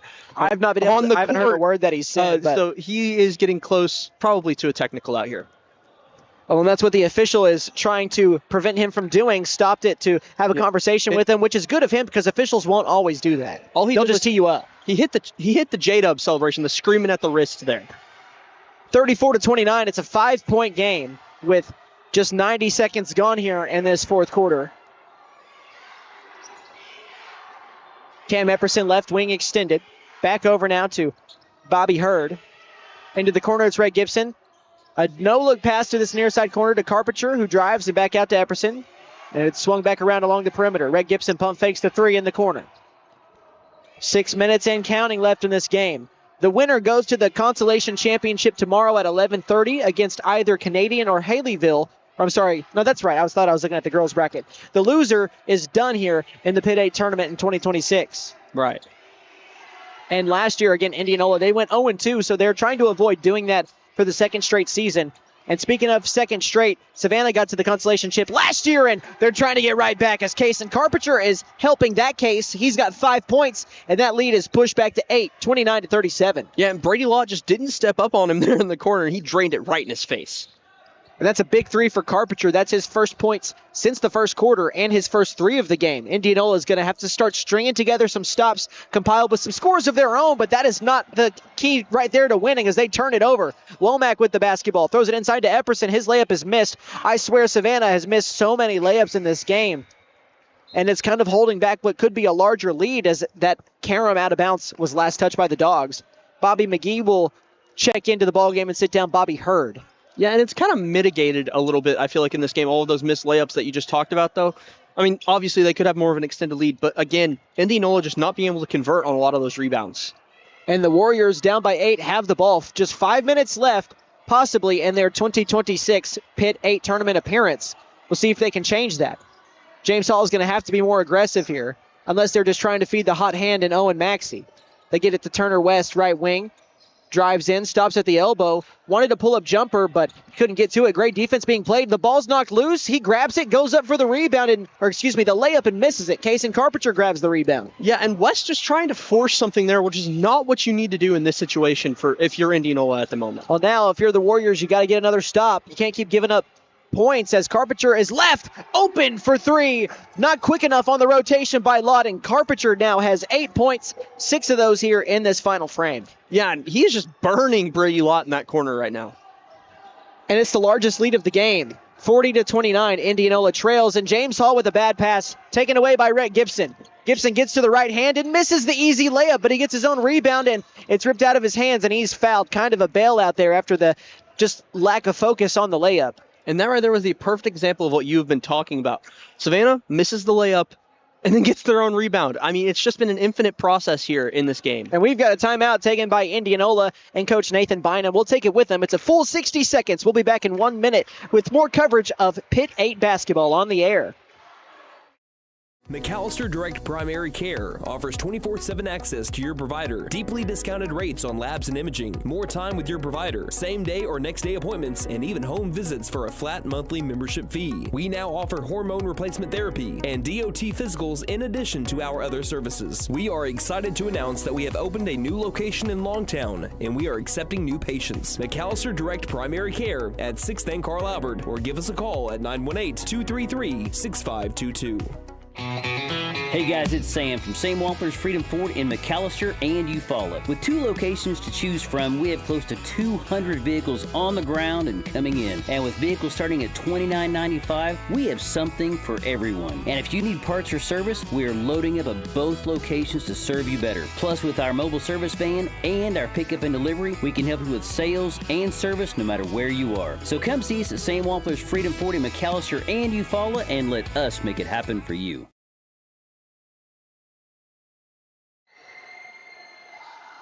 Alrighty, we are back in the fourth quarter, and what was once a really good, closely contested game is now kind of spread out just a little bit. This game is not over by any stretch of that word. It's an 11-point lead, though, for Savannah, as they have seen their 6-point lead grow to 11 here in the fourth, as they're up 40-29 with the basketball over Indianola. And a pass to Carpenter on the inbound, wide open on the block, and Carpenter has now scored 8 straight points for this team. He's got 10. Yeah, I mean, he is cooking here. He has really stepped up going into this fourth quarter.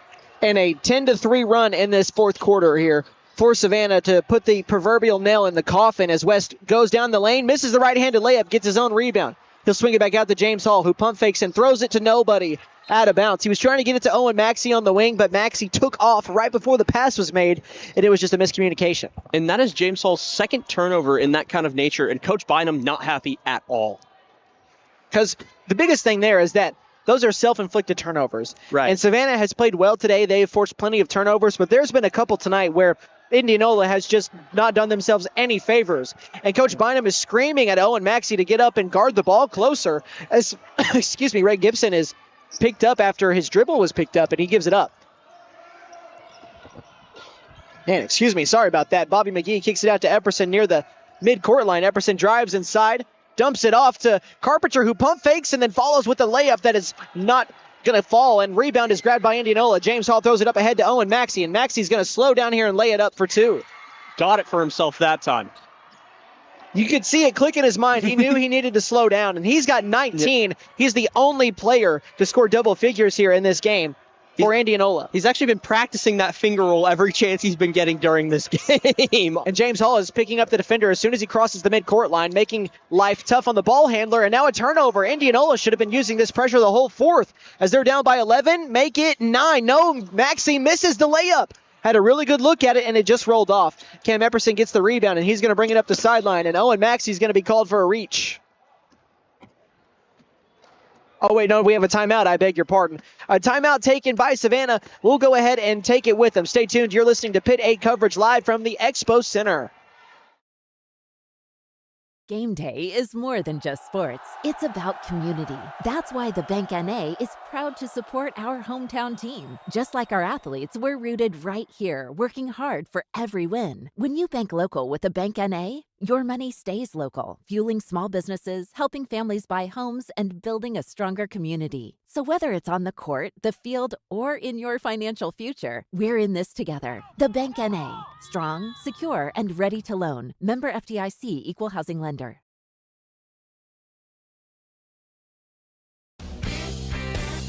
The Buck Wilson Big Buck Contest is underway. The deer, they're everywhere. And if one gets in the way of your moving vehicle, well, Buck Wilson Frame and Body Shop can fix it. And don't forget to register for your chance to win cash and prizes during the Buck Wilson Big Buck Contest. We're located at 103 Oklahoma Avenue in McAllister. Call 918-423-3161. That's 423-3161. Welcome back out of that timeout. Back at the Expo Center. First boys game of the day as Savannah leads it by 11 here in the fourth, 42-11, and Indianola trying to get a turnover as Epperson. I thought we were going to get a 5-second call there, but we've got another timeout being taken by Savannah. And guess what? I'm sorry, folks, but we're going to take it with them. So stay tuned. When we come back, we've got more Pit 8 hoops on the way. We'll be back in 60 seconds. Ever notice how one thermostat can spark a full family debate? Dad cranks it down, mom turns it up, and the kids, well, they just want it perfect for video games. That's when your HVAC system says, I'm done. And that's when we step in to keep everyone comfortable and prevent the family from turning on each other. Because let's be honest, the dog shouldn't have to choose sides. Don't despair. Call Freeze and Flare Heat and Air. We're licensed, bonded, and insured. Mechanical license number 0014445.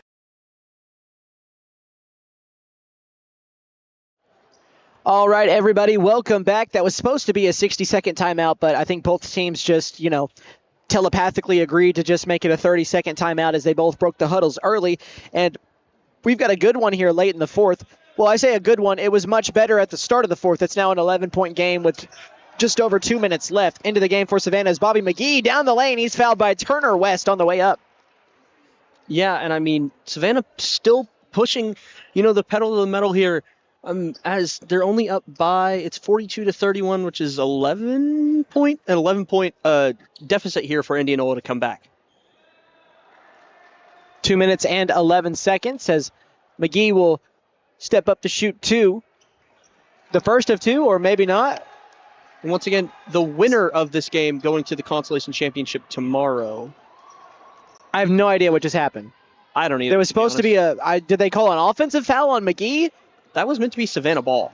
Well, it was supposed to be free throws for Savannah, so I don't know. I guess they called an offensive foul or a turnover. I'm not sure. It was for Camden Epperson, right? But it was going to be free throws for Bobby McGee, so I'm not sure what happened there. Either way, Savannah has the ball back. McGee says, I want some points, but he retreats after the drive. He got pretty deep there in the lane, or just outside the lane, that is.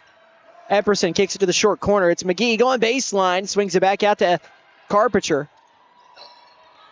And it's back to McGee. Over to Epperson, right wing. He penetrates back to Rhett Gibson. 90 seconds left in this game, and Savannah doesn't have to score or shoot the ball again. Gibson trying to get Owen Maxey just out of the way, but Maxey gets a rip on the crossover, and he's going to go up with the layup. It's good. Owen Maxey has 21 points. He is keeping Indianola in it. 9-point game with about 70 seconds left. Rhett Gibson on the right wing. Retreats to the corner, and it's ripped out of his hand again. The ball is loose. Bobby McGee dives on it. Not dives, I beg your pardon there, misspoke. He dives on it, and we've got another timeout being taken, I think. Yeah, we do. We've got a timeout being taken by Savannah. It looks like it, I guess. We are. Okay, there it is. A late call, but now it's supposed to be 60 seconds, so we'll take the timeout with them. We'll be back in 1 minute. You're listening to Pit 8 coverage live on the air. Prime Structures is your local manufacturer of portable buildings. From storage sheds, portable garages, and portable barns to custom builds such as chicken coops and greenhouses. We are the only one who builds their buildings here in McAllister using local resources and local labor. We offer metal carports, RV covers, and metal garages. Local ownership with buildings built in McAllister means factory direct pricing for the customer, saving you money. Free local delivery is also provided. Ask us about our lease-to-own, rent-to-own options. Prime Structures in McAllister, locally owned by Brent and Leisha Case at 1702 South Georgia Expressway, 918-525-4101. See us on Facebook and Instagram. The Buffaloes are the pride of McAllister. When it comes to sports, they're the winning team. And when it comes to your money, Bank First is the all-star you need on your side. We're talking big plays with full-service banking, touchdowns with convenient online and mobile banking, and overtime support with extended hours and ATMs statewide. Bank First, your money's winning team. Proud supporter of the McAllister Buffaloes. Member FDIC.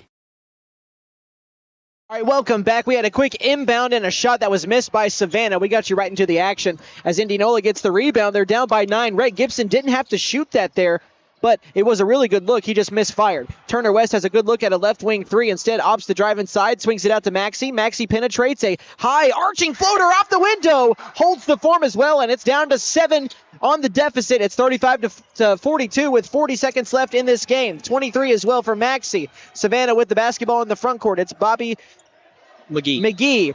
I had to double check, and I think we've got a foul now against Santine. Yeah, hey, Chase, does that mean the bank is still open? Yeah, still open. It's still open at 6:29 p.m. on a Thursday. Jackson Santine, by the way, called for that foul. He might have just fouled out. And yeah, he did. Jackson Santine fouls out. That is his 5th foul of the game. Brody Lott has 4, so he's got to be careful. But Indianola might be a little too late on the effort here as they're down by 7 with 35 seconds left. Yeah, and that just is a representation of how much effort and intensity Indianola has been playing with in this game. And the inbound to McGee in the backcourt. Keithan Featherston on the ball handler right now. 30 seconds left. McGee picks up his dribble, and he's in a tough spot. And he throws it over to Rhett Gibson, guarded closely by Turner West, and West is going to commit the foul. And we've got a ways to go before free throws are going to be shot. That's only the 3rd team foul. We've still got 2 more to go. Yeah, and Savannah obviously probably just looking to hold here. And that is the 3rd foul against Turner West. 25 seconds left in this one, and if this one bleeds too much longer, it's going to run us a little bit behind for the second girls game and the final girls game of the night. And that's a 5-second call on the inbound, and Carpenter is shouting at Womack to get the ball in. But it's too late now, obviously, as that's a turnover, and Coach Bynum might want a timeout. Hold on, there's an officials conversation happening. Yeah, so that's a 5-second call that's going to favor Indianola, and we've got a timeout taken. We'll take it with them. Just 30 seconds, though, so stay tuned. We will be right back shortly with more Pit 8 action on the air. Patriot McAllister is proud to support local athletics and the McAllister community. As a special thank you, our new general manager, Bentley Redburn, is offering a free oil change to everyone who attends the Pit 8 basketball tournament. Just present your Pit 8 ticket stub or proof of ticket purchase and receive 1 free oil change per vehicle, including diesels. Good luck to all Pit 8 teams. Patriot McAllister, Chrysler, Dodge, Jeep, and Ram. 916 South Georgia Knight Expressway, McAllister. 918-423-2288. PatriotMac.com. Second break there, and we are back.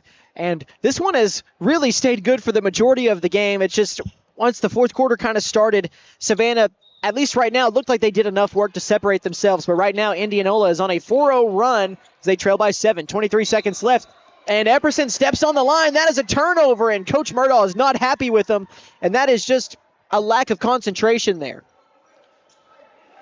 Yeah, and I believe Coach Murdaugh at the end of that, I don't know if you mentioned it, at the end of that 5 seconds there that they almost had on the possession before, called a timeout, so it stayed Savannah ball. Okay, makes sense. 20 seconds left in the game. 7-point lead. Left wing three from Hall. Left it short off the front rim, out of bounds, off the rebound, and that's going to go back to Savannah, and that just might do it.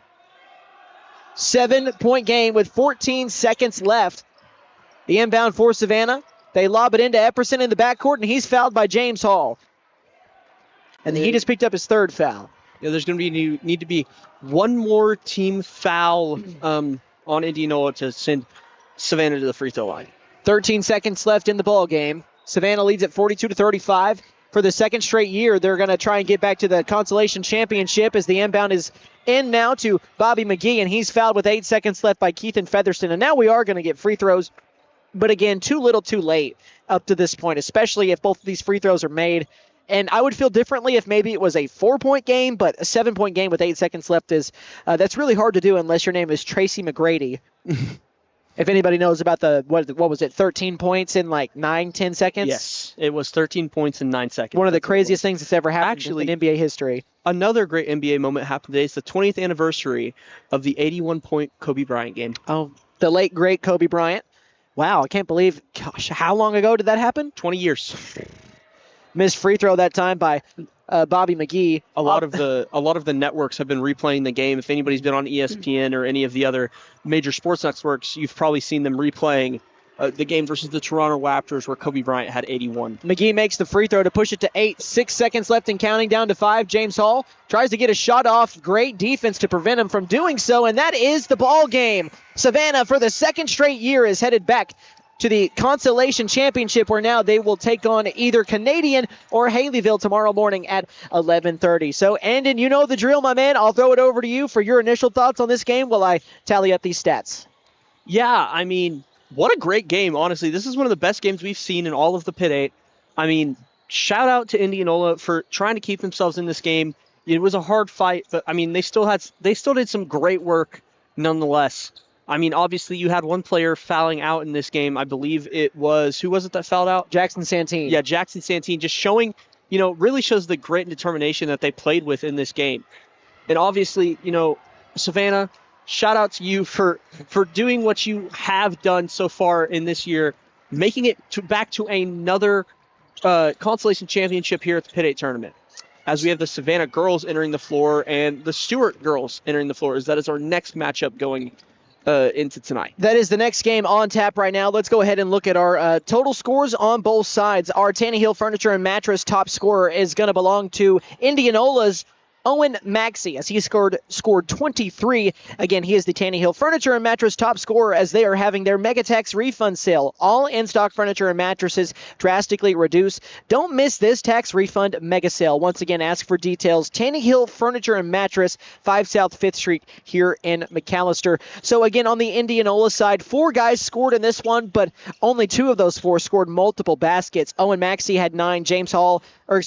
Owen Maxey had 23. James Hall had 9, and all 9 of his points were in the first half. I don't think he took more than maybe 1 or 2 shots in the second half, which for Indianola, if they want to win, that is not the recipe that they're going to have. Hall is going to have to probably get up more shots here in the future, but they are done now in the Pitt 8 tournament. Over on the Savannah side, leading the way with 14 was Rhett Gibson. You also had Kason Carpenter with 10. Slade Womack had 6. Cam Epperson had 7. Bobby McGee had 4, and Jacob Trout had 1. So once again, Savannah moves on, as they are going to be playing in the Consolation Championship tomorrow morning at 11:30, and they will take on the winner of the nightcap, which will be right after this game, which, as you mentioned, Andon, is now up. We've got Stewart and Savannah. Tip-off is coming here in about 8 minutes. We're going to take a 5-minute break, though. We're going to get our bearings gathered and make sure we're ready for this third game. So you guys stay tuned. Again, we're going to take about a 5-minute break here. So we'll be back with more Pitt 8 coverage live from the Southeast Expo Center. Basketball season is here. Keep your eye on the ball and your vision sharp with Kennedy Eye Care. We offer expert exams, advanced treatments, and stylish frames from brands like Oakley, Ray-Ban, Gucci, and more. Visit us in McAllister, Shakota, or Atoka today. Or give us a call at 918-429-1400. Kennedy Eye Care. Your vision is our focus. The law office of Jeff Contreras will fight for your rights. We believe in developing a relationship of trust with our clients, and we litigate our cases with passion. Mr. Contreras is a skilled trial attorney who provides skilled representation in the areas of family law, personal injury, and criminal defense. Contreras Law is conveniently located 1 block west of the Pittsburgh County Courthouse, 25 East Carl Albert Parkway in McAllister, or you may call 918-420-5900. When you free up time in your day, you make space for the world of possibility. A world where all those wishes, all those to-do notes become day-to-day realities. Whatever you dream of, First Bank wants to be a part of it. Open a checking account here. It only takes a few minutes, and realize more time for what's possible. First Bank, here for possibilities. Visit firstbank-ok.com. Member FDIC.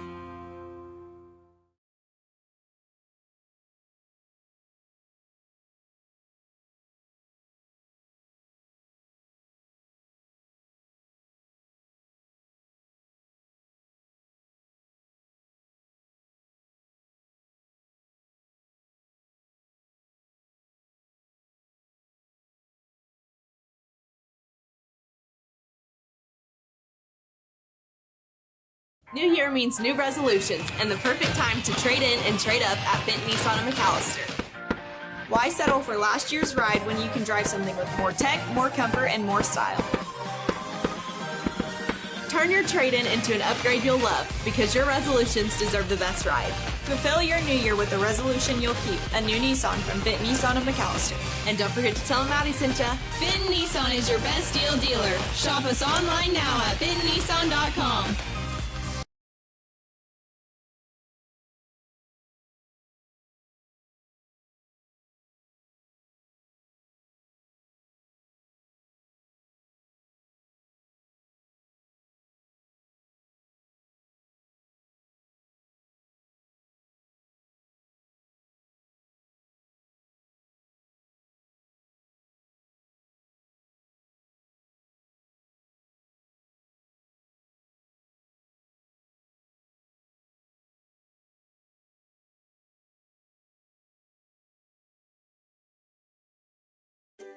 Southeastern Oklahoma Realty, our group of specialized brokers, has a deep understanding of the value of land, soil, woodlands, wildlife habitat, water, the environment, and all aspects of good land stewardship. We understand the value of land and outdoor properties, making us the best professionals to consult when selling or buying countryside real estate. Southeastern Oklahoma Realty. Call 918-424-3264. That's 918-424-3264. Caring Hands Healthcare Center is a federally qualified healthcare center. But what does that actually mean? It means that we are a local healthcare provider that is able to provide excellent care, regardless of whether you're covered by insurance, sliding scale fees, or Sooner Care. From dentistry and family practice to our new women's clinic services and everywhere in between, you and your family are always in caring hands. Lee Auto Sales. We buy, sell, and trade. Super prices, easy terms, and fast approval. Choose the dealer who cares. Choose Lee Auto Sales. We finance and we have the largest used car inventory in McAllister. Dude, where's my car? Where's your car, dude? Come by 2431 North George Nye Expressway in McAllister and let us show you why we have been voted the #1 choice for the best pre-owned car lot. Lee Auto Sales. We sell quality, not quantity. Let us help you. Call 918-423-7887. Visit us online at Lee. Hadco Farm and Ranch has been in business for over 35 years, and they're a proud Big V feed and products dealer. Hadco Farm and Ranch is hometown friendly. These folks strive to accommodate all of your farming and ranching needs, from quality livestock feeds to medicines and hardware. That's Hadco Farm and Ranch in Kiowa, America, where Rex and the boys want to wish all Pit 8 teams the very best of luck. McAllister Direct Primary Care offers 24/7 access to your provider, deeply discounted rates on labs and imaging, more time with your provider, same day or next day appointments, and even home visits for a flat monthly membership fee. We now offer hormone replacement therapy and DOT physicals in addition to our other services. We are excited to announce that we have opened a new location in Longtown, and we are accepting new patients. McAllister Direct Primary Care at 6th and Carl Albert, or give us a call at 918-233-6522. Hey guys, it's Sam from Sam Wampler's Freedom Ford in McAllister and Eufaula. With 2 locations to choose from, we have close to 200 vehicles on the ground and coming in. And with vehicles starting at $29.95, we have something for everyone. And if you need parts or service, we are loading up at both locations to serve you better. Plus, with our mobile service van and our pickup and delivery, we can help you with sales and service no matter where you are. So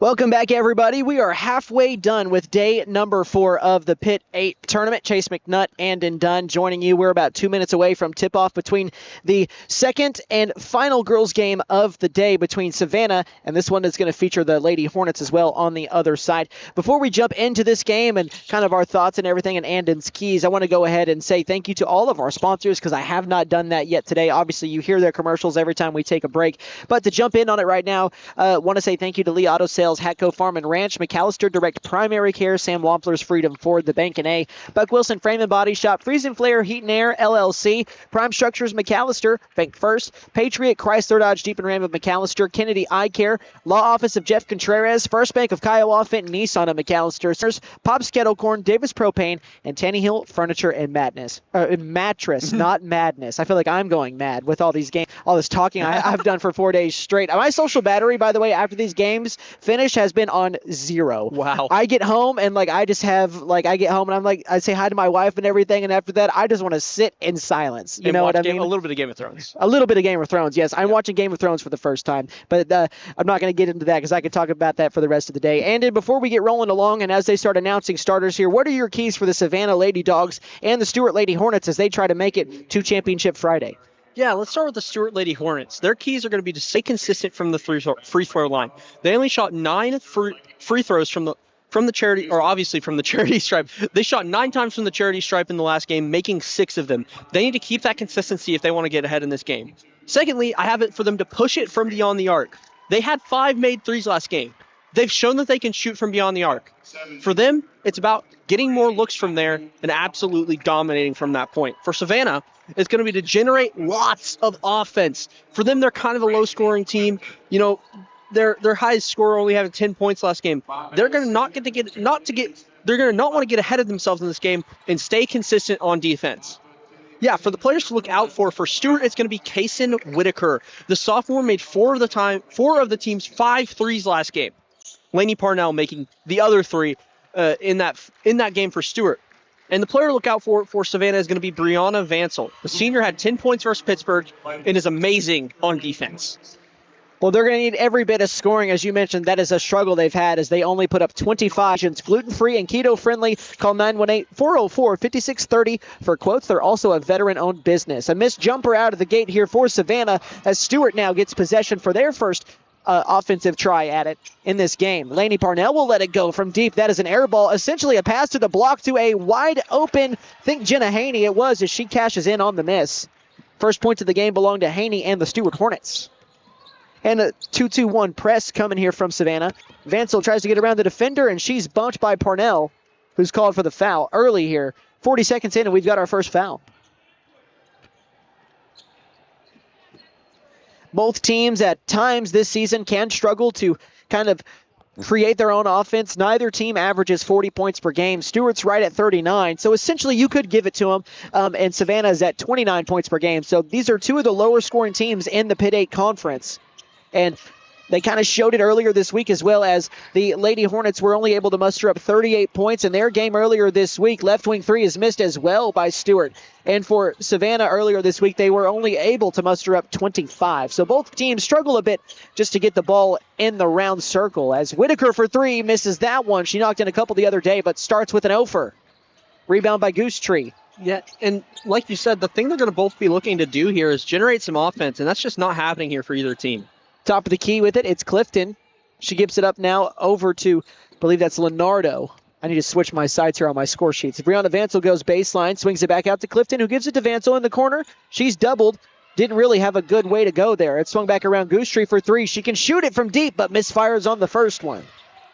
Rebound by the Lady Dogs. It's Leonardo almost falling over. She gives it up. It's thrown around the perimeter now. Back to Vansel. Vansel gives it to Leonardo, who pump fakes. She's on the near side wing now.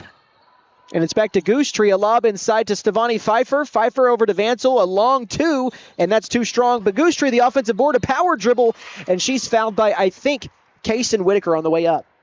Her first foul, the second team foul against the Hornets. And here comes the first free throws of the game. They belong to Hannah Goose Tree. And this trip to the line is brought to you by Davis Propane, as they are a family-owned and operated business for over 40 years as a full-service propane company and delivery service. Serving Pittsburgh County and the surrounding areas, Davis Propane in Savannah. Give them a call at 918-423-0945 as Hannah Goose Tree knocks down that first free throw.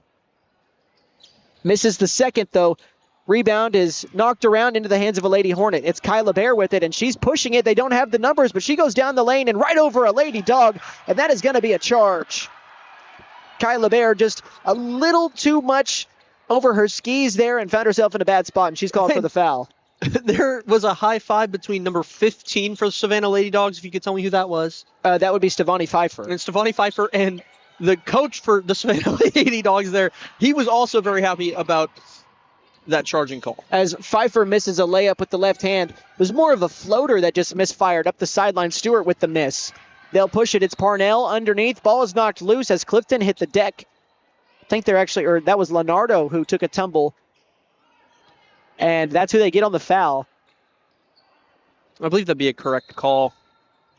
That is the first team foul against Savannah. 3 team fouls against Stewart as they lead at 2-1.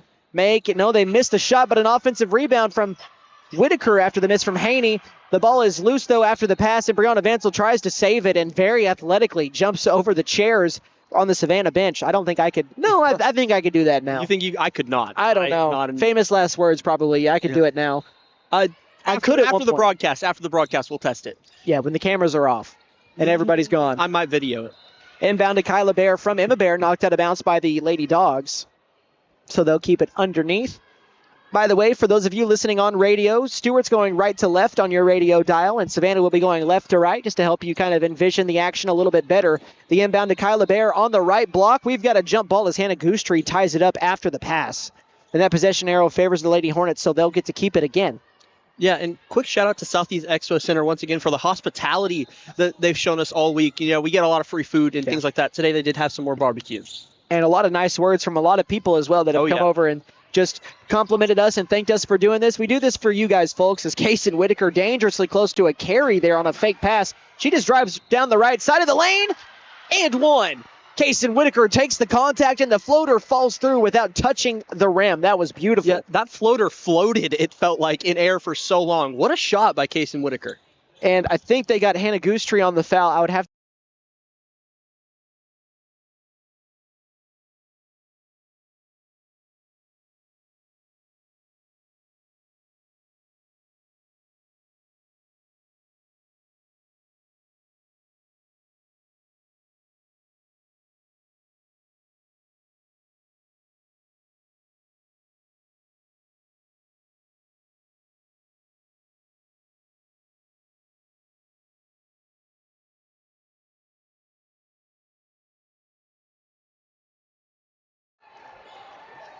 We're back. I'm going to have to bring us back. All right, guys. Sorry about that. Somebody in the crowd stepped on our extension cord and ripped it out.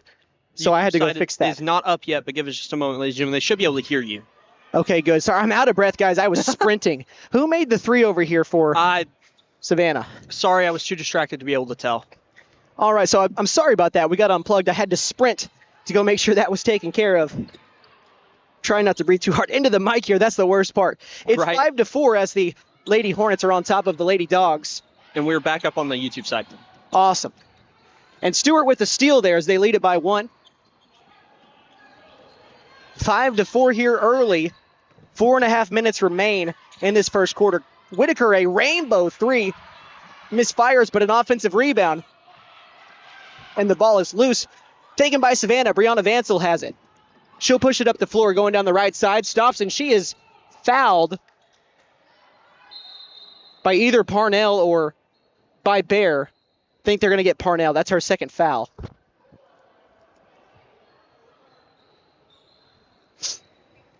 And we're going to have a baseline inbound now as Lily Brown is going to check in.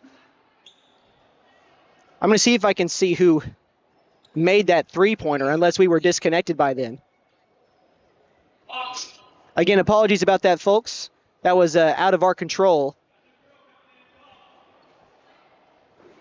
Substitution for the Lady Hornets. Parnell will sit down with 2 fouls. Checking in is Ella Sheaver. And there's blood on the floor again. Wow. I don't know if I've seen that many times, especially not at the Pitt 8 tournament. It wasn't like that last year. Right. Hopefully it'll be a quick cleanup here. And they're going to take a timeout to clean the blood off the floor. We'll take the timeout with them, I guess. We'll be back in 60 seconds with more Pitt 8 area coverage of the tournament at the Expo Center.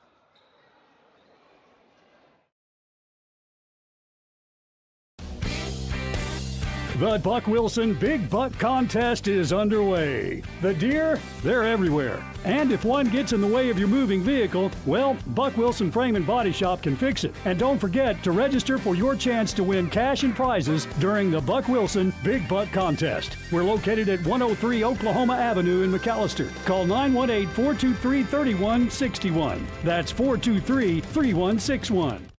That break, we've got a 3 from Gracie Clifton that doesn't go. It's 5-4 here. Folks, I'm sorry about just kind of the all over the placeness we've had here to start this game. Mostly out of our control, as there's going to be an over the back call against Savannah, and I'm not going to have my stats right, and it is what it is. We'll see if I can get an update over at halftime from the PA table, as that's a turnover by the Lady Dogs.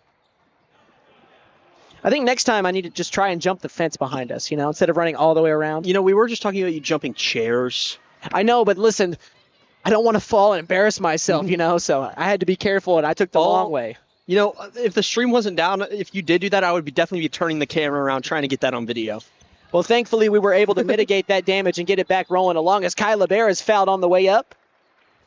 Yeah, and nonetheless, it has been a great day here at the Southeast Expo. I think they're going to get hard to tell. I think they got Gracie Clifton, which would be, it's just a foul on her. So I don't know how many. We'll know, obviously, if somebody fouls out. But 14 fouls on both sides, so any more fouls for the rest of the quarter will lead to free throws as Kyla Bear makes the first of 2. She's now 2 of 3 from the free throw line.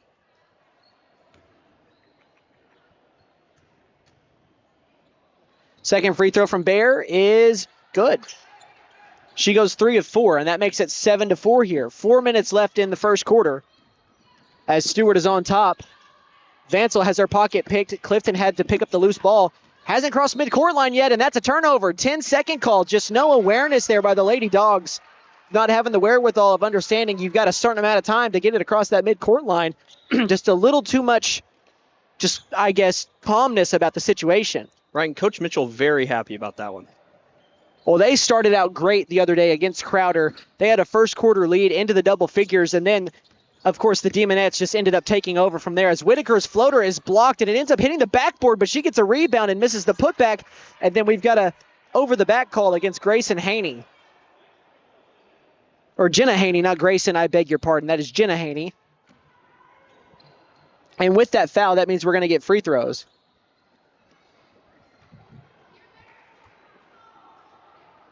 This one's going to belong to Maddie Leonardo.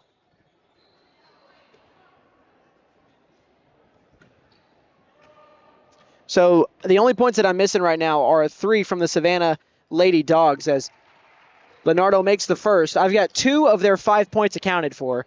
So that's the only thing that I'm missing is the 3 that happened when I ran over there. Right. And so we'll see if I can get it figured out. I wasn't able to figure out who had... Well, you got unplugged here too, so you also had to put out a fire as well. Yeah. So again, we'll just try and figure that out at the halftime break. 3.5 minutes left in the first as Kyla Bear just strolls down the lane as she's fouled on the way up. Also, thank you to Austin Wheat for the the quick acting on the radio side as well to let everybody know what happened.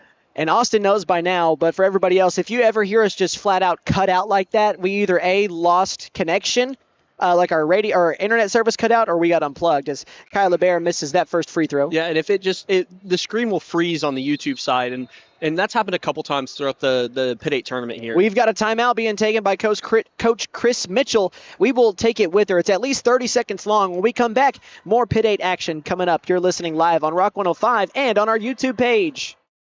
Ever notice how one thermostat can spark a full family debate? Dad cranks it down, mom turns it up, and the kids, well, they just want it perfect for video games. That's when your HVAC system says, I'm done. And that's when we step in to keep everyone comfortable and prevent the family from turning on each other. Because let's be honest, the dog shouldn't have to choose sides. Don't despair. Call Freeze and Flare Heat and Air. We're licensed, bonded, and insured. Mechanical license number 0014445.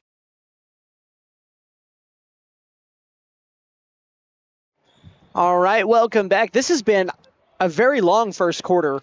We are still, over 3.5 minutes away from finishing it. It's felt like a 15-minute first quarter, and I think it's partially because we've shot 1, 2, 3, 4, 5, 6, 7, 8, 9, 10 free throws in the first not even 5 minutes. It's a lot of free throws. Kyla Bear misses the first and second one there. She is now 3 of 6, and the rebound is tied up by Kyla Bear with Lily Brown for Savannah. And that jump ball will favor Stewart. So a great play to essentially turn that into an offensive rebound.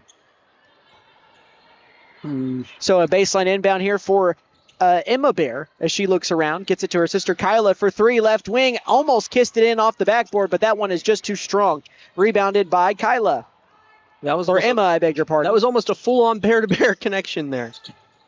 Bear-to-bear connection there. That was right. I like it. as Whitaker has the basketball, hands it off to Kyla Bear. 3 minutes left in the first. She'll pull a deep three off the dribble, left it off the front side of the rim, and Lily Brown is shoved to the ground on the rebound, but no call. Nice rebound by Kaysen Whitaker. Into the corner, Ella Sheaver for three. That one is too strong, and this time the rebound is grabbed by Maddie Leonardo, and she's getting doubled and just throws it through her legs, but finds Brianna Vansel. And it's up to Hannah Goostree, and Goostree will push it down the lane. She's blocked and fouled on the way up. Yeah, and the Stewart Lady Hornets kind of in an acting, as I believe one of the Bear sisters may be hurt. She's grabbing her left thigh here. It's going to be 2 shots for Hannah Goostree. Yeah, but the Stewart Lady Hornets kind of trying, more Don't blood. tell me we've got more blood on the floor. That or a wet spot. But the Stewart Lady Hornets really enacting one of the keys I talked about before the game, that being, you have 5 made threes in the last game. Keep trying to convert on that. Maybe not making as many of them as they'd like to here, but still, trying that, knowing that you can make them, it's all part of the process. And looks like that cleanup might be pretty quick. I think they're still going to give them the 30-second timeout here, so I think we might take it with them. Let's see. No, maybe not. Are they going to break the huddle now? Stewart is, at least. The Lady Dogs are probably not far behind. So, yeah, we're just going to go ahead and keep it here. But, again, this has been an extremely long first quarter. We're ranging on 20 minutes since the first quarter started. And that's not a joke. We're not there yet, obviously, but it's going to get there by the time this quarter ends. It's been a 20-minute first quarter. It's just been a free throw fest. To the line, it's Hannah Goostree. She's got 1 point. It's going to stay right there. She misses the first. She's missed 2 straight free throws. She's 1 of 3 now. The second one from Goostree is good. She's got 2 points. It's all tied up here now. Still in this first quarter. 7-7. 2.5 minutes left in the quarter. Down the lane with the basketball up for the layup. It's missed and left short. Lily Brown is going to tie up Haney on the board, as that was Kyla Bear trying to get the bucket inside. That's going to stay here with the Lady Hornets. And both teams, like we said, first off, this. And we've got a stoppage and a whistle. The possession arrow actually favors Savannah, so they will get the ball. They've corrected that. Would be able to tell, if the possession arrow actually worked. Yeah, I couldn't see. They've got the little bulb on the top of the left side now, so. Right. Vansel across the timeline with the ball. Savannah's only knocked down 1 field goal, and they're going to have to wait for another one as Kyla Bear gets the steal, and the right-handed layup is good. That's her first field goal. She's got 5 points. 9-7, Stewart on the high side. Goostree over to Brown. Near side back to Pfeiffer on the elbow. She'll swing it around town. Hannah Goostree, left wing 3, too strong. Rebound by Clifton. Ball's knocked loose out of bounds. Last touch by Stewart. You know what I mean? What a battle it has been here in this first quarter alone, as it is 9-7 in favor of Stewart. We still have 2 minutes left in the quarter, and we've got a steal on the inbound and another whistle here. Jump basketball. That will favor the Lady Hornets. Again, going right to left on your radio dial here in this first half at the very least. 2 minutes left and counting, and now we are under the 2-minute mark. Again, folks, still in the first quarter here. And a nice pass by Kyla Bear to the near side corner to Ella Sheaver. That's Whitaker with the basketball. She throws it to Haney inside, who dribbles around, gets underneath the basket, and she's fouled on the way up. Oh, she's called for a double dribble. Turnover. And Chris Mitchell is saying the ball was knocked loose, and the official says no, it was not. Mitchell was not satisfied with that explanation, though. Not at all. 1:40 left in this first quarter. Hannah Goostree swings it around now over to Clifton. Left wing extended, guarded closely by Emma Bear. And Lily Brown is being doubled, and it's ripped away from her, but we had a jump ball first. Either way, it's going to work out. No, it's not. Possession arrow favors Savannah. I forget we've had like a million jump balls here in the quarter, so possession keeps changing. Yeah, it's just been, again, like I just said, a battle here, it's felt like. It's been a gross first quarter, I can't lie. Yeah. It's been gross. A lot of fouls, a lot of free throws, not really a lot of fluidity, and nobody's really able to get any kind of rhythm going. And obviously, our setup getting unplugged during this first quarter as well, just causing so many problems. 9-7 is the score. Savannah with the ball. Lily Brown throws it to Goostree, going baseline, spins and goes up and under with the layup and missed it. And we've got another foul. And that means free throws. Yeah. Stevani Pfeiffer is charged for the foul. Both teams are still in the bonus, or already in the bonus in this quarter. Yeah, I don't know if we'll ever get through the first quarter. Yeah, I don't know, as Chase has started to take off his quarter zip here. I'm hot, dude. I had to sprint. I'm sweating. I had to take off the quarter zip. The red polo matches the ginger beard. Thanks for that. Appreciate that. Yeah, Chase doesn't like people pointing out that his beard is ginger and his hair is not. Very true. So I just decided to point that out on air. That's an offensive word. Say red. Red? Just say red. Okay. First free throw is left short. I'm sorry, folks. I didn't know that the word ginger was offensive. No, it's just offensive to me. Oh, it's just offensive to Chase. As Lily Brown checks out, hey, man, all I can say is at least I've got a beard, you know? Yeah, I can't grow one. That's okay. You're only general. 19. Yeah. I had a beard at 19, though. As Bear airballs the second free throw. But it's okay. It's okay. Yeah. Hey, you started the conversation, man. You started the conversation. Oh, I'm not mad, Chase. I'm not mad. I'm just 60. Oh, I did not see Brianna Vansel over there. I thought that was just going to be a turnover, but 60 seconds left in this first quarter. Savannah with the basketball. Vansel in the front court throws it over to Clifton. Clifton dribbling around to the right wing, gives it up in the corner near side to Leonardo. Leonardo to Pfeiffer. Misses a layup. Brianna Vansel the rebound, though. Offensively, she's doubled up, and Kyla Baird knocks the ball loose and takes it. Just straight up takes it away. And she is such a dominating force, it feels like, on the defensive side of the ball. Her energy just never runs dry. She'll pull a deep three. That one is just off kilter. An offensive rebound. Putback goes for Jenna Haney. She's got 4 points. 20 seconds left in this first quarter. It's 11-7 in favor of Savannah. Or, excuse me, of Stewart, as Savannah is trailing this game, trying to get back into it. Vansel, a cross-court pass from this corner to that one, and it's thrown out of bounds. 12 seconds left in the first quarter. Yeah, I believe Coach Mitchell tried to catch that one on the sideline there. Well, she was the closest to it that would have been affiliated with Stewart. Not really a Hornets, or excuse me, or I guess, yeah, there was a defender in the area, which was part of the reason why the pass was bad from Vansel. Either way, Stewart gets the ball back. 4 seconds left in the first quarter. Kyla Bair down the lane, left-handed scoop layup, doesn't go, and that's the end of the first.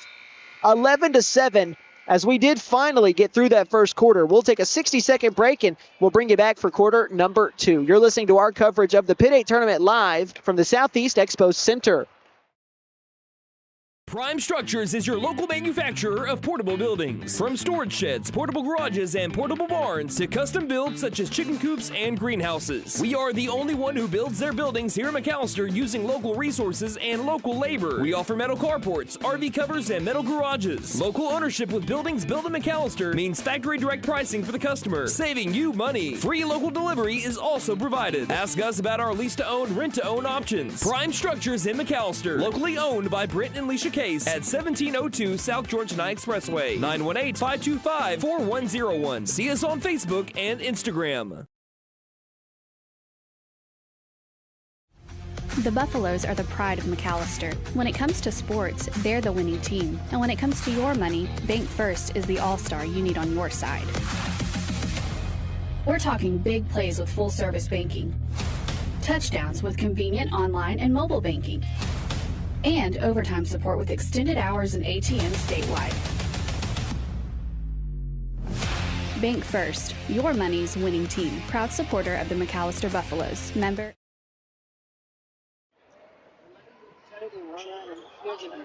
Welcome back to the Pitt 8 tournament here in the second quarter of the final girls game of the night. And we've got the Stewart Lady Hornets on top over the Savannah Lady Dogs, 11-7.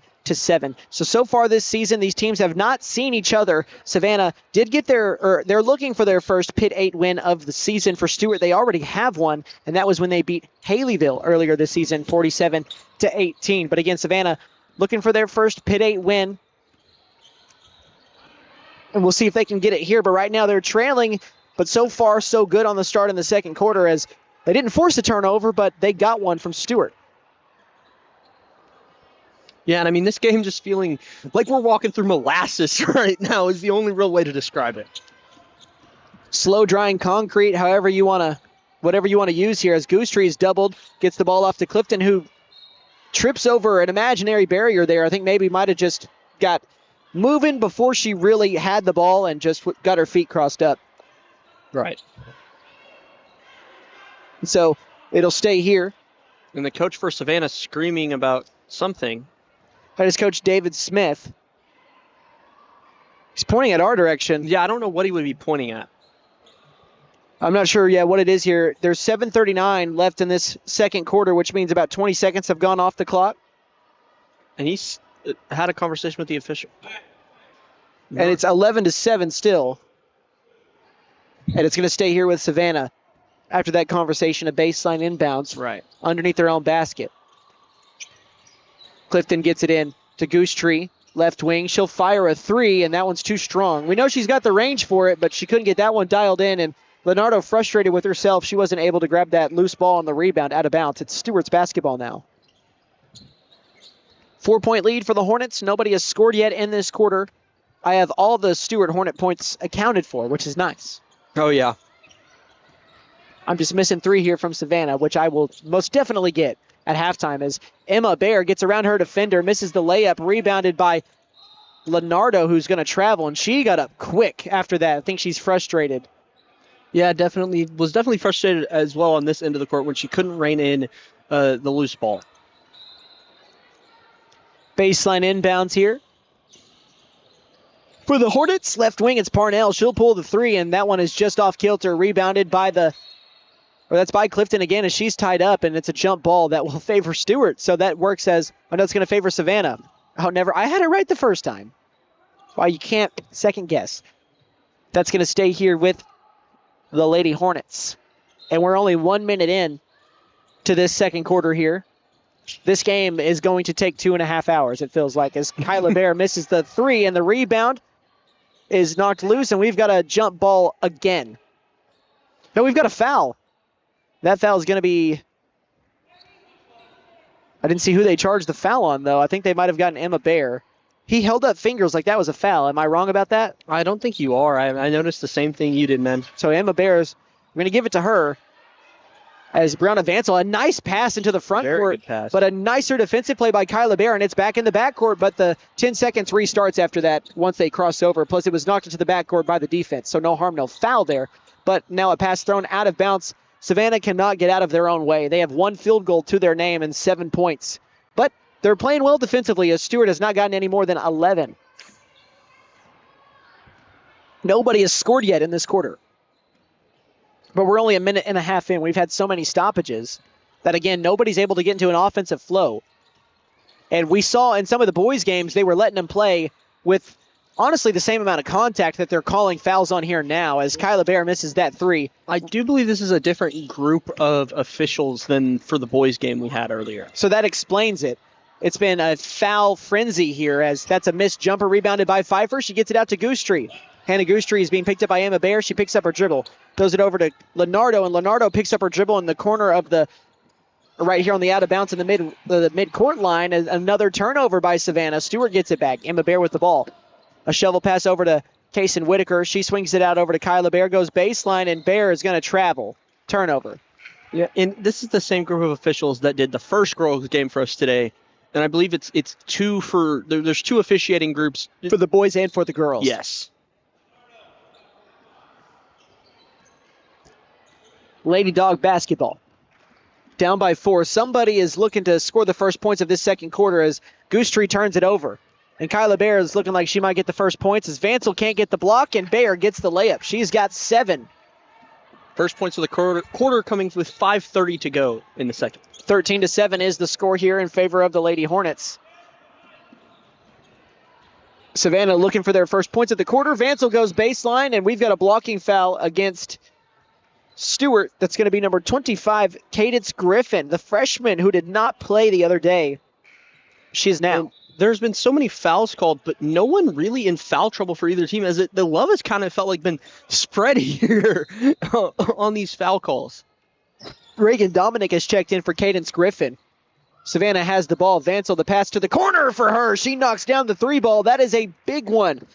And I don't know if she knocked down the 3 earlier, so as far as I'm concerned, that is her first points. And obviously we'll update that at half if we need to. 13-10, and there are 5 minutes left in this first half. Stewart on top.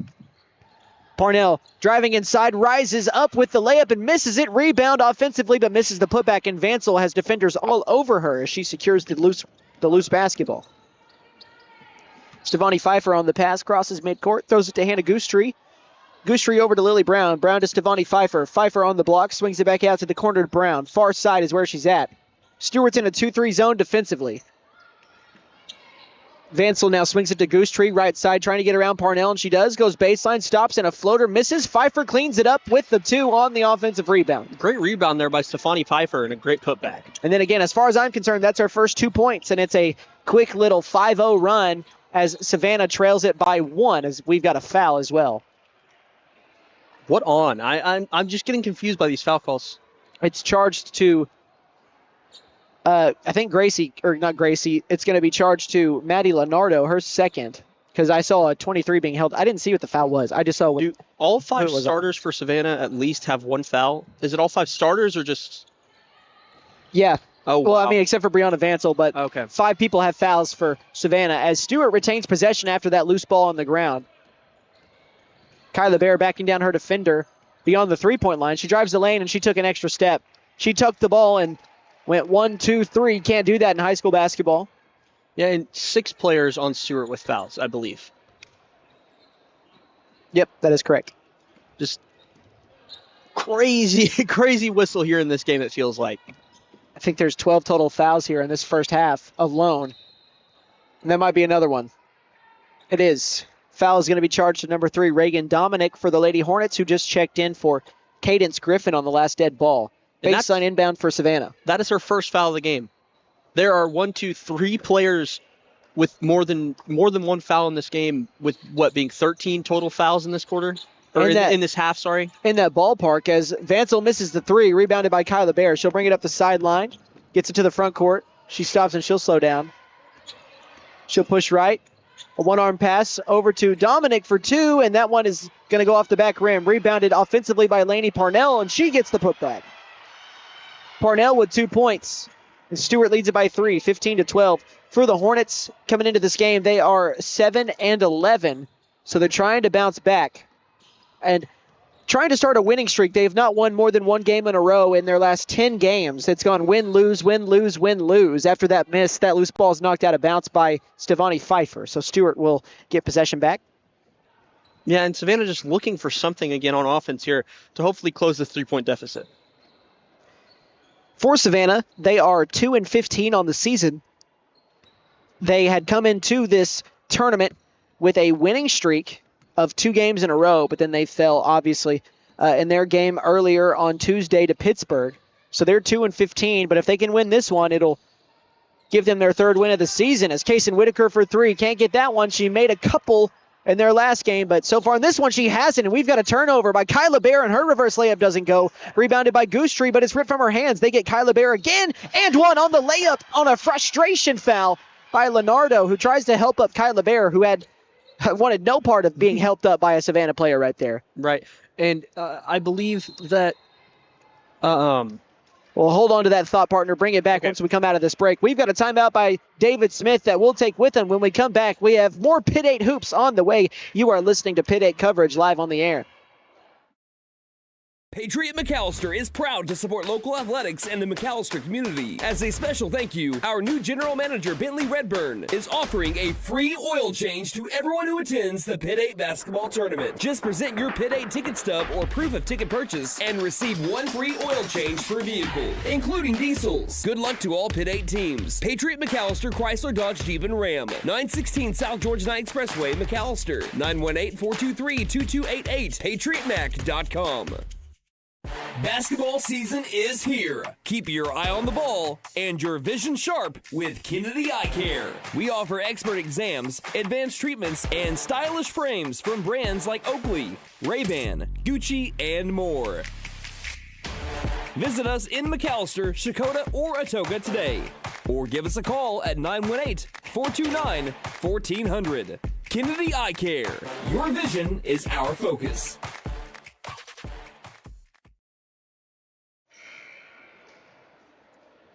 Welcome back out of that timeout. Much quicker second quarter, as it should be. Much less fouls and only 1 free throw after shooting, I think, 10 total free throws. 14 free throws in the first quarter is what we shot. Mind-boggling. Absolutely mind-boggling. And nobody's in the bonus yet. We've still got a ways to go for that. But for Stewart and Kyla Bear, this is their first free throw of the quarter. She's got 9, looking for point number 10, as this is an and one. And she knocks it through. It hit front rim, and it rolls through the netting. Again, she's got 10 of the 18 for the Lady Hornets. Savannah down 18-12. Yeah, partner, it was Kason Whitaker that had 4 out of the team's 5 threes for Stewart last game. And none today. No threes at all have been made, I think, by Stewart in this game just yet, as Goosetree is fouled by Kason Whitaker on the way up. That's her second. And Goosetree will go and shoot free throws. She is 2 of 4 with 2 points. This is the most aggressive I've seen Goosetree in a game this early so far this season. Again, I've only done about 4 Lady Dog games, but she has not been this aggressive, and she's looking to score here. Unfortunately, she just missed her third free throw, though. She's now 2 of 5 from the line. Trying to get her third point, and she does. It's 18-13 now. 5-point game in favor of the Lady Hornets. Kyla Bear up the floor. 2.5 minutes and counting now in this first half. Bear down the lane. The scoop off the backboard. Kyla Bear's got 12. She is pacing her team and the entire 10 on the floor in scoring. She's got a game high of 12. Pfeiffer pass to her on the elbow. She swings it back out. A bad pass. It's loose in the backcourt. Lily Brown saves it. She gets it over now to Goosetree. They've got a 4-on-3 advantage. Goosetree down the lane. Her pocket is picked. Ball is loose, and it's a jump ball. It's going to favor Savannah. Yeah, Stevani Pfeiffer really fighting for that rebound there. Or that pass there, sorry. 2 minutes left in this first half. Baseline inbound for Clifton and the Lady Dogs. They get it into Lily Brown for 3. It's good. Lily Brown knocks in the tray ball. Her first of the game. She has got to feel good about that one. 20-16. That makes it a 4-point game. That is a big 3, the second of the game by the Lady Dogs. And it's 20-16. Kyla Bear will try to respond off the screen and dribble. Misses that one to the left. Rebounded by Lily Brown, who just knocked down the last shot. That was a tough shot by Kyla Bear. Probably not the look that Coach Chris Mitchell was wanting there. As Brianna Vansel right down the lane, but missed the layup. Rebound by Pfeiffer. She can't get the follow. Kason Whitaker gets the defensive rebound after the second attempt. And now Stewart is running. With the basketball, it's Jenna Haney. She gets it to Parnell, who is fouled on the way up by Hannah Goosetree, who just picked up her third foul, I think. She did. Yeah, and just so many fouls being called in this game. That's really just been the story of this game, is the refs not swallowing their whistle at all. Well, I will say they've done a better job here in the second quarter comparatively to the first, as Parnell misses that first free throw there. But yeah, 14 free throws in the first quarter. So far we have 5 here on this second attempt here in the second. And Parnell gets the second one. She's got 3 total points. 5-point lead once again, as we're down to about 75 seconds left in this first half of play. And this is the final girls' consolation game, as that's a tough bucket by Grayson Clifton, her first points of the game. The winner of this game is going to play tomorrow morning at 10 a.m. against Canadian. The loser of this game will see their time in the Pit 8 tournament come to an end. Kyla Bear down the line. She kicks it out for a 3. That time from Dominic, it doesn't fall. Rebounded by the Lady Hornets. It'll stay with them. Whitaker back to Parnell. Parnell right wing extended. Off the dribble, she drives a jump pass to this near side corner. Kyla Bear wanted a 3, doesn't take it. She'll drive inside, and she is blocked on the way up, and that is a jump ball. It's a great call there as well, as Stewart is going to retain possession. Ella Sheaver will check in as well, and she'll sit down Kason Whitaker. Yeah, and Bear just screaming there as she went up with that layup. Baseline inbounds for the Lady Hornets. Far side, it's Sheaver. Sheaver throws it down to Haney. The ball's knocked back into her hands off the carom, and she misses the layup. And Hannah Goosetree falls hard on the rebound, and as does a Lady Hornet on top of her. And it's knocked out of bounds. It's going to stay with Savannah. And Goosetree is not happy, just because, I mean, there was a lot of contact there, but she looks like she's hurt. She's holding her neck, as you can kind of see on the camera here. But final 30 seconds of the first half. Clifton to Vansel. Vansel left elbow, drives in a floater air ball, and she almost gets her own rebound. She was the last to touch it. Stevani Pfeiffer hit the deck trying to lay up for that basketball. And everybody, about 4 players that fell on the floor there all got up okay. 20 seconds left in this first half. 21-18 is the score. 10-11 is the score in this half as well in favor of the Stewart Hornet, in favor of the Savannah Lady Dogs. They were down by 4 to start the quarter, now only down by 3. Kyla Bear drives, kicks it out, corner 3. Ella Sheaver doesn't fall. Kyla Bear gets the offensive rebound, put back goes with 5 seconds left in the frame. Bears got 14. Savannah's got to push it. Goostree gets it off in time, and that won't get there. That is the end of the first half. 23-18. It is going to be the Stewart Lady Hornets on top over the Savannah Lady Dogs, as both of these teams are fighting to stay alive in the Pitt 8 tournament and make it to Championship Friday. We're going to go ahead and take a couple-minute break here. When we come back, we'll recap the first half and get you ready for half number 2. Stay tuned. You are listening live and watching our coverage of the Pitt 8 tournament on Rock 105 and on YouTube. The law office of Jeff Contreras will fight for your rights. We believe in developing a relationship of trust with our clients, and we litigate our cases with passion. Mr. Contreras is a skilled trial attorney who provides skilled representation in the areas of family law, personal injury, and criminal defense. Contreras Law is conveniently located 1 block west of the Pittsburgh County Courthouse, 25 East Carl Albert Parkway in McAllister, or you may call 918-420-5900. When you free up time in your day, you make space for the world of possibility. A world where all those wishes, all those to-do notes become day-to-day realities. Whatever you dream of, First Bank wants to be a part of it. Open a checking account here. It only takes a few minutes, and realize more time for what's possible. First Bank, here for possibilities. Visit firstbank-ok.com. Member FDIC. New year means new resolutions and the perfect time to trade in and trade up at Bent Nissan of McAllister. Why settle for last year's ride when you can drive something with more tech, more comfort, and more style? Turn your trade-in into an upgrade you'll love, because your resolutions deserve the best ride. Fulfill your new year with a resolution you'll keep, a new Nissan from Bent Nissan of McAllister.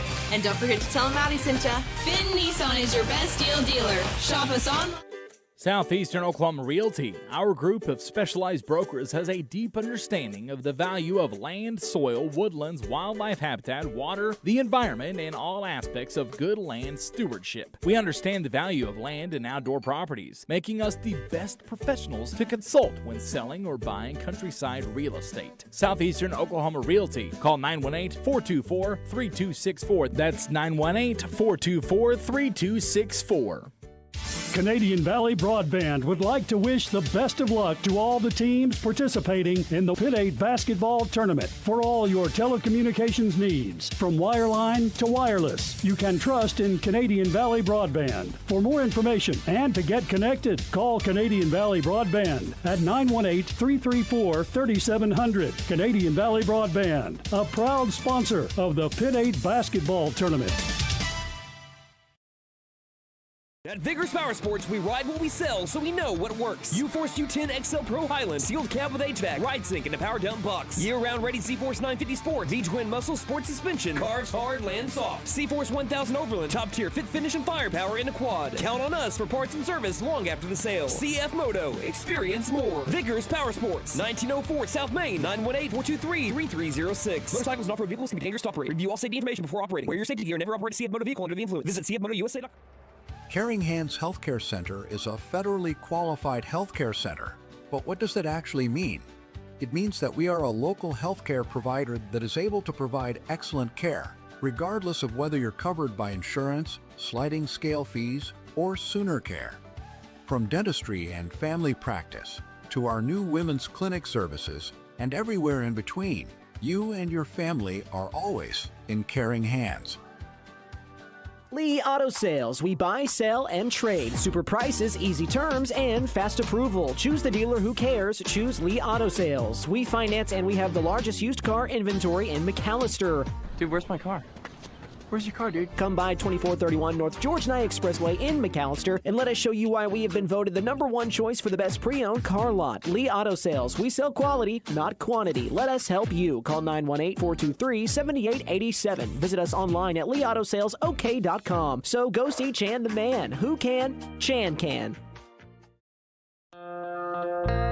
Hadco Farm and Ranch has been in business for over 35 years, and they're a proud Big V feed and products dealer. Hadco Farm and Ranch is hometown friendly. These folks strive to accommodate all of your farming and ranching needs, from quality livestock feeds to medicines and hardware. That's Hadco Farm and Ranch in Kiowa, America, where Rex and the boys want to wish all Pitt 8 teams the very best of luck. McAllister Direct Primary Care offers 24/7 access to your provider, deeply discounted rates on labs and imaging, more time with your provider, same day or next day appointments, and even home visits for a flat monthly membership fee. We now offer hormone replacement therapy and DOT physicals in addition to our other services. We are excited to announce that we have opened a new location in Longtown, and we are accepting new patients. McAllister Direct Primary Care at 6th and Carl Albert, or give us a call at 918-233-6522. Hey guys, it's Sam from Sam Wampler's Freedom Ford in McAllister and Eufaula. With 2 locations to choose from, we have close to 200 vehicles on the ground and coming in. And with vehicles starting at $29.95, we have something for everyone. And if you need parts or service, we are loading up at both locations to serve you better. Plus, with our mobile service van and our pickup and delivery, we can help you with sales and service no matter where you are. So come see us at Sam Wampler's Freedom Ford in McAllister and Eufaula, and let us make it happen for you.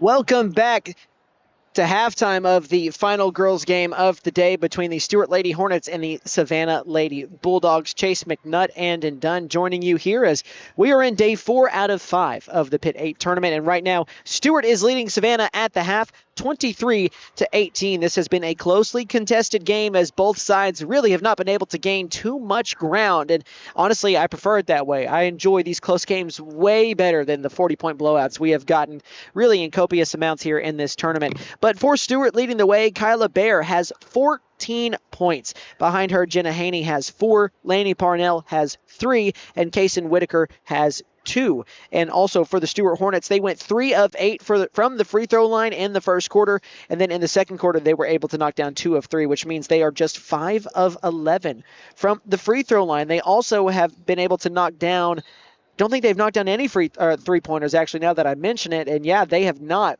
So they have not knocked down a single 3. For Savannah, they've knocked down 1, 2, and 3, which just goes to show you really how important, I guess, air quote, important it is, because they've knocked down more 3s, but they're losing in this one. For Savannah, leading the way with 5 is Gracie Clifton. Then you have Lily Brown and Brianna Vansel with 3, as well as Hannah Goosetree with 3. And then finally, Stefani Pfeiffer with 2 and Maddie Leonardo with 2. The only person in foul trouble is Maddie Leonardo. She has 3. You also have Hannah Goosetree, who has 2 fouls for Savannah. And then for Stuart, Laney Parnell, Emma Bear, and Kaysen Whitaker both have 2 fouls apiece.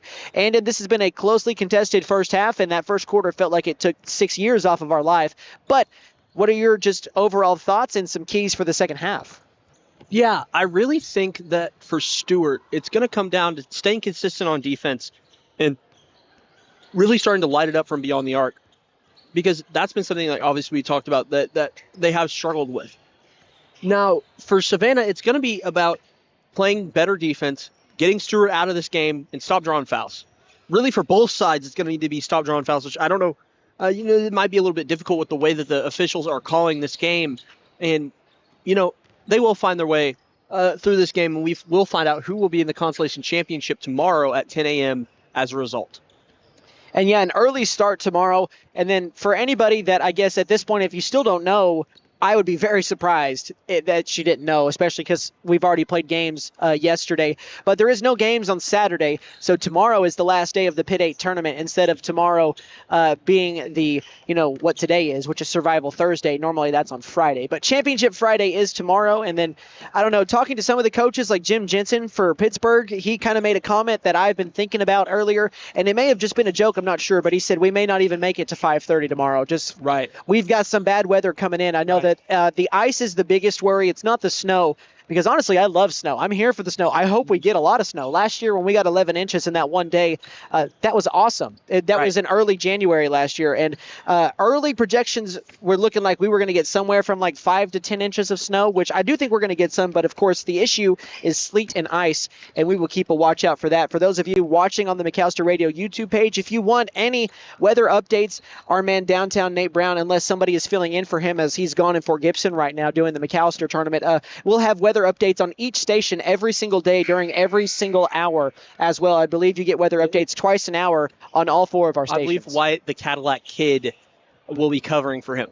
So either way, we'll have weather updates for you. Andon, I know I already asked for your keys and such for this second half, but any final thoughts, partner, before we get rolling along for quarters 3 and 4? I didn't know that Coach Mitchell had a dog that she brings. I guess I did actually notice that. I didn't know it was her dog that she brings to all the games. I saw she was bringing the puppy out of the locker room, so I thought that was pretty cool. That's insane. I did not even notice that until now. How did I not see that? I noticed that last time they played. I believe it may have been Monday. I don't know how I didn't see that. Yeah, the dog right over there on the bench. Yeah, the dog on the bench. Yeah, laying in its dog bed. Yeah. How about that? Oh, yeah. At the end of the, that's cool. I don't know. Emotional support dog for Chris Mitchell. How's it going? Saying hi to an official here in front of us, but hey, you guys are doing great, man. Yeah, you guys are doing great. He gave us a look. I think you heard what we were saying about the first quarter. Oh, Lord. Oh. 23-18 is the score here. Savannah with the ball to start things out, going right to left on your radio dial.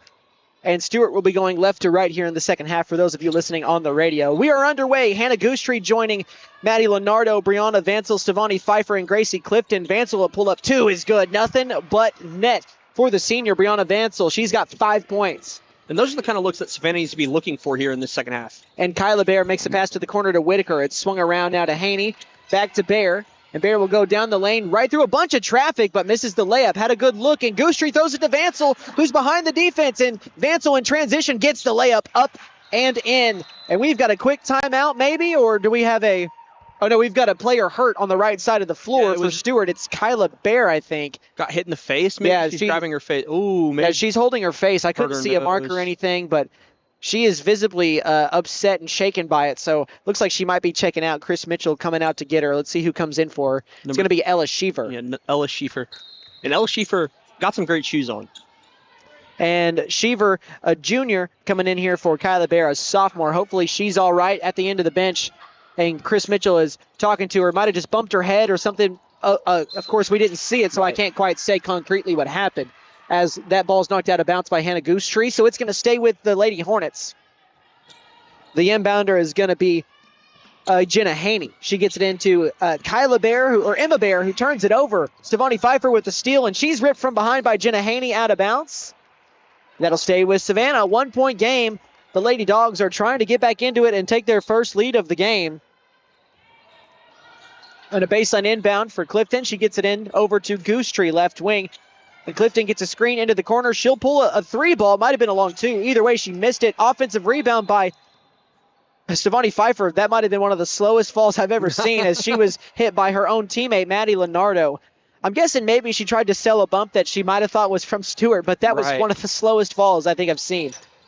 Yeah, maybe she just lost her balance there as she got bumped. I'm just slowly lost her balance, but with the basketball, it's Stewart and a pass underneath to Lainey Parnell, and 1 for the Lady Hornets.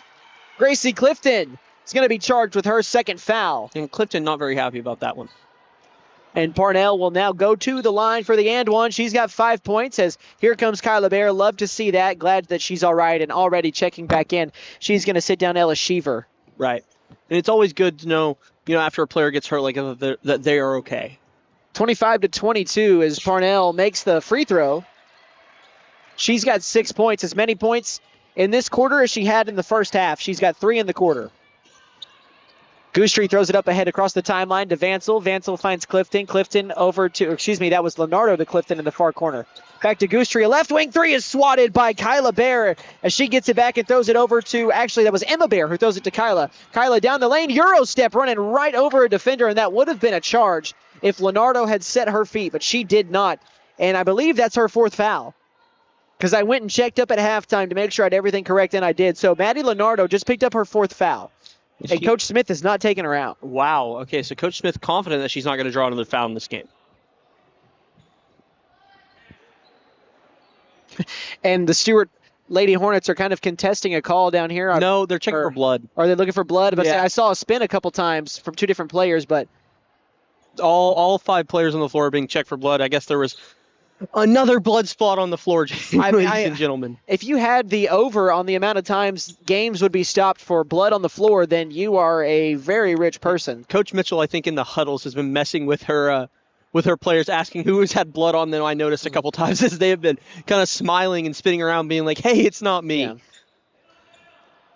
I don't know if I've ever seen so much blood on the floor from so many different teams. I don't know what is going on. Just in 1 week. Kyla Bear takes the inbound for Stewart, and she pulls a deep 3 off the dribble. Nothing but net. Kyla Bear, what a shot. She's got 17, and it's a 7-point lead. That one was absolutely dirty. What a beauty. That was a pretty nice shot. It is a pretty deep shot and a gutsy shot, too, and she cashed it in. And the lead is back to 7. It's 29-22. And Leonardo will try to answer, and that's just off to the left. An offensive rebound by Brianna Vansell to save it as well. Another possession for the Lady Dogs. Back to Vansell for 3. Too strong. Rebound by Hannah Goostree. Nobody was with her, and she misses the putback. Yeah, I think she just straight up missed it. She was too far underneath the basket. And that goes out of bounds. That'll stay with the Lady Dogs here. Yeah, and a struggle for Savannah, for the Lady Dogs offensively in this half, it seems so far. Just under 6 minutes left in this third quarter. Inbound to Goostree for 3. Too strong. And another offensive board taken away by Kyla Bear. We've got a jump that'll favor the Lady Dogs. And Leonardo is still down on the ground after that tie-up. And she's in pain. Yeah, she is crying. Yeah, she has still not gotten up yet. Either way, we're going to go ahead, I think, and possibly take a break if she's still down. Yeah, I think we're going to go ahead and take a quick 30-second timeout here while she gets off the floor. So stay tuned. We'll be back after this injury timeout with more Pitt 8 basketball. Game day is more than just sports. It's about community. That's why the Bank NA is proud to support our hometown team. Just like our athletes, we're rooted right here, working hard for every win. When you bank local with the Bank NA, your money stays local, fueling small businesses, helping families buy homes, and building a stronger community. So whether it's on the court, the field, or in your financial future, we're in this together. The Bank NA. Strong, secure, and ready to loan. Member FDIC. Welcome back to the action here as we just got you back off the inbound. Savannah has a pass inside to Clifton that misses a layup, but an offensive rebound by Goostree. Her follow is not going to go, but she was fouled. She's fouled by Kyla Bear, her first foul of the game, and now Goostree will go to the line and shoot free throws, and Clifton is on the end of the bench, and Johnny Herrick is looking at her lower left leg. Looks like he's grabbing her shin, and could be something with the knee as well. She's trying to extend, but hopefully she's all right. That's the second player to leave via injury in this quarter. As Goostree makes the first free throw, she's got 4. And you hope that Mr. Herrick can help her figure out what's going on. The good sign is the last time a player left for injury in this game, they came right on back and checked in the same quarter. That was Kyla Bear. As Goostree makes both free throws, she's made 3 in a row now, and she's got 5. It's a 5-point game as well, 29-24. Kyla Bear throws it to Lainey Parnell, who is going to shove off her defender as Goostree is excited as she's showing it as well. I think she was yelling at Parnell, too. She was yelling, I think, about everybody as the Savannah Lady Dogs, every time they have gotten a charge to go in this game. And the refs kind of calling her off there, told her to calm down, Yeah, because she looked right at Parnell and was yelling at her as Parnell was called for the offensive foul. So you got to be careful. I get showing emotion, but again, you got to find that line. As that's a bullet pass by Lily Brown that is errant and out of bounds. Yeah, but that was a beautiful way to get that charge called on the defensive side of ball for Savannah. 5 minutes left in this third quarter. Just one more game left after this. This night, even though this first quarter was absurdly long, it's felt like it's been a fast night as that turnover by Kyla Bear has the ball thrown all the way into the concourse. And so it's getting plenty of that dirt on it. Let's see if they wipe it off at all. That was like you know what that's reminding me of? Who do you think you are? I am. I love that clip.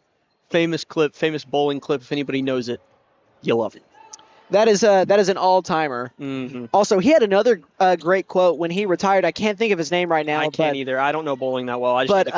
But when he retired, he said, "Love me or hate me, at least you watched." As Brianna Vansell cashed in another deep three, and now Brianna Vansel has given her team 10 total points with 7 in the quarter, and it's a 2-point game. I would say it is a 2-point game right now. Goose Tree laying out. She's playing hard here in the third quarter. She knocks that pass out of bounds. It's going to stay with the Stewart Lady Hornets. And Goose Tree will absolutely give you her all in these games. She will put her body on the line for her team. And she's a little winded right now. Sucking a little bit of air, but hey, that happens. And we've got a moving screen called against Jenna Haney on the inbound, and she is not amused by the call. She doesn't agree with it, but that's not going to change it, as Jenna Haney will now have to get back on defense with her second foul. And now Savannah has a chance to take the lead. It was 29-22, so they're on a 5-0 run right now. They trailed it by 5 at the half. Down by 2 here. 4.5 minutes left in this third. Brianna Vansel takes it at the elbow, drives. It's knocked out of her hands. The carom into a Lainey Parnell Lady Hornet grasp as she gives it up now to Kyla Bear down the lane. A Euro step. Layup is good with the right hand. Kyla Bear's got 19. Yeah, and she's absolutely put on a show for her team here today, even though she went out for a couple minutes with that injury. Lead back to 4 as we're halfway through the third. Lily Brown swings it over to Clifton in the corner, wide open for 3, and she'll answer. Clifton with a big shot gives her 8. Yeah, and it's a 1-point game here now in the third. This is the tightest it has really been since early in the second or in the first, as the Hornets' lead has dwindled down to 1, 31-30. Kyla Bear will try to change it, and she does! Kyla Bear with the answer, give her 22. Yeah. Whatever Coach Mitchell said to her on the sideline when she got hurt has awoken the Giant, as there's going to be a timeout taken, and it's a full 60-second timeout by Savannah. When we come back, it's a 4-point game between Stewart and the Lady Dogs. You're listening to Pit 8 coverage live on the air. The Buck Wilson Big Buck Contest is underway. The deer, they're everywhere. And if one gets in the way of your moving vehicle, well, Buck Wilson Frame and Body Shop can fix it. And don't forget to register for your chance to win cash and prizes during the Buck Wilson Big Buck Contest. We're located at 103 Oklahoma Avenue in McAllister. Call 918-423-3161. That's 423-3161. Ever notice how one thermostat can spark a full family debate? Dad cranks it down, mom turns it up, and the kids, well, they just want it perfect for video games. That's when your HVAC system says, I'm done. And that's when we step in to keep everyone comfortable and prevent the family from turning on each other. Because let's be honest, the dog shouldn't have to choose sides. Don't despair. Call Freeze and Flare Heat and Air. We're licensed, bonded, and insured. Mechanical license number 0014445.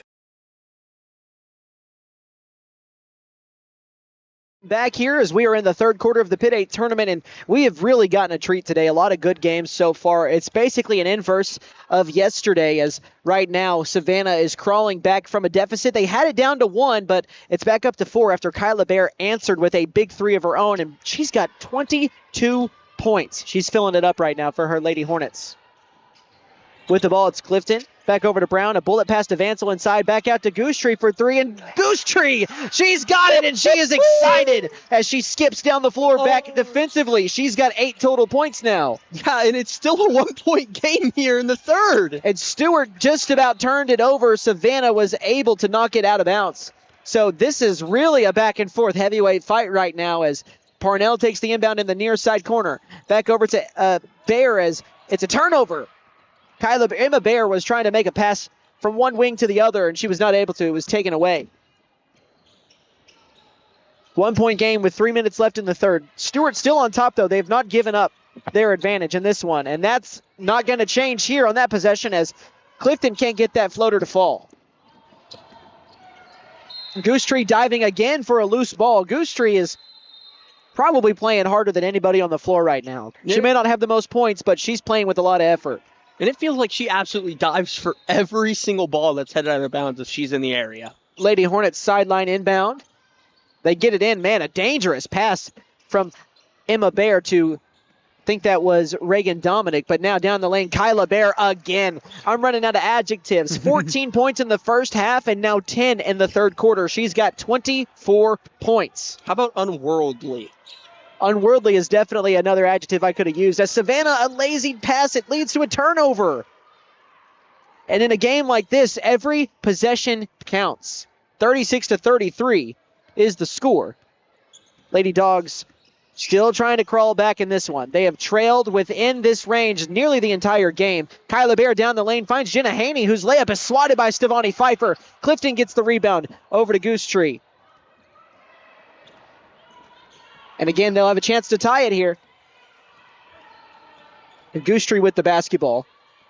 Gives it up to Vansel, who gives it back to her. And Goose Tree right back to Vansel.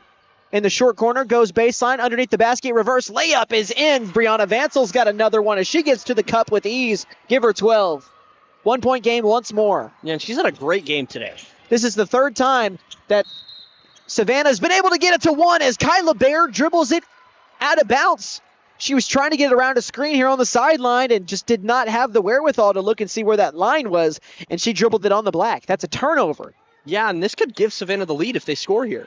Just very lackadaisical there.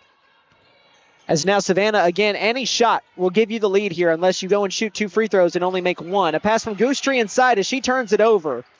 And we've got a jump ball that'll go to Stewart. So at least you get possession switched there for the next time you get a jump ball. But other than that, a couple of missed opportunities by Savannah here. Our possession arrow is back, by the way. That is correct. We did get that to come back. Lady Hornets with the basketball on the right side of your radio dial.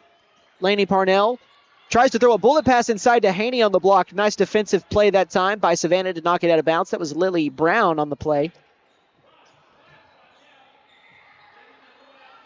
An inbound now for Emma Bear and the Hornets.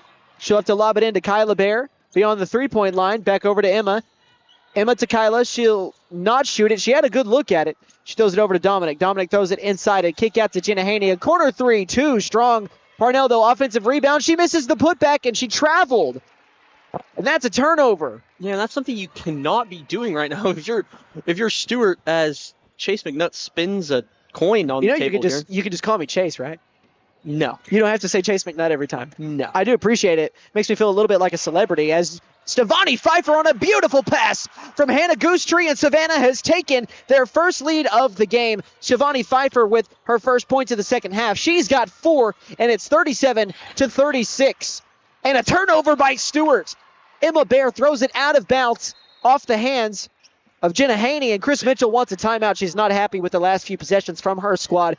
We'll take the timeout with her. We'll be back in 30 seconds as Savannah has taken the lead here in this final girls game of the Pitt 8 tournament on Thursday. Prime Structures is your local manufacturer of portable buildings. From storage sheds, portable garages, and portable barns to custom builds such as chicken coops and greenhouses. We are the only one who builds their buildings here in McAllister using local resources and local labor. We offer metal carports, RV covers, and metal garages. Local ownership with buildings built in McAllister means factory direct pricing for the customer, saving you money. Free local delivery is also provided. Ask us about our lease-to-own, rent-to-own options. Prime Structures in McAllister, locally owned by Britt and Leisha Case at 1702 South Georgia Expressway, 918-525-4101. See us on Facebook and Instagram.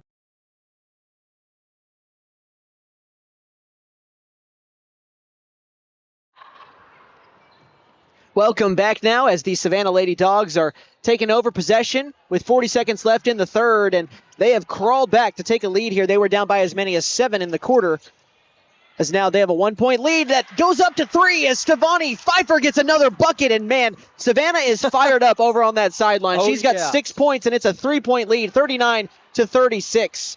Parnell with the ball for Stewart. She's trapped underneath, ball's loose, and the ball is grabbed by Kyla Bear. 15 seconds left in this third quarter, down the lane, and she is fouled after the scoop layup attempt. And the refs seemingly kind of swallowing their whistle there, which is something we've not seen a lot of in this game. Either way, though, Kyla Bear still got the call, so she'll go to the line with 24. And this is by far her best game of the tournament, only the second game, though, obviously. She makes the first free throw. This trip to the free throw line brought to you by Davis Propane. They're family owned and operated for over 40 years as a full-service propane company and delivery service, serving Pittsburgh County and the surrounding areas. Davis Propane in Savannah, give them a call, 918-423-0945, as Bear makes them both. She's got 26, and the lead is 1 for Savannah with 10 seconds left in the quarter. 39-38, Vansel takes the pass to the free throw line, and she traveled. Yep, took too many steps. And she knew it. The way she turned around and looked at it, she looked for an official like almost immediately. She knew. Right. 8 seconds left in the quarter. Stewart will have to bring it up the full length of the floor if they want to score. Down to 5 seconds. Kyla Bear crossing over, gets into the front court, and she's fouled. That's not a bad foul at all. Gracie Clifton will pick up the foul, but with 3 fouls to give, that was a great play. Because now Stewart will have to reset it up. Because Kyla Bear was right down the line, and she was going to get a chance to get a shot up in the paint. Right. And Bear on the inbound. Gets it into her sister. 2 seconds left. The shot is up, and it's just off the front rim. And man, oh man, this is going to be a good one. 39-38, Savannah over Stewart as we head to the final frame in this one. We'll be back in 60 seconds with the fourth quarter of Pitt 8 basketball live on the air. The Buffaloes are the pride of McAllister. When it comes to sports, they're the winning team. And when it comes to your money, Bank First is the all-star you need on your side. We're talking big plays with full-service banking, touchdowns with convenient online and mobile banking, and overtime support with extended hours and ATMs statewide. Bank First, your money's winning team. Proud supporter of the McAllister Buffaloes. Member FDIC. Patriot McAllister is proud to support local athletics and the McAllister community. As a special thank you, our new general manager, Bentley Redburn, is offering a free oil change to everyone who attends the Pitt 8 basketball tournament. Just present your Pitt 8 ticket stub or proof of ticket purchase and receive 1 free oil change per vehicle, including diesels. Good luck to all Pitt 8 teams. Patriot McAllister, Chrysler, Dodge, Jeep, and Ram. 916 South Georgia 9 Expressway, McAllister. 918-423-2288. PatriotMac.com.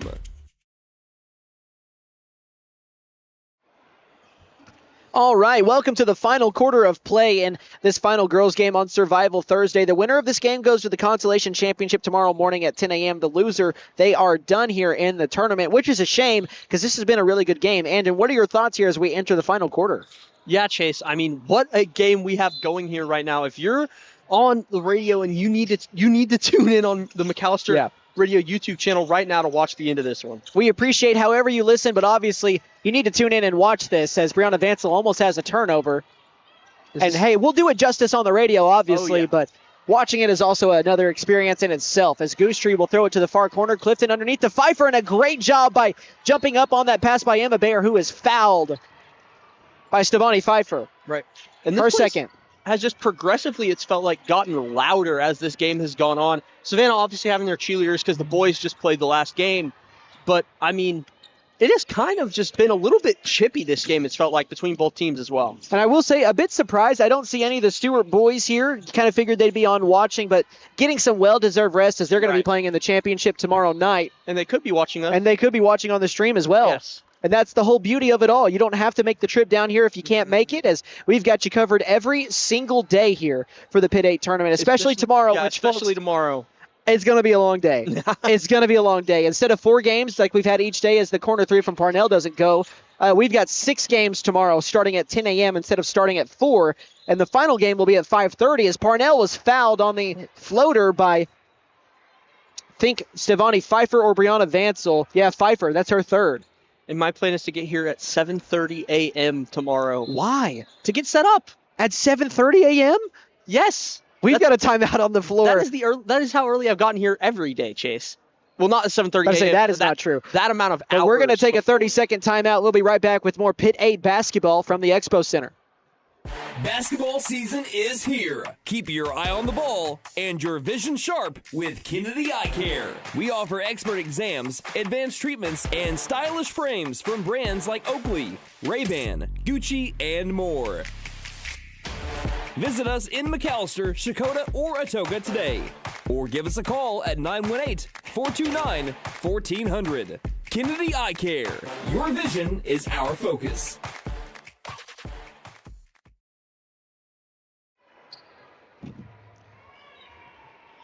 Welcome back out of that timeout. 1-point game as Lainey Parnell will go to the line after getting fouled by Stevani Pfeiffer after a floater that missed. So Parnell's first free throw is misfired. She left it short.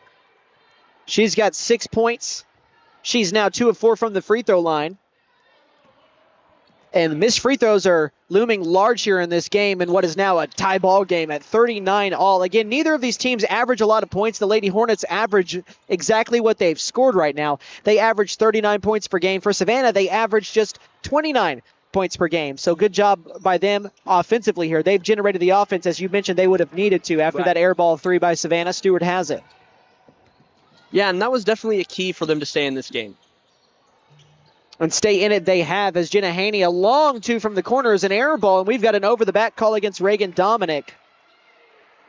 And that is her second foul. And correct me if I'm wrong, I don't think that she played. Yeah, she did not play earlier in the week unless she came in and played in the fourth quarter against Crowder, but she did not get any fouls, any points, anything like that.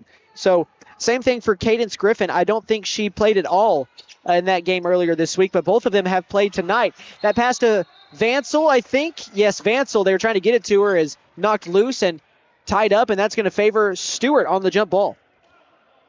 Yeah, and Vansel, as I said, that player to look out for. She's had, honestly, a decent game tonight.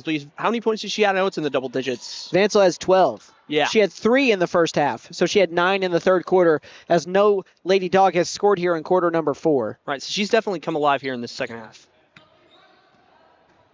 By the way, there was just a sub, but for some reason it's completely left my mind on who left the floor. But Kaysen Whitaker came on as a deep 3 by Kyla Bear. Another one. Give her 29. I think the tournament high right now is 37 by Kaysen Church. So she's got a ways to go to get there, but she's well on her way right now. And it's a 3-point lead for the Hornets. Can Clifton respond? She can't. Rebounded by Bear, and she's fouled by Brianna Vansel on the rebound, who has only picked up 1 foul in this one. That is her first.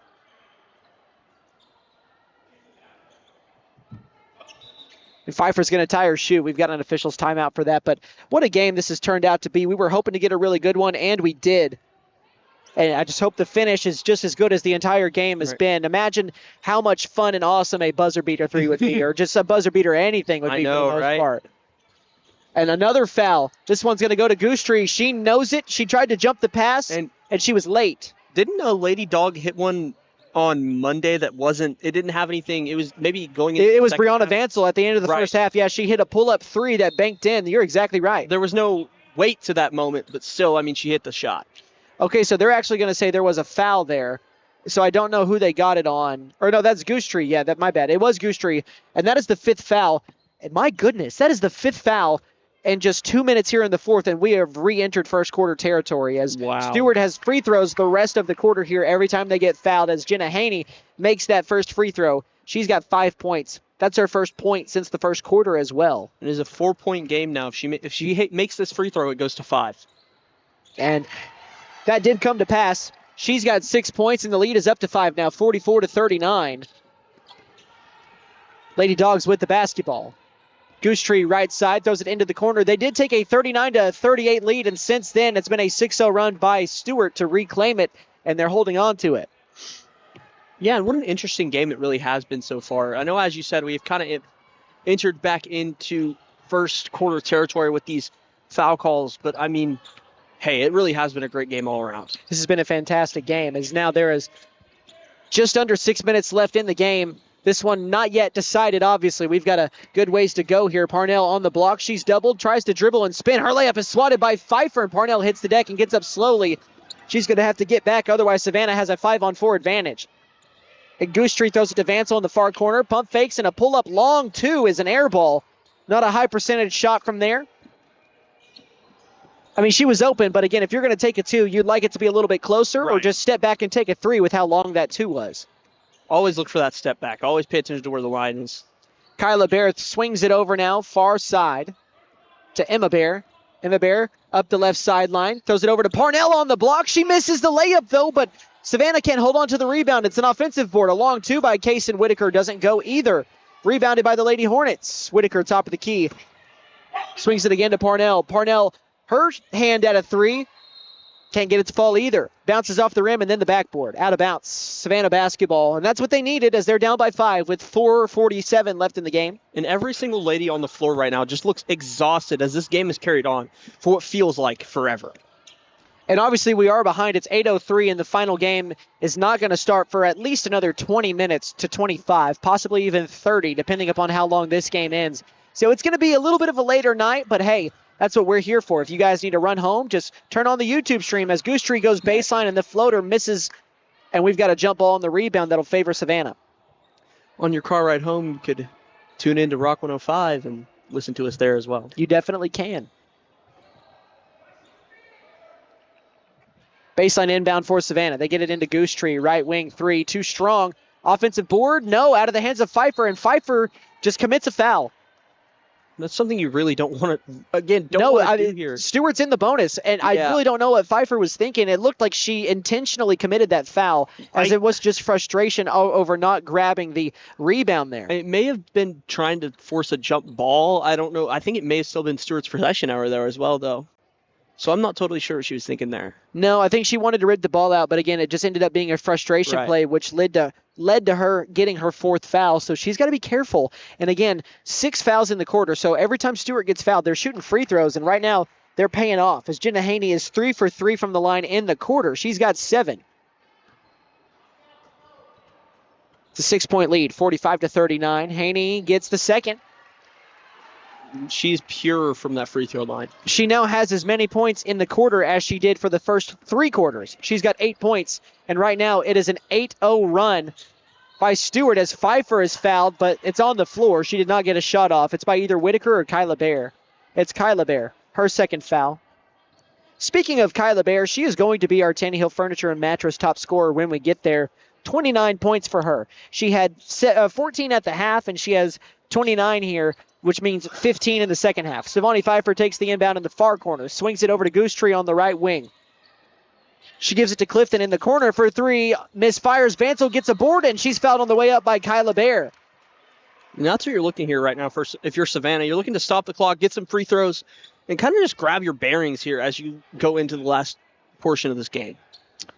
So for a team that's losing in the fourth quarter by multiple possessions, Devani Pfeiffer maybe she's hurting. Yes, something with her right hand. It looks like she jammed a finger. Maybe, but Vansel misses the free throw there, and like I was gonna say, for Savannah, when you're trailing by multiple possessions in the fourth, as Leonardo's going to come and get Stevani Pfeiffer while she gets her right hand looked at, I would imagine. When you're trailing in the fourth quarter by multiple possessions, free throws are your friend. If you can score points with the clock stopped, that is your best course of action to get back into the game quickly. Right. But you got to make them. As Vansel misses the first, she's got 12, and she misses both. Rebounded by the Lady Hornets. That's huge. And if Stewart can go down and score here, that'll make things even harder for the Lady Dogs, who have squandered a couple of opportunities now with turnovers and missed free throws. And the Lady Hornets have the ball to get it to Jenna Haney on the midcourt line, and two Lady Dogs are no longer in play. They're in the backcourt, but it doesn't matter as Emma Bear airmails the pass on the baseline. That's a turnover. That is a big mistake. Yeah, and for Stewart this game, it's really just been the Kyla Bear show, it's felt like. Like you said, she's got, 29 points in this game? 29, No one else in the game even close. I mean, just a dominant performance by her today. Also, if anybody's looking for McAllister Hoops, that is over on the McAllister Radio Facebook page. And, man, I wasted that energy on saying that. But Gracie Clifton knocks down the three. It's back to 4 with 3.5 minutes left. But if you want to watch McAllister Hoops and you're looking for it on YouTube, it's on the McAllister Radio Facebook page. They are live streaming it. So tune in and listen to BG as McAllister's in the Fort Gibson tournament. And Kyla Bear turns it over after the screen. She dribbled it off her foot out of bounds. She's not happy about that. Neither is Chris Mitchell. Tells her team to get set up defensively and says, hey, let's go. Can't get your head down. You've got a 4-point lead you got to hold on to here. Goose Tree wide open, right wing three. Left it too short off the front rim, but an offensive rebound over to Clifton. She misses the putback. Whitaker gets the rebound for Stewart. Savannah was desperate to get something to go there to just close this lead. And since you didn't score there, you cannot give up a score here if you're Savannah. Again, possessions are at a maximum here if you can get them. Wow. We've got a foul on the drive. I would almost call that a weak call. They're going to get Lily Brown for her second foul. Yeah, it felt like little to no contact there on Lily Brown, to be honest with you. And now it's free throws. That's the dangerous thing. But when you get into the bonus, you have to be more conscious about that. You have to pull your hands back, and even if it is minimal contact, nonetheless, it's contact, which the officials, it's a judgment call, whether they want to call it or not. So you have to have the understanding of, the situation and try not to foul. As that second free throw is missed and Stewart gets the offensive board. Kyla Bear for possibly the dagger to go up by 7 with 2.5 left in the game. She's got 32 points. I mean, just absolutely going nuclear here in the second half. And almost a steal by her sister, Emma Bear. And this is the Bear game, essentially, as Emma Bear hasn't scored, but she's made some really good plays defensively. And obviously, Kyla Bear, she has 32 of the 17 points for her team. A pass underneath to Clifton, or from Clifton, is knocked out of bounds, trying to find Leonardo. Yeah, and it's kind of cool having your backcourt be two sisters, right? Because I believe Emma Bear usually, when she's in the game, does play that kind of shooting guard position, that number 2 to her sister. And Kyla is the point guard, and she's been a lot more of a shooting guard today as well for good reason. She has 32, and I'm not sure what Clifton saw there, but she threw it right to 2 white shirts, and that's a steal. 2:15 left to play in the game. Stewart up by 7. The girls are looking to get to championship Friday as they missed the corner 3. Didn't need to shoot it. They could burn some clock as Goostree is going to throw it to Vansel up ahead behind the defense, and Vansel can't hold on to it. She loses the basketball. And that was a great throw. Yeah, that might be a costly mistake by Vansel there, which might cost them the game.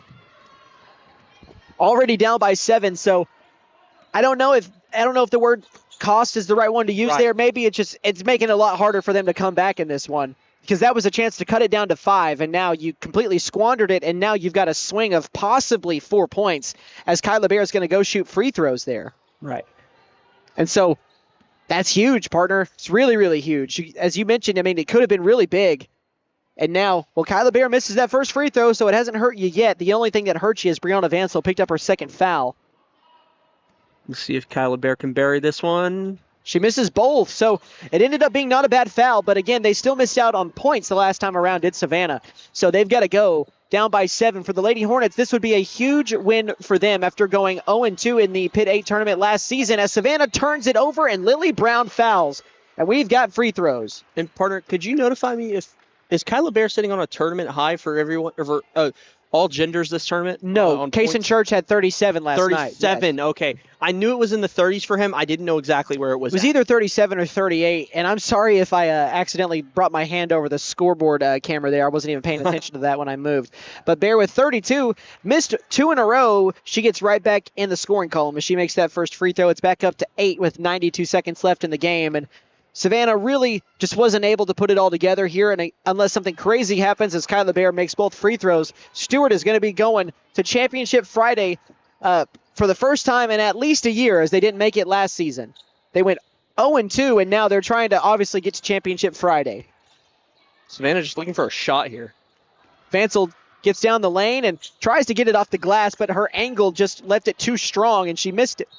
Kyla Bear with the rebound, out of bounds. She was the last to touch it. So Savannah gets it back down by 9, 51-42 with 1:12 left to play. Also, this is also big news in basketball world right now, and I would hate to say anything and jinx it, but the Oklahoma women's basketball team is currently beating the number 2 South Carolina girls in Norman in the fourth quarter, 65-63, as Hannah Goostree is fouled, and she's going to go and shoot some free throws. I only say that because we've got it on just in the background here. And that would be a big win for those Lady Sooners. That foul is charged to Kaysen Whitaker. But yes, the number 2 ranked team in the country. Take over real quick, Andon. I got to grab something over here. Yeah, as Goostree misses the first, as she's getting loaded up for the second here. It's up, and Goostree misses as it is now Kyla Bear coming down the court with the ball. You sound like a natural, my man. Thank you for doing that. Thank you. Goostree 0 for 2 from the line that trip, and again, just squandering opportunities is Savannah as they're down by 9, 51-42.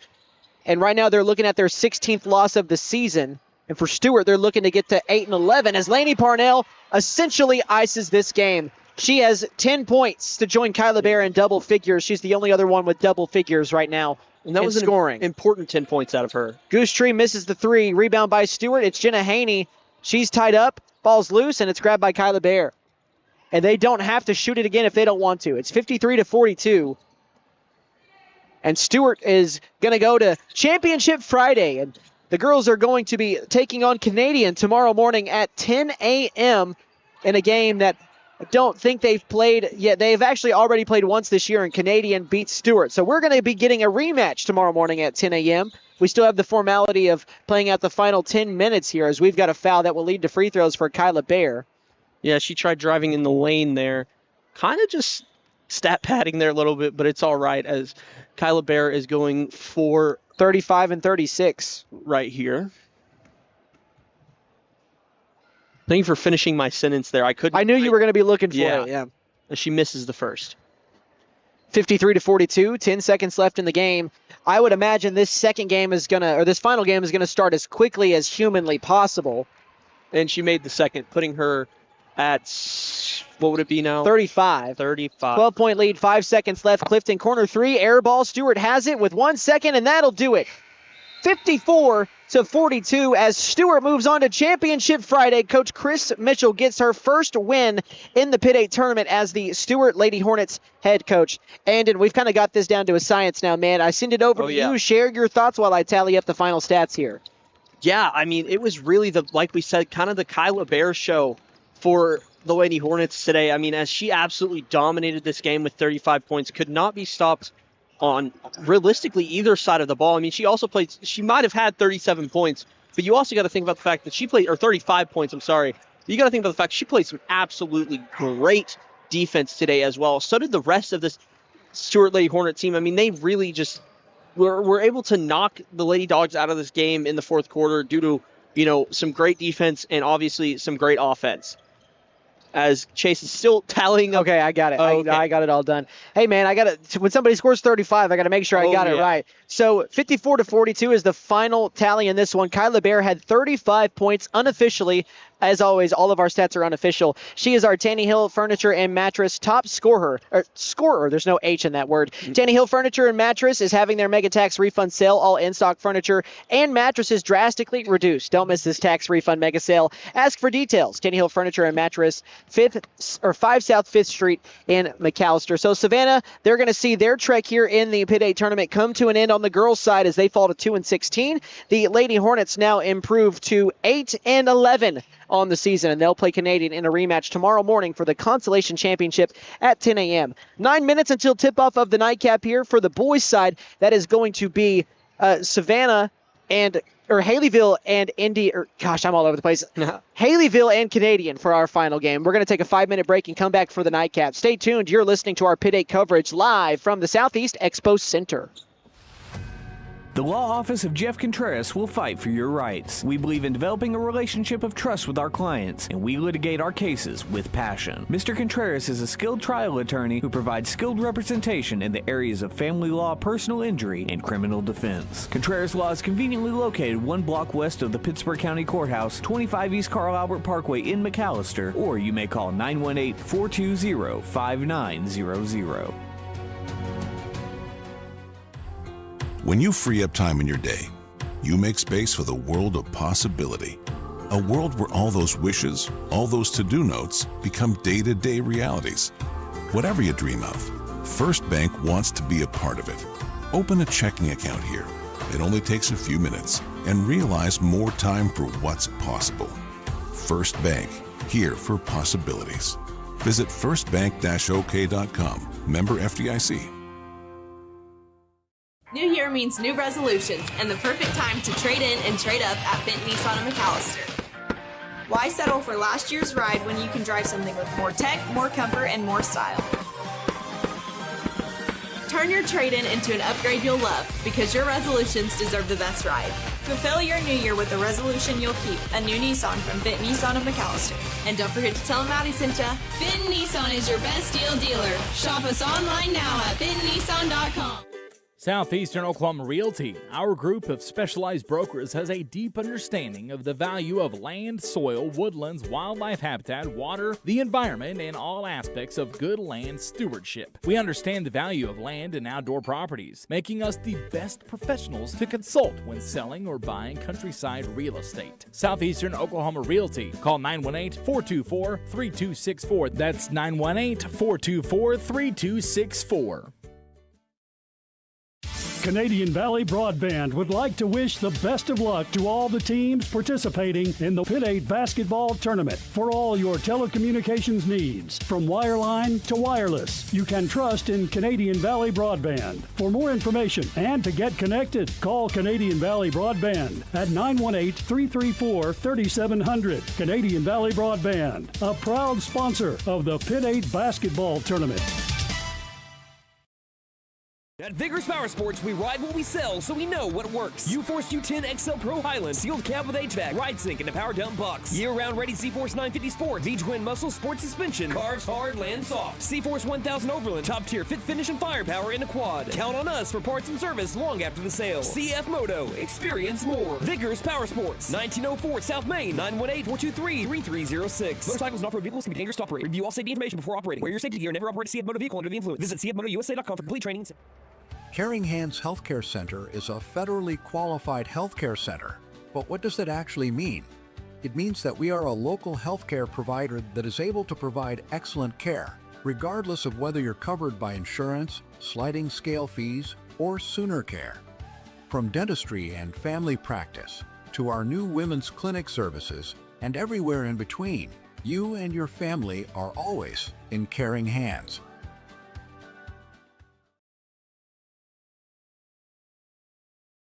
Lee Auto Sales. We buy, sell, and trade. Super prices, easy terms, and fast approval. Choose the dealer who cares. Choose Lee Auto Sales. We finance and we have the largest used car inventory in McAllister.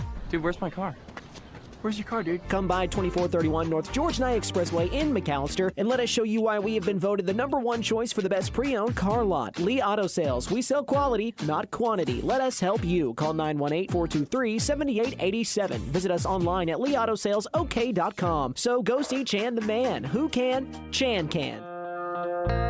Hadco Farm and Ranch has been in business for over 35 years, and they're a proud Big V feed and products dealer. Hadco Farm and Ranch is hometown friendly. These folks strive to accommodate all of your farming and ranching needs, from quality livestock feeds to medicines and hardware. That's Hadco Farm and Ranch in Kiowa, America, where Rex and the boys want to wish all Pit 8 teams the very best of luck.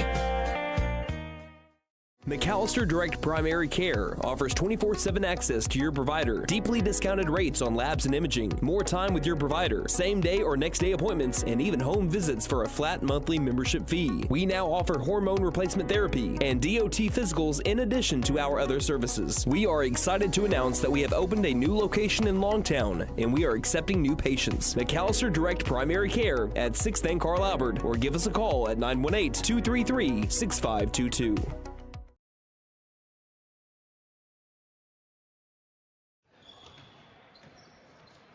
Welcome on back, everybody, as Chase McNutt and Andon Dunn are joining you for the final game of day number 4. And we haven't played a lick of basketball this entire week, but I feel like I'm just as tired as all these guys are. I know, right? I don't know about you, man. But with game number 4 today, that means this is game number, I think this is number 16, maybe. If my math is correct, you had 4 on Monday, 4 on Tuesday, 4 on Wednesday, and now this is the 4th today. So, yeah, this is a game number 16. Yeah, and 6 more to go. 6 more to go tomorrow. Yeah, tomorrow will be the long day. But, right. Andon, I'll go ahead and throw it over to you as we've got the Canadian Cougars taking on the Haleyville Warriors for a chance to get to Championship Friday and play for that consolation championship tomorrow against Savannah.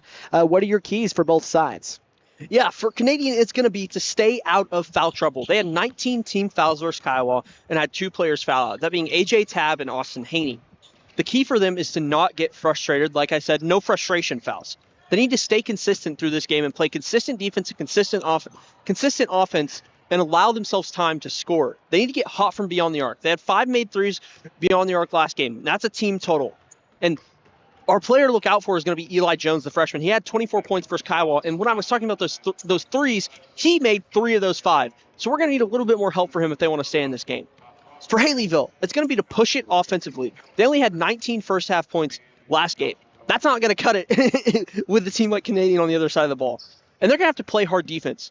If you watch the Canadian, this Canadian boys last game, you'll see that they get gritty and they get down in the dirt when they're on defense. You're going to have to respond and do the exact same thing if you're Haleyville going into this game. Now, their player to look out for is going to be Nate Champion, the senior. He had 25 points versus Crowder and is a great offensive guard.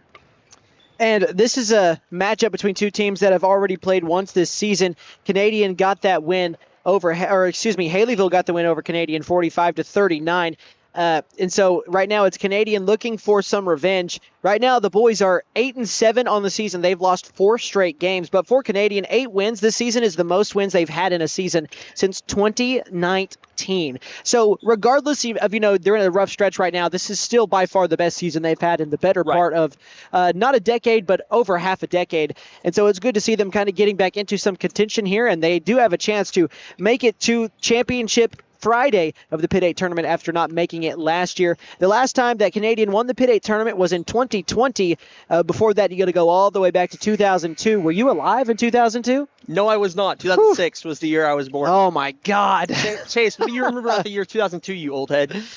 I mean, I was 3. I was definitely conscious, so there's that.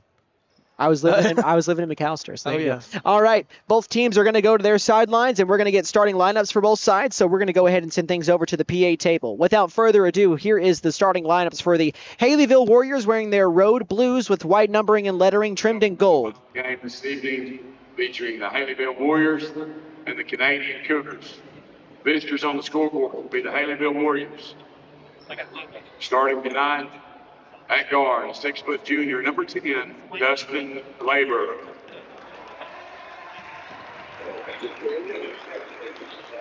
At forward, 6'3", forward, junior, number 55, Zach Tomey. At forward, 6' senior, number 33, Matthew Kimmery. At guard, 6'1" senior, number 22, Max Comstock. At guard, 6' senior, number 11, Nate Champion. Warriors are coached by Mr. Roy West. So a little bit of a different wrinkle here in the starting lineup. Zaylen Toomey getting a start after not starting the other day, and Tariq Malone will start on the bench. Now the starting 5 for the Canadian Cougars. Freshman, number 3, Eli Jones. The junior, number 11, Bryson Bowie. Freshman, number 23, Ethan Clark. The sophomore, number 2, Jaden Kennedy. The Cougars are coached by Mr. Ed Hughes and assistant Kevin Langman. All right, so that is the starting 10 on the floor to start this game once again for Canadian. It's AJ Tabb, Eli Jones, Bryson Bowie, Ethan Clark, and let me just double check and make sure I got this right. So Jaden Kennedy is going to get the start over Austin Haney. And then once again, the starting 5 for Haleyville, Dustin Labor, Max Comstock, Matt Kimmery, and Zaylen Toomey. I left one off. But either way, this jump ball is won by Canadian. The tip-off sponsor is Pop's Kettle Corn, 2714 Main Street in McAllister, as we are very early getting to the scoring, as that is a 3-point shot knocked down by, I didn't see who it was. Number 2? That's Jaden Kennedy. I was trying to read this live read, got to give those guys love, as Nate Champion can't get the 2 to fall. So, nice shot by Jaden Kennedy to get the 3 there. As he's got the ball again. In the corner, throws it up to Bryson Bowie, top of the key, down the lane, right-handed layup off the glass, doesn't fall. Offensive rebound putback by Tabb is also a miss. Yeah, and AJ Tabb, one of those players that fouled out for Haleyville last game. They're going to have to be careful about that. And Nate Champion, who had a great game the last time out for him, he finished with 25 points. He gets a screen at the right wing and curls down inside to the paint, gets all the way to the block, has to stop and find somebody open and throws it to a defender. Turnover, AJ Tabb has it. Tabb will throw it up ahead to Eli Jones underneath. He'll try to dump it off and stolen. Nice play by Max Comstock, and it finds the hands of Matthew Kimmery. And Tariq Malone is already at the scorer's table 1 minute in. I do find that kind of funny. I feel like you might as well just start him. Right. Well, Nate Champion gets to the free throw line, stops, kicks it out to Zaylen Toomey. Maybe it was like a last-second game decision. Maybe, maybe. For Coach West. Matthew Kimmery in the corner, gets a handoff from Comstock down the lane. Max Comstock for 2. Easy pickings for him. That's the first points for Savannah. Or Haleyville, I beg your pardon. I'm sorry about that. I told you I'd do that somewhat, but it won't happen again for the rest of this game. 3-2. As I also want to point out, Eli Jones wearing different shoes today. I only know that because I've noticed that he wears the SGA shoes. The 001? Yeah, so it sticks out to me when, the only person in Oklahoma I've seen wear those shoes is not wearing them. So, again, not a big deal. Shea is just my favorite player. I saw somebody, so I was able to be a part of the... Had a bounce, by the way, last touched by Canadian. The Primus Moore tournament from McAllister, and I believe there was a player, I can't remember for which team, but was a player wearing a pair of nice Shea 001s. I might have to, break out some of my shoes and just play somebody for him. Be like, hey, I know, right? I might be 27, but I still got it. Do you? I'll have to show you some things. Oh, yeah. 3-2. Well, you've seen the clip of me breaking my ankle, so. Dustin Labor down the lane finds Kimry in the near side corner. A pass inside to Nate Champion. Ball's loose, grabbed by Comstock, but it's taken away by Jaden Kennedy, who, again, is getting the start today. He did not start earlier this week as Eli Jones will bring it up the floor. He'll find Kennedy. He'll let another three fly. He's got one, misses that one short, and Eli Jones, the point guard, gets the rebound but throws it right to a blue shirt. That's a turnover. Nate Champion's going to dribble through some traffic. It's picked from behind him. Ball's loose, but he grabs it. He's in the near side corner. Gets into the lane. Finds Tariq Malone behind the defense. Oh, and he misses the layup. And the ball's loose, grabbed by Kimmery. That's an offensive rebound.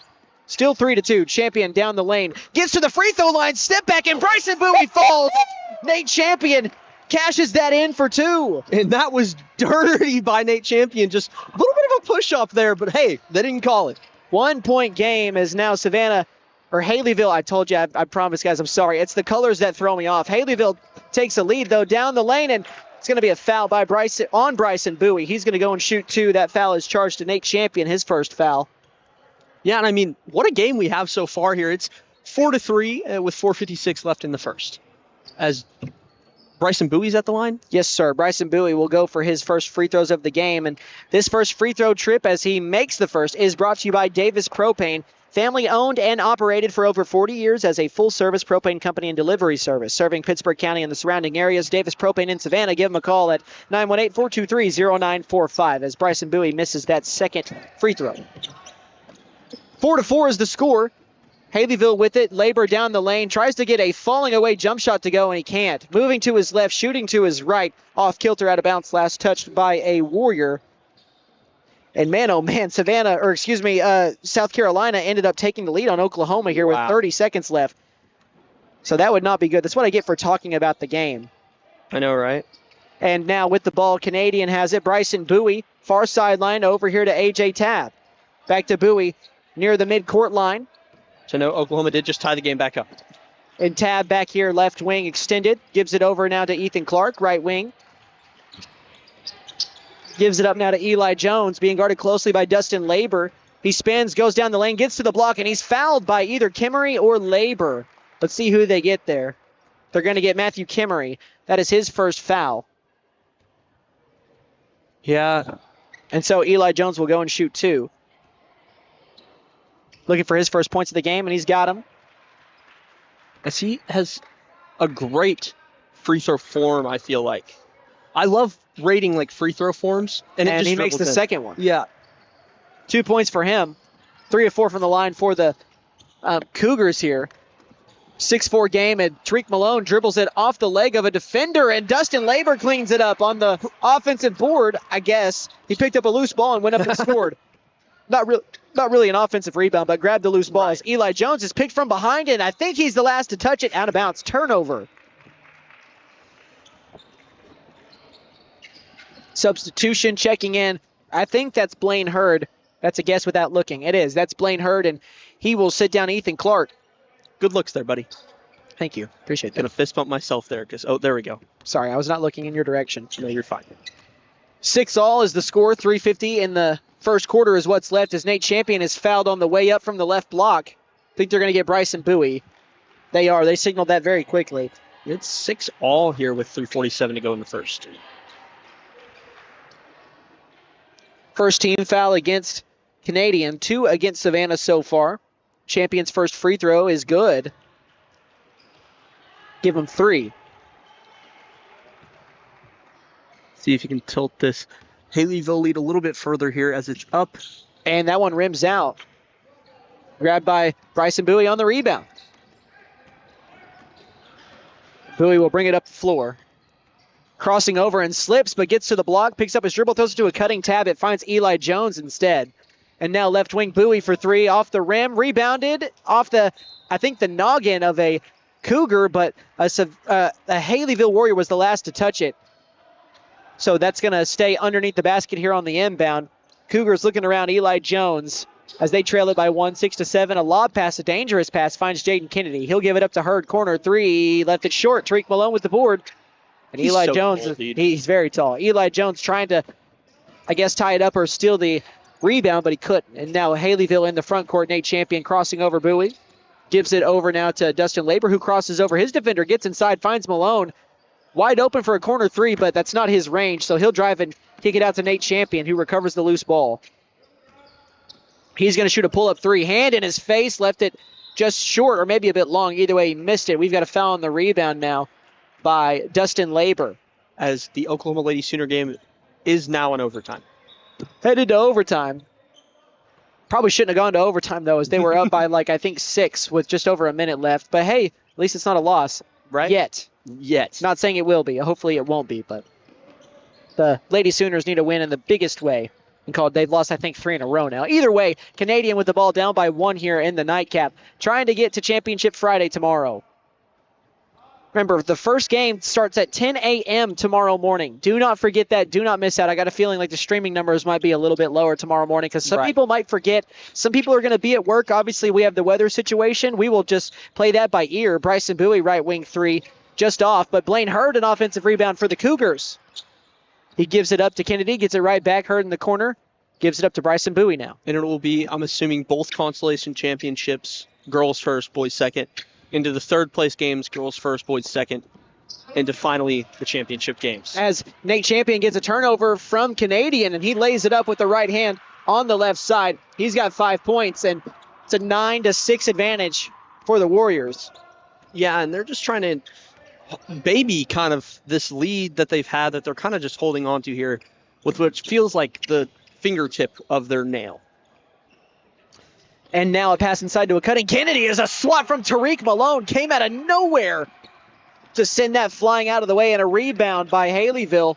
And Malone running in transition gets paid off for it with a bucket off a nice pass from Nate Champion. And you can hear some of the Savannah faithful behind us getting into it.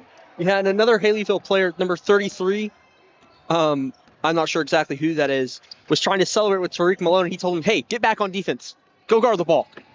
AJ Tabb on the left wing, as Canadian has seen their lead at 6-5 just completely switch right now. As Eli Jones, a big 3 to kind of get them back into it. They had not scored on a couple of possessions. He's got 5 points now. Tariq Malone with it, swings it out to Labor, knocked out of bounds by Eli Jones. Eli Jones is all over the place defensively.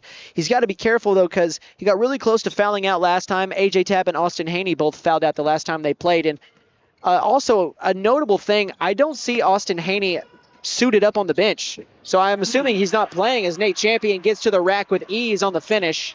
He's got 7. Is he on the bench at all? Yeah, that's what I'm saying. I don't even know if I see him on the bench. I can't see the jersey numbers as Canadian turns it over. Ethan Clark back into the game. And Haney was one of the players to foul out for Canadian in their last game, but I don't know if he's playing today. So far he's not, and again, I don't think I see him on the bench right now. Right. So we'll see. That is a freshman that has started a lot of games this season. Comstock drives to the free throw line, stops, swings it back out to Kimry. Kimry to Champion, top of the key. Step back 3 for Nate Champion. He has 7. It's going to stay there on the miss, and then over the back on Tariq Malone. And if that would have fell for Nate Champion, I feel like we would have heard this gym light up in that moment, as that would have extended Haleyville's lead. That would have been huge. Obviously, that would have extended Haleyville's lead. Sorry, I couldn't do the math quick enough. It would have extended it by 7? Would they be up by 7? Yes, as they lead by 4 right now. 13-9, 15 seconds left in the first quarter. Jaden Kennedy with the ball over to Eli Jones. Down to 10 seconds left in the quarter. Kennedy again, right wing, throws it to Blaine Hurd in the far corner. Back over to AJ Tabb. 5 seconds left. He'll pull a deep 3, hand in his face off the front rim. Rebound by Haleyville, and that is the end of the first quarter. 13-9, the Warriors lead the Cougars with just 3 quarters left to play on this Survival Thursday. Stay tuned. We'll be back in 60 seconds with more Pit 8 Hoops live from the Southeast Expo Center. McAllister Direct Private. Hey guys, it's Sam from Sam Wampler's Freedom Ford in McAllister and Eufaula. With 2 locations to choose from, we have close to 200 vehicles on the ground and coming in. And with vehicles starting at $29.95, we have something for everyone. And if you need parts or service, we are loading up at both locations to serve you better. Plus, with our mobile service van and our pickup and delivery, we can help you with sales and service no matter where you are. So come see us at Sam Wampler's Freedom Ford in McAllister and Eufaula and let us make it happen. Game day is more than just sports. sports, it's about community. That's why the Bank NA is proud to support our hometown team. Just like our athletes, we're rooted right here, working hard for every win. When you bank local with the Bank NA, your money stays local, fueling small businesses, helping families buy homes, and building a stronger community. So whether it's on the court, the field, or in your financial future, we're in this together. The Bank NA. Strong, secure, and ready to loan. Member FDIC, Equal Housing Lender. Well, jump around with us here on the fourth day out of 5 on the Pitt 8 tournament, starting quarter number 2 here in the nightcap as Haleyville leads Canadian 13-9. Dustin Labor will drive the lane. A floater is in. I don't think they got anything but nylon now, as OU, by the way, goes up by 10 in overtime over South Carolina. Right. But Dustin Labor with 4 now. I mean, that dude, he's so good in the lane. Dustin Labor, I just love watching him play, just effortless when he goes up with the ball. Speaking of, he picks up a quick foul there. His second foul of the game. And I believe number 12 has subbed in. I don't know if you noted that for Haleyville. For Haleyville, that is going to be Gage Taylor. Okay. With the ball, it's Ethan Clark. Over to Jaden Kennedy. It's swung around to Tab. And actually, there is Austin Haney. So he checks in for the first time. So I apologize again. I couldn't see the numbers. Right. I was just taking a guess. So it's a good thing to see him playing as AJ Tab pulls a deep 3 and air balls. And that's a turnover. And it's still a 6-point lead here for Haleyville. What number does Austin Haney wear? 24. 24. And Nate Champion with a bad pass turnover. AJ Tab grabs it. Also, OU's going to win. They're going to knock off the number 2 team in the country in South Carolina. That's a huge win for the Sooners.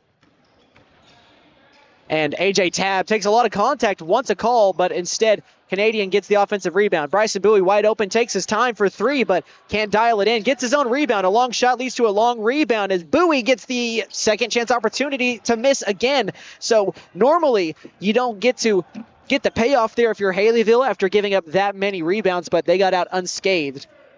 Not a recipe for success, though. Nate Champion is fouled before he can get a shot up by Ethan Clark. In Oklahoma Sooner news, by the way, you just wish that the boys team, the men's team for the Oklahoma Sooners could get a win like that over such a highly ranked team. They could get a win like that, and then they lose the next 6. I know. So, sorry, Porter, but it's the truth. It ain't, you ain't getting it done, man. Comstock will drive inside a jump stop, misses the floater. It caroms right to Nate Champion, and he's going to high rise and kiss it off the window as that falls through the cup. Nate Champion has 9. That's his first points of the quarter, and the lead goes up to 8 now. 4-0 run to start the second. In the far corner, Jaden Kennedy. He's going to hit a cutting Bowie on the block who tries to swing it back out, has to grab his own deflected pass, and then he has another pass deflected, and they don't hustle for it, so Comstock grabs it in the backcourt and makes the layup, and right now Coach Muse is not happy. 2 immediate subs to the table after that.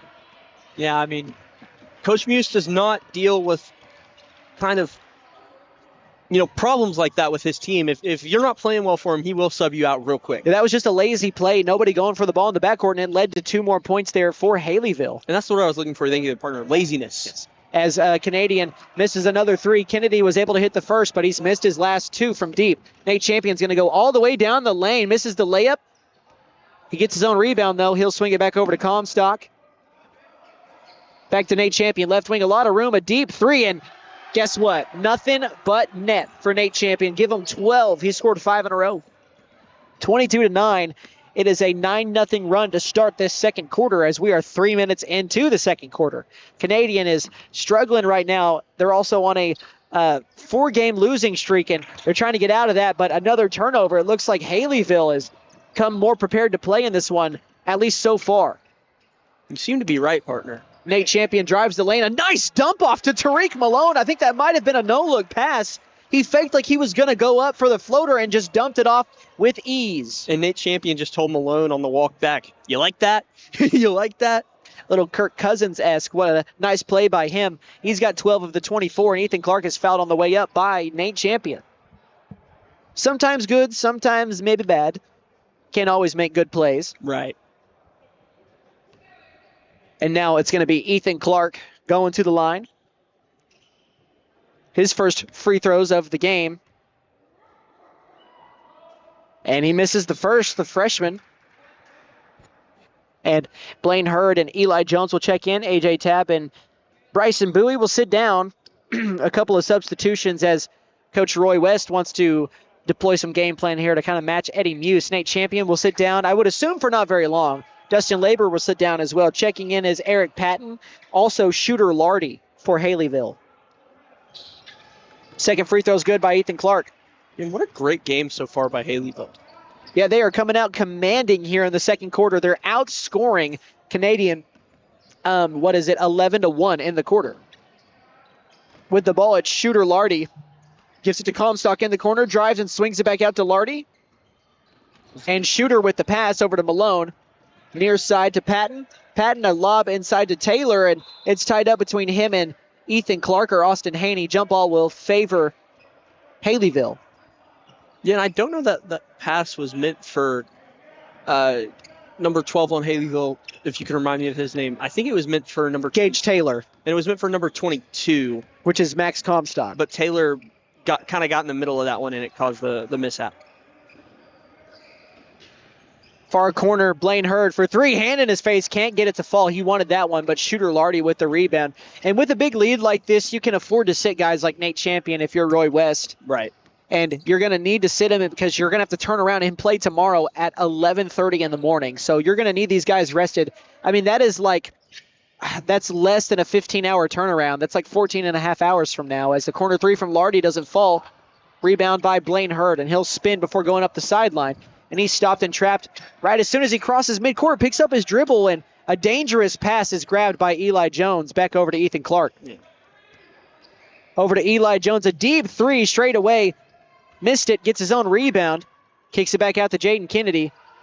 Over to the corner three, Austin Haney. Missed it, too strong. Ball's loose and still grabbed by Canadian as they have another offensive shot that's blocked and they retain possession still, though. Kennedy with the ball to the corner. Hurd for three. Another miss, but another offensive rebound. Is that three or is that four? I don't know, but it's 10-24. Going baseline, we've got a foul. I believe that was three. Foul is going to be charged to Shooter Lardy. So 3 offensive rebounds and not able to make any shots off of that, but you got fouled, so you get to keep possession here. Yeah, and Gage Taylor honestly playing some great defense on this possession. He actually yelled in the face of Aiden Haney on the first 3 that was shot during that possession, trying to get him to miss, which he did. And by the way, checking in is Stetson Miller, who plays a lot but didn't play earlier this week as Jaden Kennedy has that shot blocked. Stetson Miller did not get any minutes in the game earlier this week. And so some good minutes for him now. Pass inside to Gage Taylor. He'll turn around. Ball's loose, taken away by Eli Jones, and Jones will push it into the lane. His layup, it slips out of his hand on the way up, and Ethan Clark gets the offensive rebound. Gage Taylor tries to take it away. It's out of bounds. It's coming back this way now. Dang, won't get to me. Tough. Chase has been waiting on that. I just want one of these basketballs to roll over my way, man. I just want to throw it back. That's all I want to do. You haven't touched a basketball in a while, have you? No, it's been a couple months since I've shot a basketball, unfortunately. We gotta go shoot some hoops after the whole Pitt 8's over at some point. Look forward to it. Drive inside and a foul against Tariq Malone. Austin Haney is going to go and shoot some free throws now. We get BG and Austin Wheat to come with us. Maybe we'll see. That would be some disgusting hoops. Love those guys. Well, I love BG. Baseball's more his sport. Right. Austin Haney at the line. Air ball is the first free throw. Looking like Austin Wheat on the hardwood there. Austin Haney going to shoot his second free throw. Much more juice on that one, but still a miss as it hits off the back rim. 24-10 with just over 2 minutes left in this nightcapper here on day 4. Max Comstock, right wing. Picks up his dribble and makes a dangerous pass to the opposite wing. Eric Patton in the corner now. He'll drive baseline. Ball's knocked loose. It's on the ground. And a tie-up between Shooter Lardy and a Canadian Cougar. As Matt Kimmery's going to check back in. I believe that tie-up was between Shooter Lardy and number 23 for Canadian. Kimmery will check in for Eric Patton. That would be Ethan Clark. And Comstock, the inbounder for the Warriors. He'll get it to Kimmery, right wing. Had a look, didn't want the 3. Gage Taylor now in the corner, looks around and throws it again, no, over to Kimmery. Kimmery to Comstock. He'll pull a 3, a good look at it, in and out, though, and the rebound hops into the hands of Austin Haney. He'll bring it up the floor. Haney now over to Ethan Clark. Thought about a really deep three. Stetson Miller now far corner. Thought about giving it to Eli Jones. He'll shoot a three. He won't shoot it over Malone as Malone blocks it. That was a questionable shot choice by Miller there over the very tall Tariq Malone. Yeah, like we said multiple times in this broadcast, he's tall and he's just not going to let you shoot over him like that. And a pass inside to him, and he's fouled by Stetson Miller on the entry pass. As it has been a long day for us here at the Southeast Expo, as there's 1:21 left. A lob inside to Malone on the inbound, and his layup is blocked, and Eli Jones has it, and he's running but lost control of the ball, so he's not going to get a transition layup opportunity. He instead will have to set up the offense for his team as he finds Ethan Clark, who pump fakes and drives and gets the layup to fall. Nice move on the fly by the freshman. He's got 3. And now, again, it is a 24-12 lead, and I finally got a basketball to me, and I caught it. How about that? Oh, yeah, Chase McNutt finally getting some action tonight. Hey, I caught it one-handed, too, by the way. Sorry, Michael Chase McNutt finally getting some action. That's not my name. Only my mother calls me that. So, when I get in trouble. 24-12 with 55 seconds left in this first half. When they had you on rosters for basketball, did they have you as Michael or Chase? I go by Chase, so it's Chase. Promise. Inside, you were, I feel like, just mind blown that I don't go by my first name, man. I don't know. It's just not something I normally, I guess, I don't know. I'm just having a day. Well, how often do you ask people what their middle name is, you know? Because that was how we got to this conversation earlier. I bet you can't guess mine. I'm not going to guess. I'll just let you tell me, and I'll call you that name for the rest of the day. Nope, you're never going to hear it. And we'll see how you like it as Eli Jones misses a 3. Rebound again by Canadian. Miller can't get the follow to go, but another offensive rebound. Again, multiple offensive rebounds, but that time it's knocked out of bounds. Last touch by a Cougar. 30 seconds left in the first half. My mom's response to me saying I was going to go shoot some hoops with Chase after Pitt 8 was over was, I cannot afford another ER bill. So I guess that's out of the cards. Shooter Lardy across the timeline finds Max Comstock, and he's being picked up closely and doubled and gives it up again to Lardy. Lardy finds an open Zaylen Toomey underneath. Toomey, they've got a man wide open on the corner, but they don't get it to him. Tariq Malone, however, gets the layup to fall after the offensive rebound. He's got 6 points, 8 seconds left in this first half. 26-12, Canadian is trailing it. 5 seconds, down to 4. 3. Eli Jones gives it up to Ethan Clark. 3 is good if it goes, and it won't. That'll take us to the half. Haleyville up 26-12 after 2 quarters of play in the nightcap here on Survival Thursday. We're going to take our halftime break. When we come back, we'll recap the first half, and you know the drill. We'll get you ready for half number 2. Stay tuned. You are listening to Pitt 8 coverage live from the Southeast Expo Center here in McAllister. The Buck Wilson Big Buck Contest is underway. The deer, they're everywhere. And if one gets in the way of your moving vehicle, well, Buck Wilson Frame and Body Shop can fix it. And don't forget to register for your chance to win cash and prizes during the Buck Wilson Big Buck Contest. We're located at 103 Oklahoma Avenue in McAllister. Call 918-423-3161. That's 423-3161. Ever notice how one thermostat can spark a full family debate? Dad cranks it down, mom turns it up, and the kids, well, they just want it perfect for video games. That's when your HVAC system says, I'm done. And that's when we step in to keep everyone comfortable and prevent the family from turning on each other. Because let's be honest, the dog shouldn't have to choose sides. Don't despair. Call Freeze and Flare Heat and Air. We're licensed, bonded, and insured. Mechanical license number 0014445. Prime Structures is your local manufacturer of portable buildings. From storage sheds, portable garages, and portable barns to custom builds such as chicken coops and greenhouses. We are the only one who builds their buildings here in McAllister using local resources and local labor. We offer metal carports, RV covers, and metal garages. Local ownership with buildings built in McAllister means factory direct pricing for the customer, saving you money. Free local delivery is also provided. Ask us about our lease-to-own, rent-to-own options. Prime Structures in McAllister, locally owned by Britt and Leisha Case at 1702 South Georgia Expressway, 918-525-4101. See us on Facebook and Instagram. The Buffaloes are the pride of McAllister. When it comes to sports, they're the winning team. And when it comes to your money, Bank First is the all-star you need on your side. We're talking big plays with full-service banking, touchdowns with convenient online and mobile banking, and overtime support with extended hours and ATM statewide. Bank First, your money's winning team. Proud supporter of the McAllister Buffaloes. Member FDIC. Patriot McAllister is proud to support local athletics and the McAllister community. As a special thank you, our new general manager, Bentley Redburn, is offering a free oil change to everyone who attends the Pitt 8 basketball tournament. Just present your Pitt 8 ticket stub or proof of ticket purchase and receive one free oil change per vehicle, including diesels. Good luck to all Pitt 8 teams. Patriot McAllister, Chrysler, Dodge, Jeep, and Ram. 916 South Georgia 9th. Basketball season is here. Keep your eye on the ball and your vision sharp with Kennedy Eye Care. We offer expert exams, advanced treatments, and stylish frames from brands like Oakley, Ray-Ban, Gucci, and more.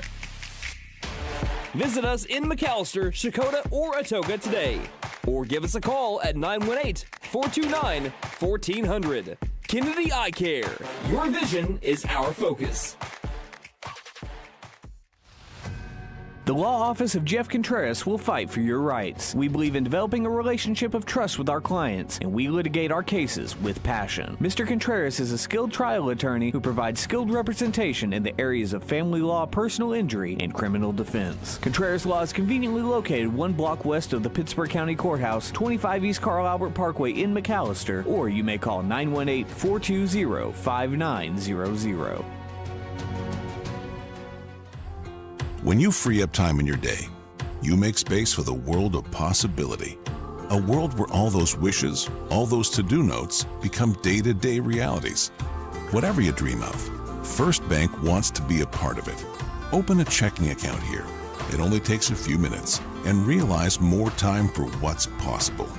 First Bank, here for possibilities. Visit firstbank-ok.com. Member FDIC.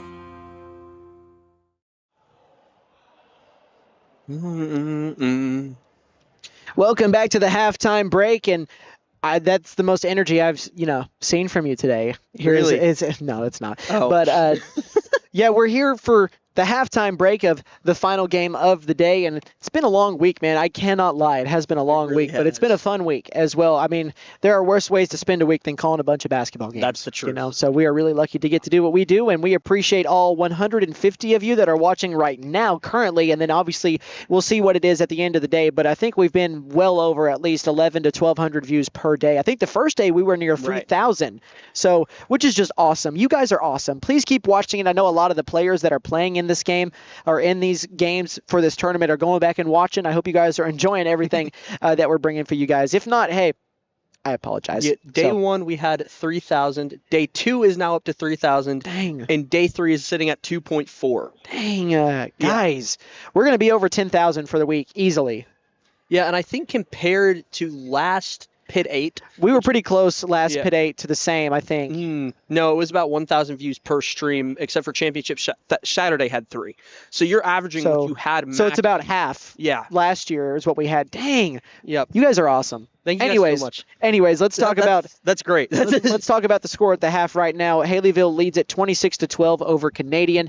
Nate Champion is the leading scorer on the floor with 12 points. He had 7 in the first, 5 in the second. Tariq Malone has 6, and then Max Comstock and Dustin Labor both have 4 apiece. For Haleyville, they've shot just 2 total free throws, and they've made 1 of them. Both belong to Nate Champion back in the first quarter. Over on the Canadian side, 14 less points, just 12 to their name here through the first 2 frames, and leading the way is Eli Jones with 5 points. Ethan Clark and Jaden Kennedy both have 3 apiece, and then Bryson Bowie has just 1.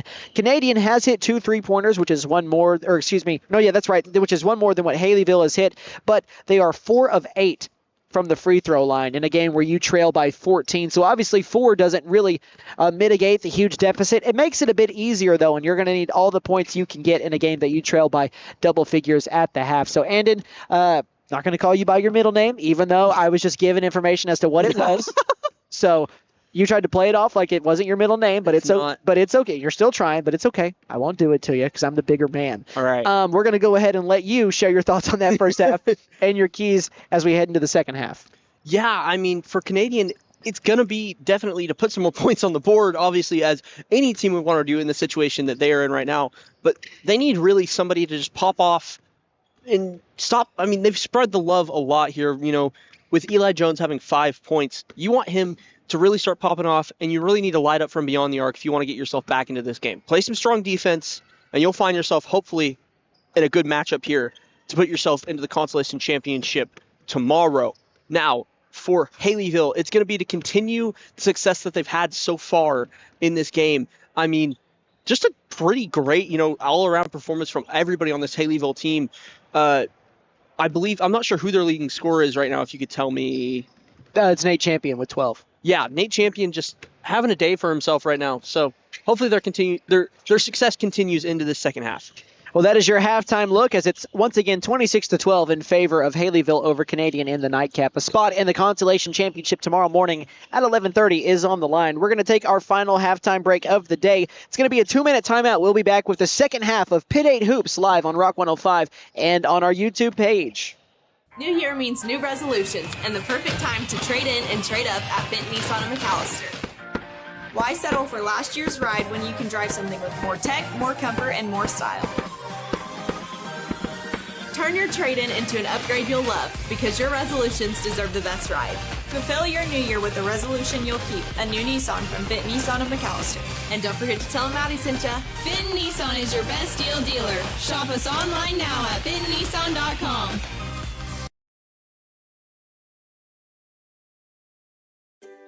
Southeastern Oklahoma Realty, our group of specialized brokers, has a deep understanding of the value of land, soil, woodlands, wildlife habitat, water, the environment, and all aspects of good land stewardship. We understand the value of land and outdoor properties, making us the best professionals to consult when selling or buying countryside real estate. Southeastern Oklahoma Realty. Call 918-424-3264. That's 918-424-3264.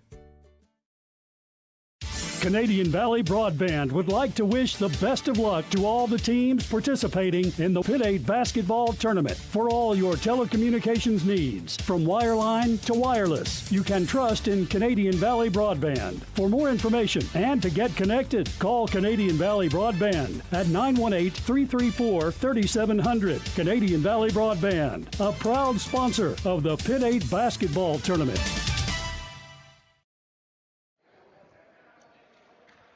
Welcome back now as we are into the third quarter of the final game here of the day. And guys, we are almost to Championship Friday. It feels hard to believe, but we are almost there as day 4 of 5 is rounding out with the final game. And most of the people have cleared out here. It is cold outside. It's not as cold as what it has been or what it's going to be. It's going to be freezing cold over the weekend. So it's a good thing there are no games on Saturday because it just wouldn't be safe and we'd be getting out really late. So Haleyville will start with possession here in the second half. Up by 14, Nate Champion is back in with Matt Kimmery, Dustin Labor, Max Comstock, and Tariq Malone, who's starting the second half after not starting the first half. And that first shot is missed by Haleyville. Bryson Bowie will push it.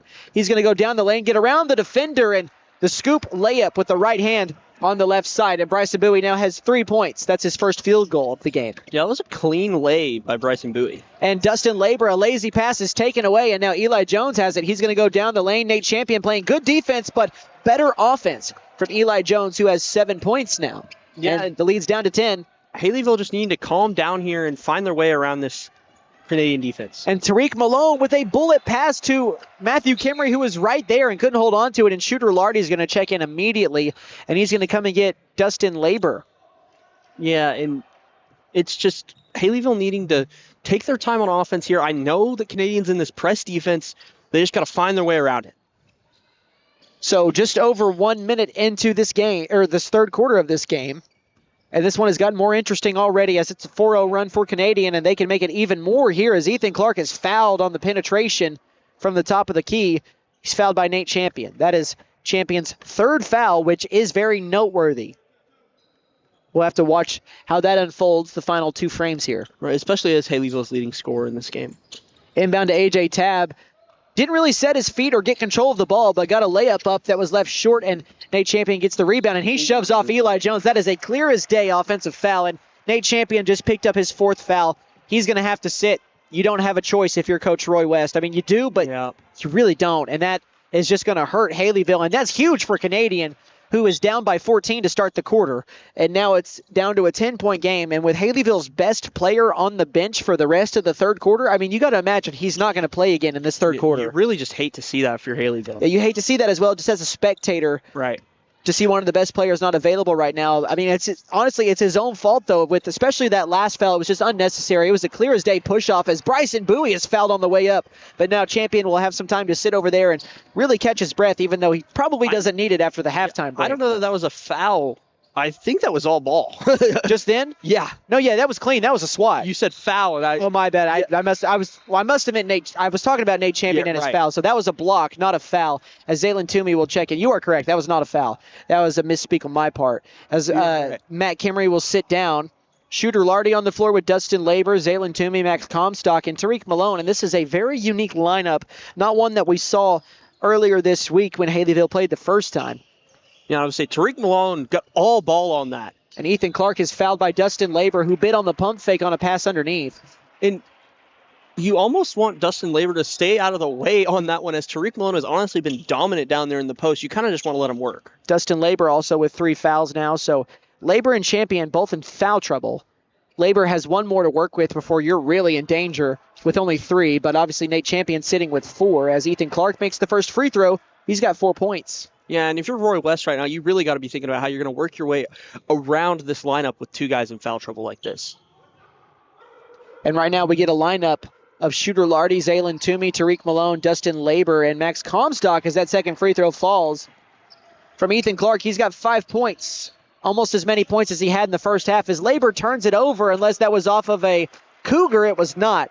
And this is not the start you want if you're Roy West. And Nate Champion, I know, probably just fuming over there knowing he can't come in and play right now because of the fouls, as it's been a 6-0 run to start the quarter. Canadian down by just 8 now as Kennedy's layup is blocked by Zaylen Toomey. Dustin Labor will get it, and he'll push it up the floor and airmails the pass, and that's going to go out of bounds. Yeah, and Tariq Malone telling his team, specifically, I believe, telling number 10, Dustin Labor. Yeah, telling Dustin Labor, hey, we need to calm down right now. We need to adjust, and we need to take our time on those offensive shifts. Eli Jones with the basketball in the front court. 5.5 minutes left in this third quarter. Bryson Bowie, right wing, looks inside. Kennedy's not there. That's who he wanted. He'll give it to A.J. Tabb. Pump fake right back to Bowie. Right side wing once more. Guarded by Tariq Malone, so there's a mismatch just in terms of a guard being guarded by a post player, but he does not want to try to exploit it. It goes to Ethan Clark now, right wing. Fakes the pass to the right, and it's taken away by Zaylen Toomey, and that's a great play as Ethan Clark found himself in no man's land. And Comstock does the same, but he's going to get fouled. Oh, and he's slow to get up here. He's fouled by A.J. Tabb. That is Tabb's first foul. It has been a long day here at the Southeast Expo for myself and Chase McNutt today, ladies and gentlemen. Chase McNutt, that is how everybody needs to refer to me as now on. Yeah, well, I'm sorry I like to refer to you as your full name. I'd like for people to know who they're listening to, you know. Well, you are definitely beating it into their brains for sure. Max Comstock's got 5. Thank you, Andon Dunn. I appreciate that. Yeah, you're welcome. How do you spell my first name? I got it right. Comstock makes the second. Well, how do you spell it? Andon. Thank you. I've noticed. Yeah, I told you I got it right. Lately, people have been misspelling it. It's been ticking me off. Well, I initially spelled it wrong. Oh, did you? Yeah, you know this. Oh, and you had a Y in it. Yeah, I did. A pass that wasn't intended for Bowie finds his way to him from one corner to the other. He gives it up to Kennedy, drives, kicks out to A.J. Tabb, pump fakes the 3, swings it back to Bowie on this right wing. And now we slow down a little bit. Back over to Eli Jones near the mid-court line. Back to Bowie, right wing. And over to Ethan Clark. Things have slowed down a bit on this possession as Haleyville's lead is back to double figures here at 10.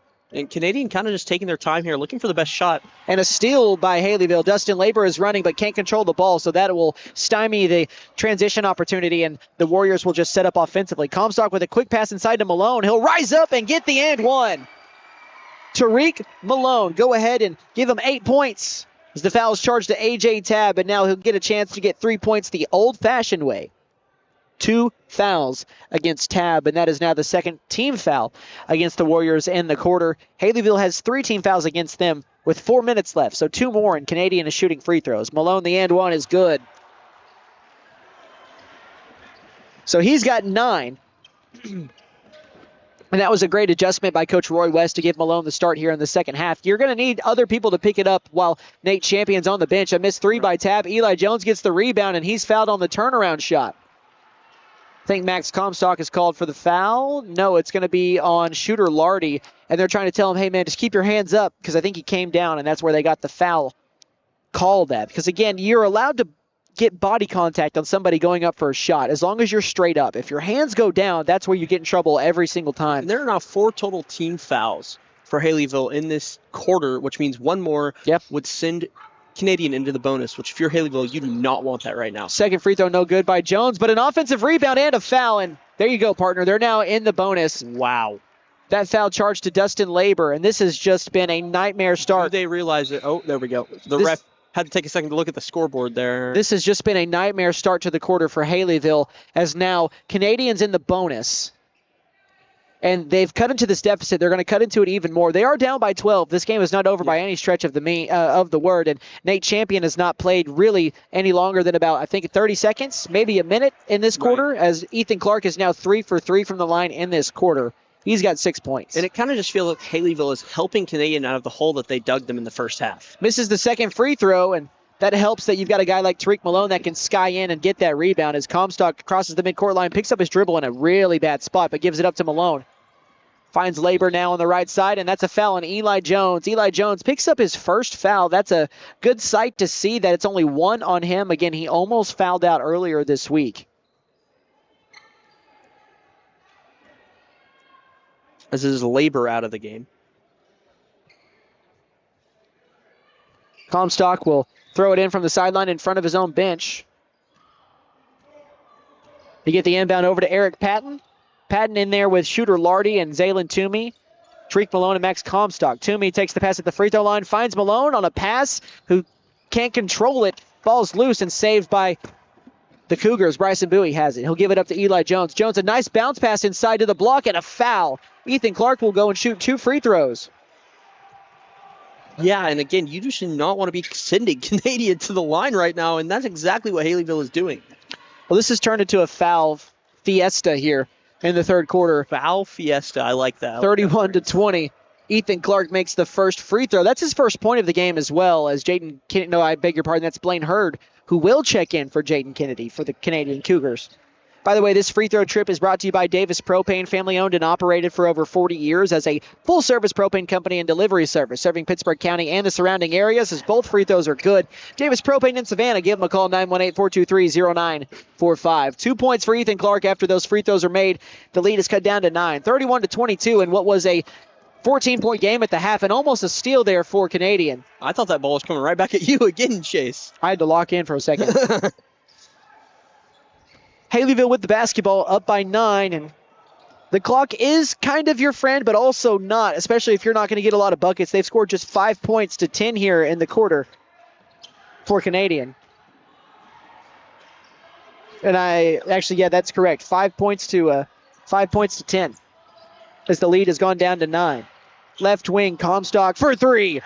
And that's what you're looking for right now if you're Haleyville. You need some more shots like that. You need stuff to fall, and you need to start playing some good defense and stop fouling Canadian. Well, that'll give Comstock a crooked number. He's got 9.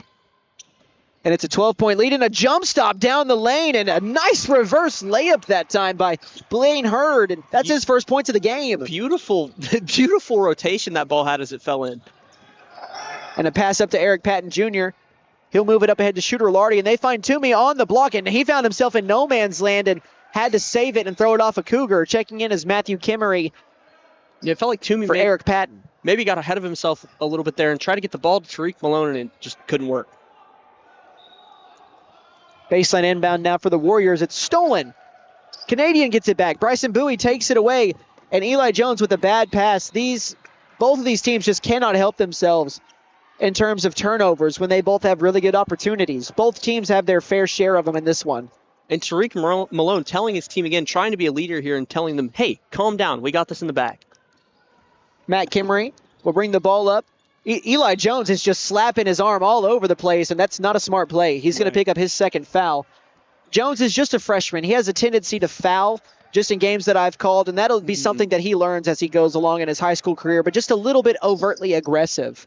And there's nothing wrong with being aggressive, but as he was right there, got to be very careful to not make contact. As he jumps up and gets a steal, it also pays off for him a lot as he gets the layup to go. He's got 5. He's definitely got a bright career ahead of him. Check that. He's got 10, actually, and we've got a timeout. We'll take it with him on the floor, a full 60-second timeout. We'll be back in 1 minute with more Pitt 8 action live from the Southeast Expo Center. At Vigorous Power Sports, we ride what we sell, so we know what works. U-Force U10 XL Pro Highland, sealed cab with HVAC, ride sync, and a power dump box. Year-round ready C-Force 950 Sport, V-Twin Muscle Sports Suspension, carves hard, lands soft. C-Force 1000 Overland, top tier fit finish and firepower in a quad. Count on us for parts and service long after the sale. CF Moto, experience more. Vigorous Power Sports, 1904 South Main, 918-423-3306. Motorcycles and off-road vehicles can be dangerous to operate. Review all safety information before operating. Wear your safety gear. Never operate a CF Moto vehicle under the influence. Visit cfmotousa.com for complete training and safety guidelines.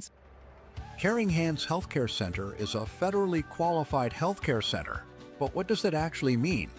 It means that we are a local healthcare provider that is able to provide excellent care, regardless of whether you're covered by insurance, sliding scale fees, or Sooner Care.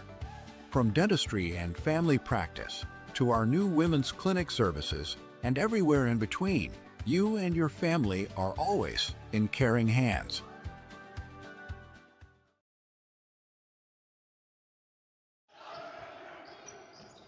Welcome back out of that timeout, and Haleyville just barely hanging on by the skin of their teeth. Their lead has been cut in half here in the third quarter as they lead at 34-26, make it 36-26 as they break the press with ease, and Max Comstock rises up and knocks it down. He's got 11 points. He only had 5 earlier in the week. Eli Jones to respond. He misses the top of the key 3, and Blaine Hurd's called for an over the back. Yeah, I mean, Max Comstock honestly has had a great game so far, especially in this third quarter. He's kind of just taken over. Substitution after this free throw is now both teams that we've already mentioned are in the bonus, but we've got both teams in the bonus with 5 apiece here at the very least. Only a minute 33 to go in the third. 10-point game. 10-point game. In favor of Haleyville. Down from a 14-point lead as Zaylen Toomey trying his hand at his first free throws of the game, and he makes the first. Subbing in is Austin Haney and Jaden Kennedy. Blaine Hurd and Ethan Clark will come and take a seat. Man, dude, in just under, well, right around 12 hours, we're already going to be up here getting ready for more games. I know, right? Toomey makes another free throw. Again, guys, tomorrow the slate starts at 10 a.m. It's going to be 10 a.m., 11:30 a.m., p.m. Yeah, we ain't going to be here at 1:30 a.m. 1 p.m., and then you also have 2:30 p.m., and then 4 p.m. and 5:30. That is the slate for tomorrow. Austin Haney, a corner 3, air ball. Shooter Lardy trying to grab a board, and it ends up on the floor, tied up. Comstock comes up with it and can't make the pass. That's going to be a foul on A.J. Tabb. Who knows, Chase? I might just sleep in my car in the parking lot tonight so I don't have to deal with the ice tomorrow. No, I'm joking. I bet you're going to freeze if you do that. I don't think it's going to get as cold overnight tonight as it has been. I think, yeah, it's not going to be below freezing tonight, but it's going to be brutal this weekend. Right. Brutal. With highs below freezing for 3 straight days. So it's not going to be warm on Saturday, Sunday, or Monday. We're even supposed to get into the negative temperatures. So just everybody be prepared as Comstock makes that free throw. And by prepared, that's one way to put it. I've seen pictures of what Walmart has looked like this week. I know. I mean, what are we doing? Max Comstock makes the second free throw as he makes both. And it's a 14-point lead, 40-26. And it's just, the shelves are barren for the most part as A.J. Tabb travels. Was going to try and pick up some groceries, try to do grocery pickup from Walmart. Wouldn't do it. They also wouldn't do delivery either. So we just weren't not able to get any. But we'll try to hit up a Dollar General later or something like that if we need to. 1 minute left in the frame, and Comstock almost got it off the glass, but Zaylen Toomey cleans it up. He's got 4 points. Yeah, great work by Toomey this game. He's got a lot of rebounds today. And the lead has gone back up to 16. It's a 6-0 run here by Haleyville. Eli Jones down the lane stops that run. He's got 5 now. They're going to need more from him as he put in 24 earlier this week. Shooter Lardy with the ball. He throws a lob up to Max Comstock. Comstock over to Tariq Malone. 35 seconds left in the third quarter. 14-point lead for Haleyville. Comstock will hold it. 30 seconds left in the frame. And he's really come alive in this game. What a game by Max Comstock. They've needed it elsewhere while Nate Champion has been on the bench for pretty much 7 of the 8 minutes here in the third quarter with his 4th foul. And for Nate Champion, he does still lead the team, or he's second on the team in scoring right now with 12, as Toomey is fouled underneath by Jaden Kennedy. And we're going to shoot 2 free throws. Kennedy was trying to get the tie-up for the jump ball, which would have favored Canadian, but alas, now we've got free throws. Yeah, and Haleyville finally coming alive here, especially once they hit the bonus here in this third quarter. 5 points now for Toomey.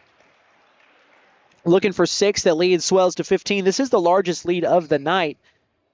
And this will be a quick 4 here for Toomey as he makes the second free throw.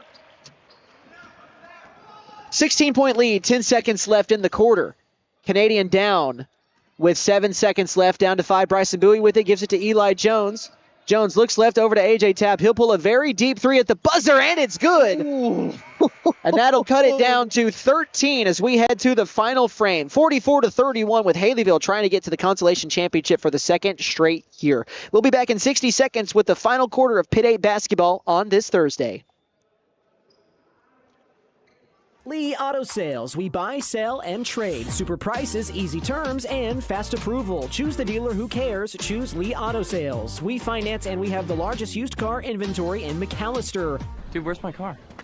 Where's your car, dude? Come by 2431 North George Nye Expressway in McAllister and let us show you why we have been voted the #1 choice for the best pre-owned car lot. Lee Auto Sales. We sell quality, not quantity. Let us help you. Call 918-423-7887. Visit us online at leautosalesok.com. So go see Chan the man. Who can? Chan can.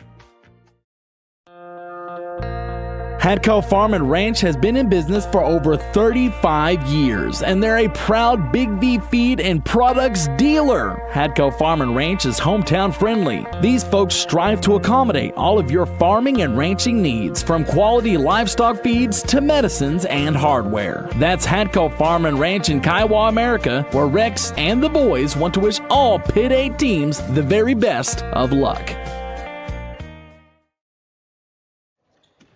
44-31 as we enter the final quarter of play in the Pitt 8 tournament on this Survival Thursday. The losing team will be done here in the Pitt 8 and won't play tomorrow. They'll go and probably enjoy a weekend off with the weather as they're snowed in. But right now it's looking like Haleyville is going to get to the consolation championship unless Canadian can outscore Haleyville by 14 in the final frame. And they're trying on this press here as Tariq Malone has got to get it up across the midcourt line, and he does.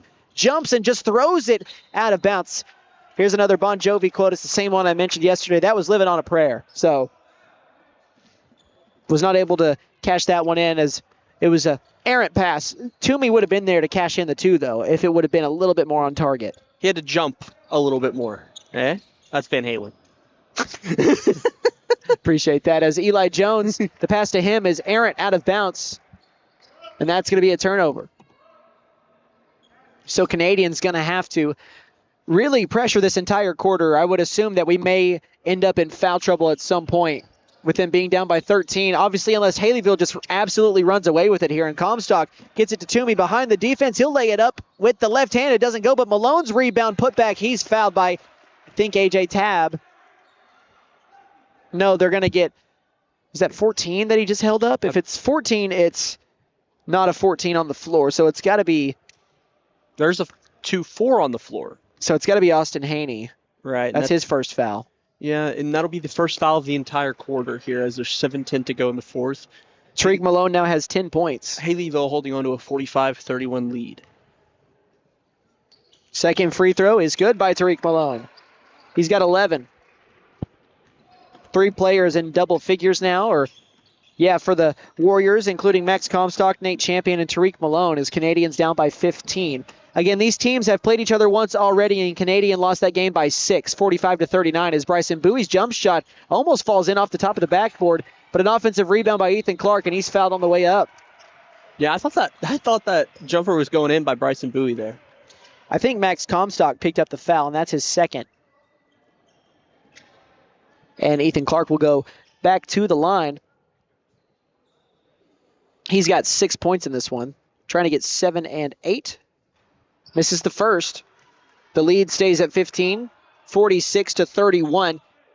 Just under 7 minutes left in this final quarter. So essentially, majority of the quarter. Second free throw's good. He's got 7. Makes it 46-32 in favor of Haleyville. And we've got a foul against Ethan Clark on the pass.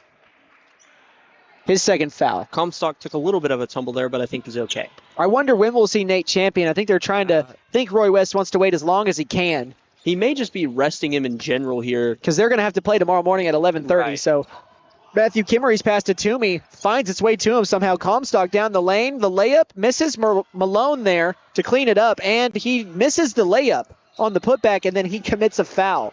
Yeah, and the rest of this team proving that they can handle this game without Nate Champion. And so I'm pretty sure Roy West is thinking, why even risk it?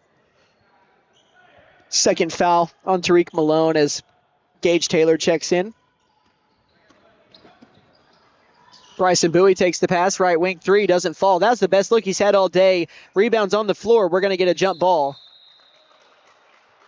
It's going to favor Haleyville. And here comes Nate Champion. He just clapped his hands like, yes, finally. And he's going to check back in. And he's been sitting for a long time. And he's going to be getting a lot of run here. I assume he'll play the rest of the quarter. Yeah, and I'm sure he's itching to play here. And they inbound it to Toomey. Toomey trying to get it to Champion. Not a great pass. He grabs it, though, over to Comstock. Comstock across the timeline. Gets to this left sideline. Gets it over to Nate Champion near the midcourt line. Nate Champion with the basketball.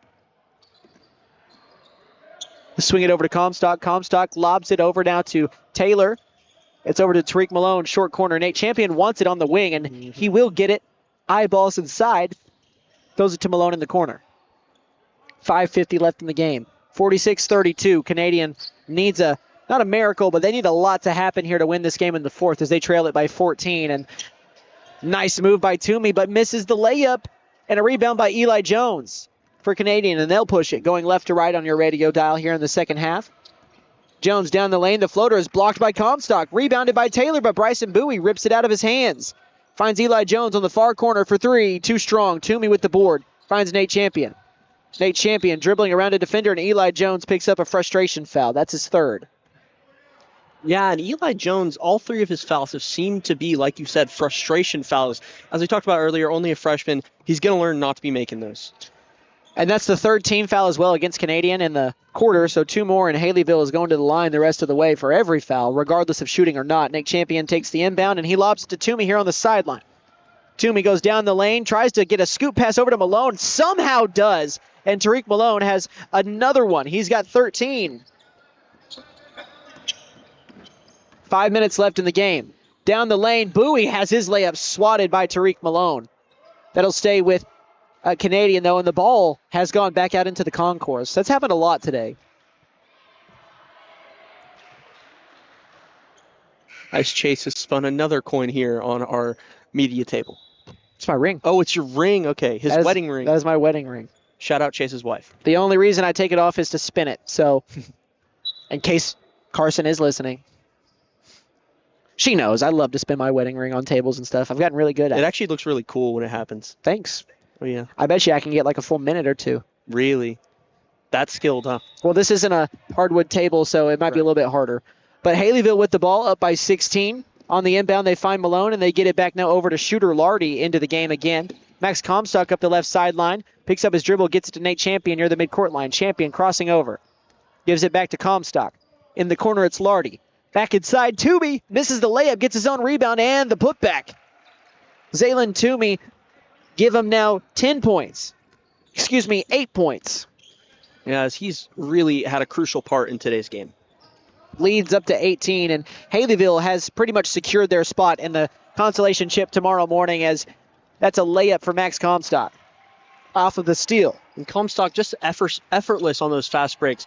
Always finds himself, knows right when to slow it down, and always seems to make those fast break layups. Well, this is a 20-point game.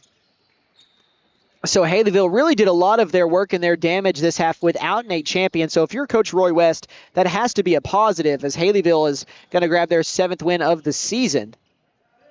Corner three for A.J. Tabb. He's got another. A.J. Tabb here in the second half. He's got 6 points. And the lead's back down to 17. Nate Champion up the sideline, jumps, and jumping to make a pass is another cardinal sin, by the way, in basketball, as Tariq Malone is called for a foul. How many are there? Because there's been 3 at least that you've noted. Counted 3. There's a couple of cardinal sins here. You don't foul jump shooters. You obviously what just happened here. I can't think of what the other one was. You don't jump to make passes, though. Don't jump to make passes. Don't foul jump Maybe a girls' game. I don't remember what it was, though. I can't remember, if I'm being honest. But it might have been, I don't know. Either way, Eli Jones misses the 3. We're going to say there's 2 cardinal sins in basketball at the very least. You don't foul jump shooters, and you don't jump to make passes. One of them you don't shoot a shot if you're up, or you don't shoot a final shot if you're up by so much, right? I don't think that was it. I really don't remember. I know, but that's one of them that is like a cardinal sin, right? If you don't what? Okay, so say you're up by 20, like Haleyville is now, and the game's ending. Like a Haleyville. Oh yeah. Want to take the last shot. I wouldn't know. I wouldn't say that's a cardinal sin. I would just say that's like an unwritten rule, like a sportsmanship thing. As Canadian is going to empty the bench essentially, and we're going to get the guys that have not been able to play yet, really, as Stetson Miller, who has played today, will come into the game. Also joining them on the floor is Landon Satterfield. You also have Rustin Pace, Zach King, and Blaine Hurd. And sitting down is Shooter Lardy for Haleyville. Checking in for the first time is Riot Pierce. And Nate Champion has having the ball knocked out of his hands by Rustin Pace. And that's stolen by Canadian. Zach King with the ball. Fakes right and looks left, picks up his dribble, and a bounce pass. You love to see that, but not a great one, as that's a steal by Haleyville.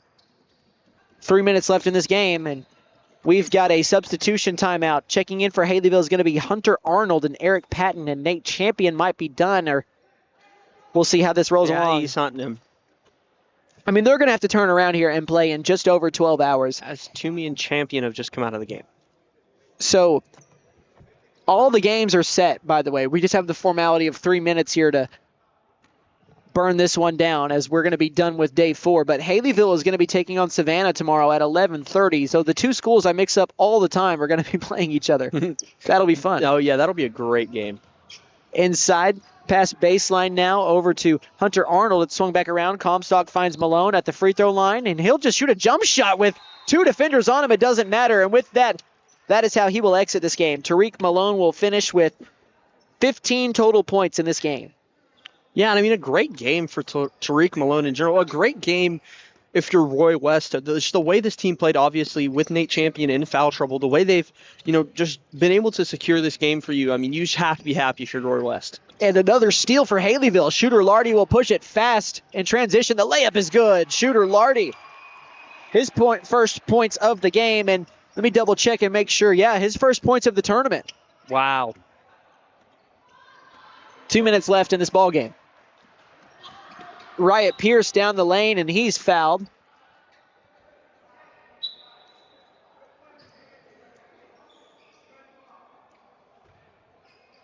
And that actually was Zach King, I beg your pardon. I was looking at the wrong roster here. It's going to be a baseline inbound now for Rustin Pace and the Cougars. He throws a lob, gets it over to Blaine Hurd, right wing. He'll just shoot a deep 3. Looks good, but left it short off the side of the rim, and a foul on the rebound. I can't tell you how many times I've seen frustration fouls off of rebounds or misses, and it's kind of an epidemic. And as a coach, if I was a coach, that would be an extremely frustrating thing. Right, I agree. Because at the end of the day, it's just frustration fouls. Mm-hmm. And at this point, it really doesn't make a difference with it being a 21-point game, but it's the little things, especially late in games, that can get you in trouble when they're a lot closer than what they are right now. Right. And habits are made at any situation, not just in close games. I agree with you. You don't want something like that to become a habit. And a missed shot, rebound putback by Zach King. His first points of the game for Canadian. He's got 2. You want to talk about a habit. You still see players in the NBA do that. Even veterans, NBA champions. You think about Draymond Green and players like that. And Joakim Noah, very famously, was very aggressive and had a lot of frustration fouls. So yeah, very true. Look at you pulling out he's not old, but an old Bulls player. I love Joakim Noah. I'm not going to lie. I've never heard it pronounced Joakim, if I'm being completely honest. I swear I've never heard it pronounced that way. As Blaine Hurd kisses it in. I've always thought it was Joakim. I've always heard Joakim. Oh, Joakim. Yeah, just Joakim. It may be Joakim. I may be wrong. Well, that's how it can be confusing because, you have Jokic. Right. And I'm sure there's other J names that I'm thinking of that same realm that are pronounced that way, as we've got a hard foul against Canadian. I think they're going to call it on Jaden Kennedy. Yeah. Or Blaine Hurd, I beg your pardon. On to number 12, that would be Gage Taylor. Or Trailer. It's yes, Taylor was the one who got fouled. Or is it Trailer? Yeah, it's Trailer. So Trailer's the one that got fouled. He'll go and shoot 2. Might get his first points of the game here. Obviously, that's the hope if you're him. 49 seconds left in the game. I'm trying to think of more players that are known for those frustration fouls. And names are Russell Westbrook, bad. Russ did have the Russ was really bad about it. It used to make me so mad as a Thunder fan. But Russell used to do it all the time. If he missed a shot or didn't get a call he wanted, he would just go and immediately pick up a frustration foul. And I there's a name that's slipping my mind, and I can't remember. Second free throw, no good by Trailer. And Blaine Hurd will bring it up for a Canadian. A fireball pass is taken away. He threw that hard, but right to the wrong jersey. And now Haleyville will push it. With the basketball, far corner. Gage Trailer, a step-back 3, too strong. Offensive rebound by Riot Pierce. 30 seconds left in the game. We'll see if they hold it for the final shot or if they try to score again. They're going to try to score again, I think. 20 seconds left. Gage Trailer will drive inside. A man takes a hard bump that time. And he kind of tried to go for a Shea-type move there where he was looking for a step back there and just ended up slipping on the hardwood through the mid-range. Blaine Hurd is called for that foul, his 4th. And this trip to the free throw line is brought to you by Davis Propane, family-owned and operated for over 40 years as Trailer misses the first free throw, serving Pittsburgh County and the surrounding areas. Davis Propane in Savannah. Give him a call, 918-423-0945. And an air ball on the second free throw. So he's missed 4 here in the quarter. And that could likely be the last action here either way. We'll see if Canadian tries to add to their score. I would imagine they do. Driving inside, Hurd took like 6 steps, but wasn't called, and he gets the layup to go. But nice move by him. 5 seconds left, and it's 56-41, a 15-point game. The Cougs are still playing hard, and we've got a jump ball. 1.8 to go in a jump ball. I'm okay with that. I thought that was going to be a foul. Yeah, we were going to go shoot foul free throws. Got sent to the free throw line, I would not have been happy. But this one is over. Haleyville's going to win 56-41 as they now move on to the Consolation Championship tomorrow against Savannah at 11:30 in the morning. So now Savannah's just informed me that the score may be wrong, so we may check that out after the game. Okay, we'll have to double-check that here in a little bit. But we're going to take our final break of the program. When we come back, we'll recap this game and the entirety of the game. So we'll be right back. You are listening to Pit 8 coverage live on Rock 105 and on our YouTube page. McAllister Direct Primary Care offers 24/7 access to your provider, deeply discounted rates on labs and imaging, more time with your provider, same day or next day appointments, and even home visits for a flat monthly membership fee. We now offer hormone replacement therapy and DOT physicals in addition to our other services. We are excited to announce that we have opened a new location in Longtown, and we are accepting new patients. McAllister Direct Primary Care at 6th and Carl Albert, or give us a call at 918-233-6522. Hey guys, it's Sam from Sam Wampler's Freedom Ford in McAllister and Eufaula. With 2 locations to choose from, we have close to 200 vehicles on the ground and coming in. And with vehicles starting at $29.95, we have something for everyone. And if you need parts or service, we are loading up at both locations to serve you better. Plus, with our mobile service van and our pickup and delivery, we can help you with sales and service no matter where you are. So come see us at Sam Wampler's Freedom Ford in McAllister and Eufaula and let us make it happen for you. Game day is more than just sports. It's about community. That's why the Bank NA is proud to support our hometown team. Just like our athletes, we're rooted right here, working hard for every win. When you bank local with the Bank NA, your money stays local, fueling small businesses, helping families buy homes, and building a stronger community. So whether it's on the court, the field, or in your financial future, we're in this together. The Bank NA. Strong, secure, and ready to loan. Member FDIC Equal Housing Lender. The Buck Wilson Big Buck Contest is underway. The deer, they're everywhere. And if one gets in the way of your moving vehicle, well, Buck Wilson Frame and Body Shop can fix it. And don't forget to register for your chance to win cash and prizes during the Buck Wilson Big Buck Contest. We're located at 103 Oklahoma Avenue in McAllister. Call 918-423-3161. That's 423-3161. Oh, man. I didn't think this through, but we are back. I got to get on the other side here for the camera. Well, you want to just hand this to me or something? Yeah, I mean, if you want me to. No, it'll be all right for the moment. Oh, okay. Let me see. I mean, I don't know. Okay, Andy. We could just... Go ahead and share your thoughts real quick while I try and fix this on the game. Yeah, I mean, what a great game for the Haleyville Warriors. I mean, they honestly had a great bout tonight, as their leading scorer, I believe, was Max Comstock, or tied Max Comstock and Tariq Malone both with 15 in this game. Tariq Malone not even actually starting this game. I mean, he came in, like 2-ish minutes into the game? Yeah, maybe not even that, like a minute 10, something like that. Right. And both of these players, 5 of those, or 1, 2, 3, 4, 5, 6, 7, 8 of those 15 coming in one quarter alone for Max Comstock, who absolutely took over that game in the third quarter and helped hand his team the win today to send them to Championship Friday. Here, I'll go ahead and grab that from you. And now I'm in a better spot. Let me see if I can grab this microphone for you real quick, Andy, before you can run around here and join me. So you'll go ahead and do that. Whew. You would think we'd be pros by this now, folks, but I apologize as we're still trying to get this all figured out. Let me make sure that this camera is turned on here real quick. There we go. Oh, there we go. Thank you for that. Gotcha. Okay. All right.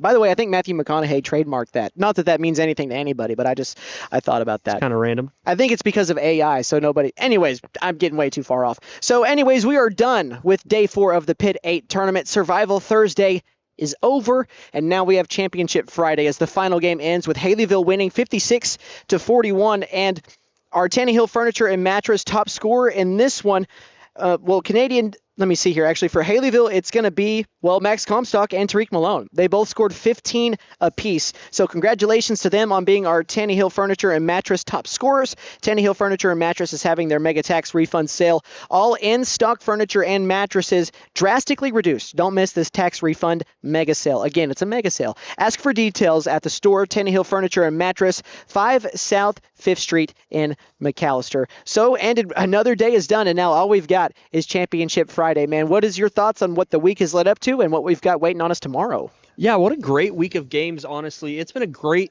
time, and obviously with the weather tomorrow, if you are able to make it out, we would highly recommend you come. Yeah. It's going to be a great environment with an absolute great slate of games, starting off with our consolation championships at 4 and I believe 5:30. Right? Yes. No, those are the final 2 games. Those are the consolation championships. Those are the final games. The 4 and 5:30 are not consolation championships. Those are the early games.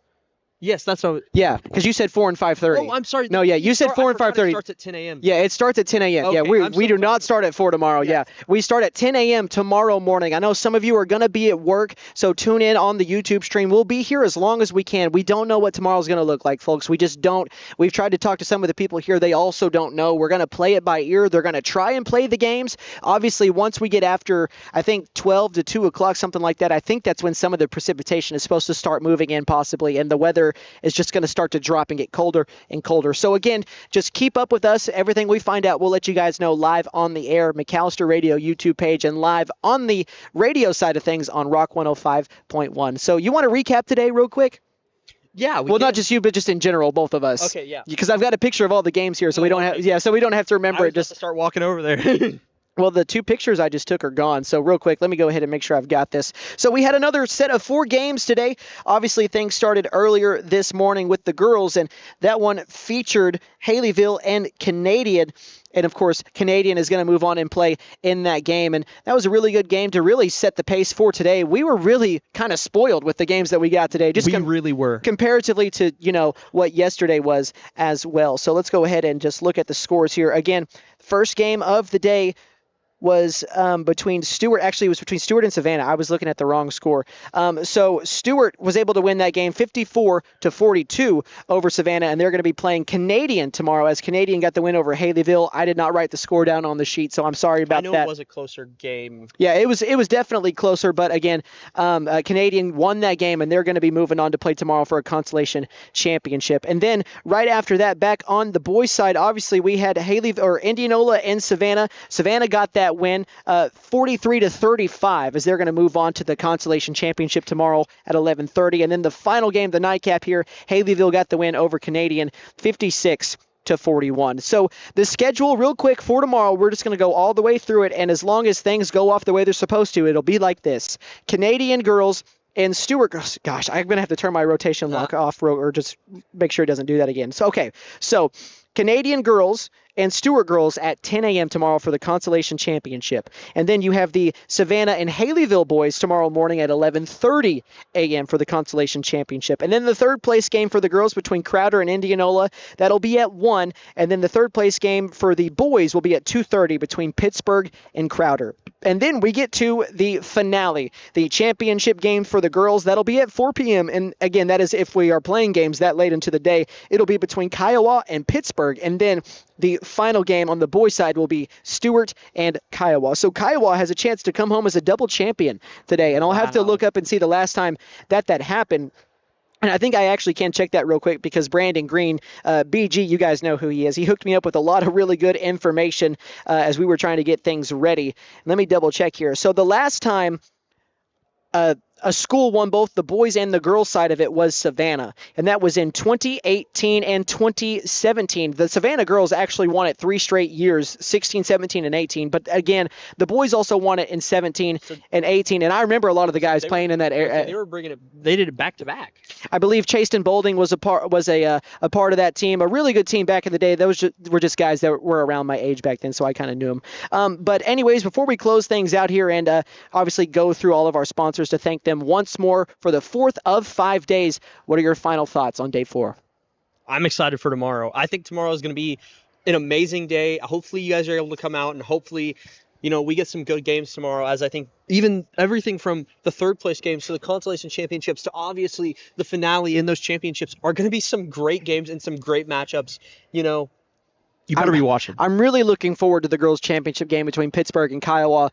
That's going to be a good game. Yes, it will. We both picked Pittsburgh, I think, to win, or I think Kiowa, we picked them to win in this tournament, which Jim Jensen came up and talked to us, and he was like, "Yeah, I heard you guys picked Kiowa to win." He was just giving us a hard time. It was all in fun, and we were like, "Well, Coach, we think you're going to be there too," and sure enough, they are, and that'll be a good one tomorrow at 4 if it does happen. So, Andon, before we go through and read these ads, you have any final words, man? Not much, man. All right. Well, once again, guys, that is Andon Dunn. I almost gave them your middle name, but you did a little bit better there. Made me feel a little bit better, so I'm not going to do it to you. Maybe tomorrow we'll see. So, again, for Chase McNutt and Andon Dunn, thank you guys for watching the Pitt 8 tournament. Let me thank our sponsors, and then I'll let you guys go home. Lee Auto Sales, Hatco Farm and Ranch, McAllister Direct, Primary Care, Sam Wappler's Freedom Ford, The Bank and A, Buck Wilson Frame and Body Shop, Freeze and Flare, Heat and Air LLC, Prime Structures, McAllister, Bank First, Patriot, Chrysler Dodge Jeep and Ram of McAllister, Kennedy Eye Care, the law office of Jeff Contreras, First Bank Kiowa, Fenton Nissan of McAllister, Southeastern Oklahoma Realty, Canadian Valley Broadband, Vickers Power Sports, Caring Hand Health Centers, Pops Kettle Corn and Old Town, Davis Propane, and Tannehill Furniture and Mattress. Thank you guys so much for joining us for Survival Thursday. Join us again tomorrow for the final day of the Pitt 8 for Championship Friday live right here on Rock 105.1 and for your watching pleasure on the McAllister Radio YouTube page.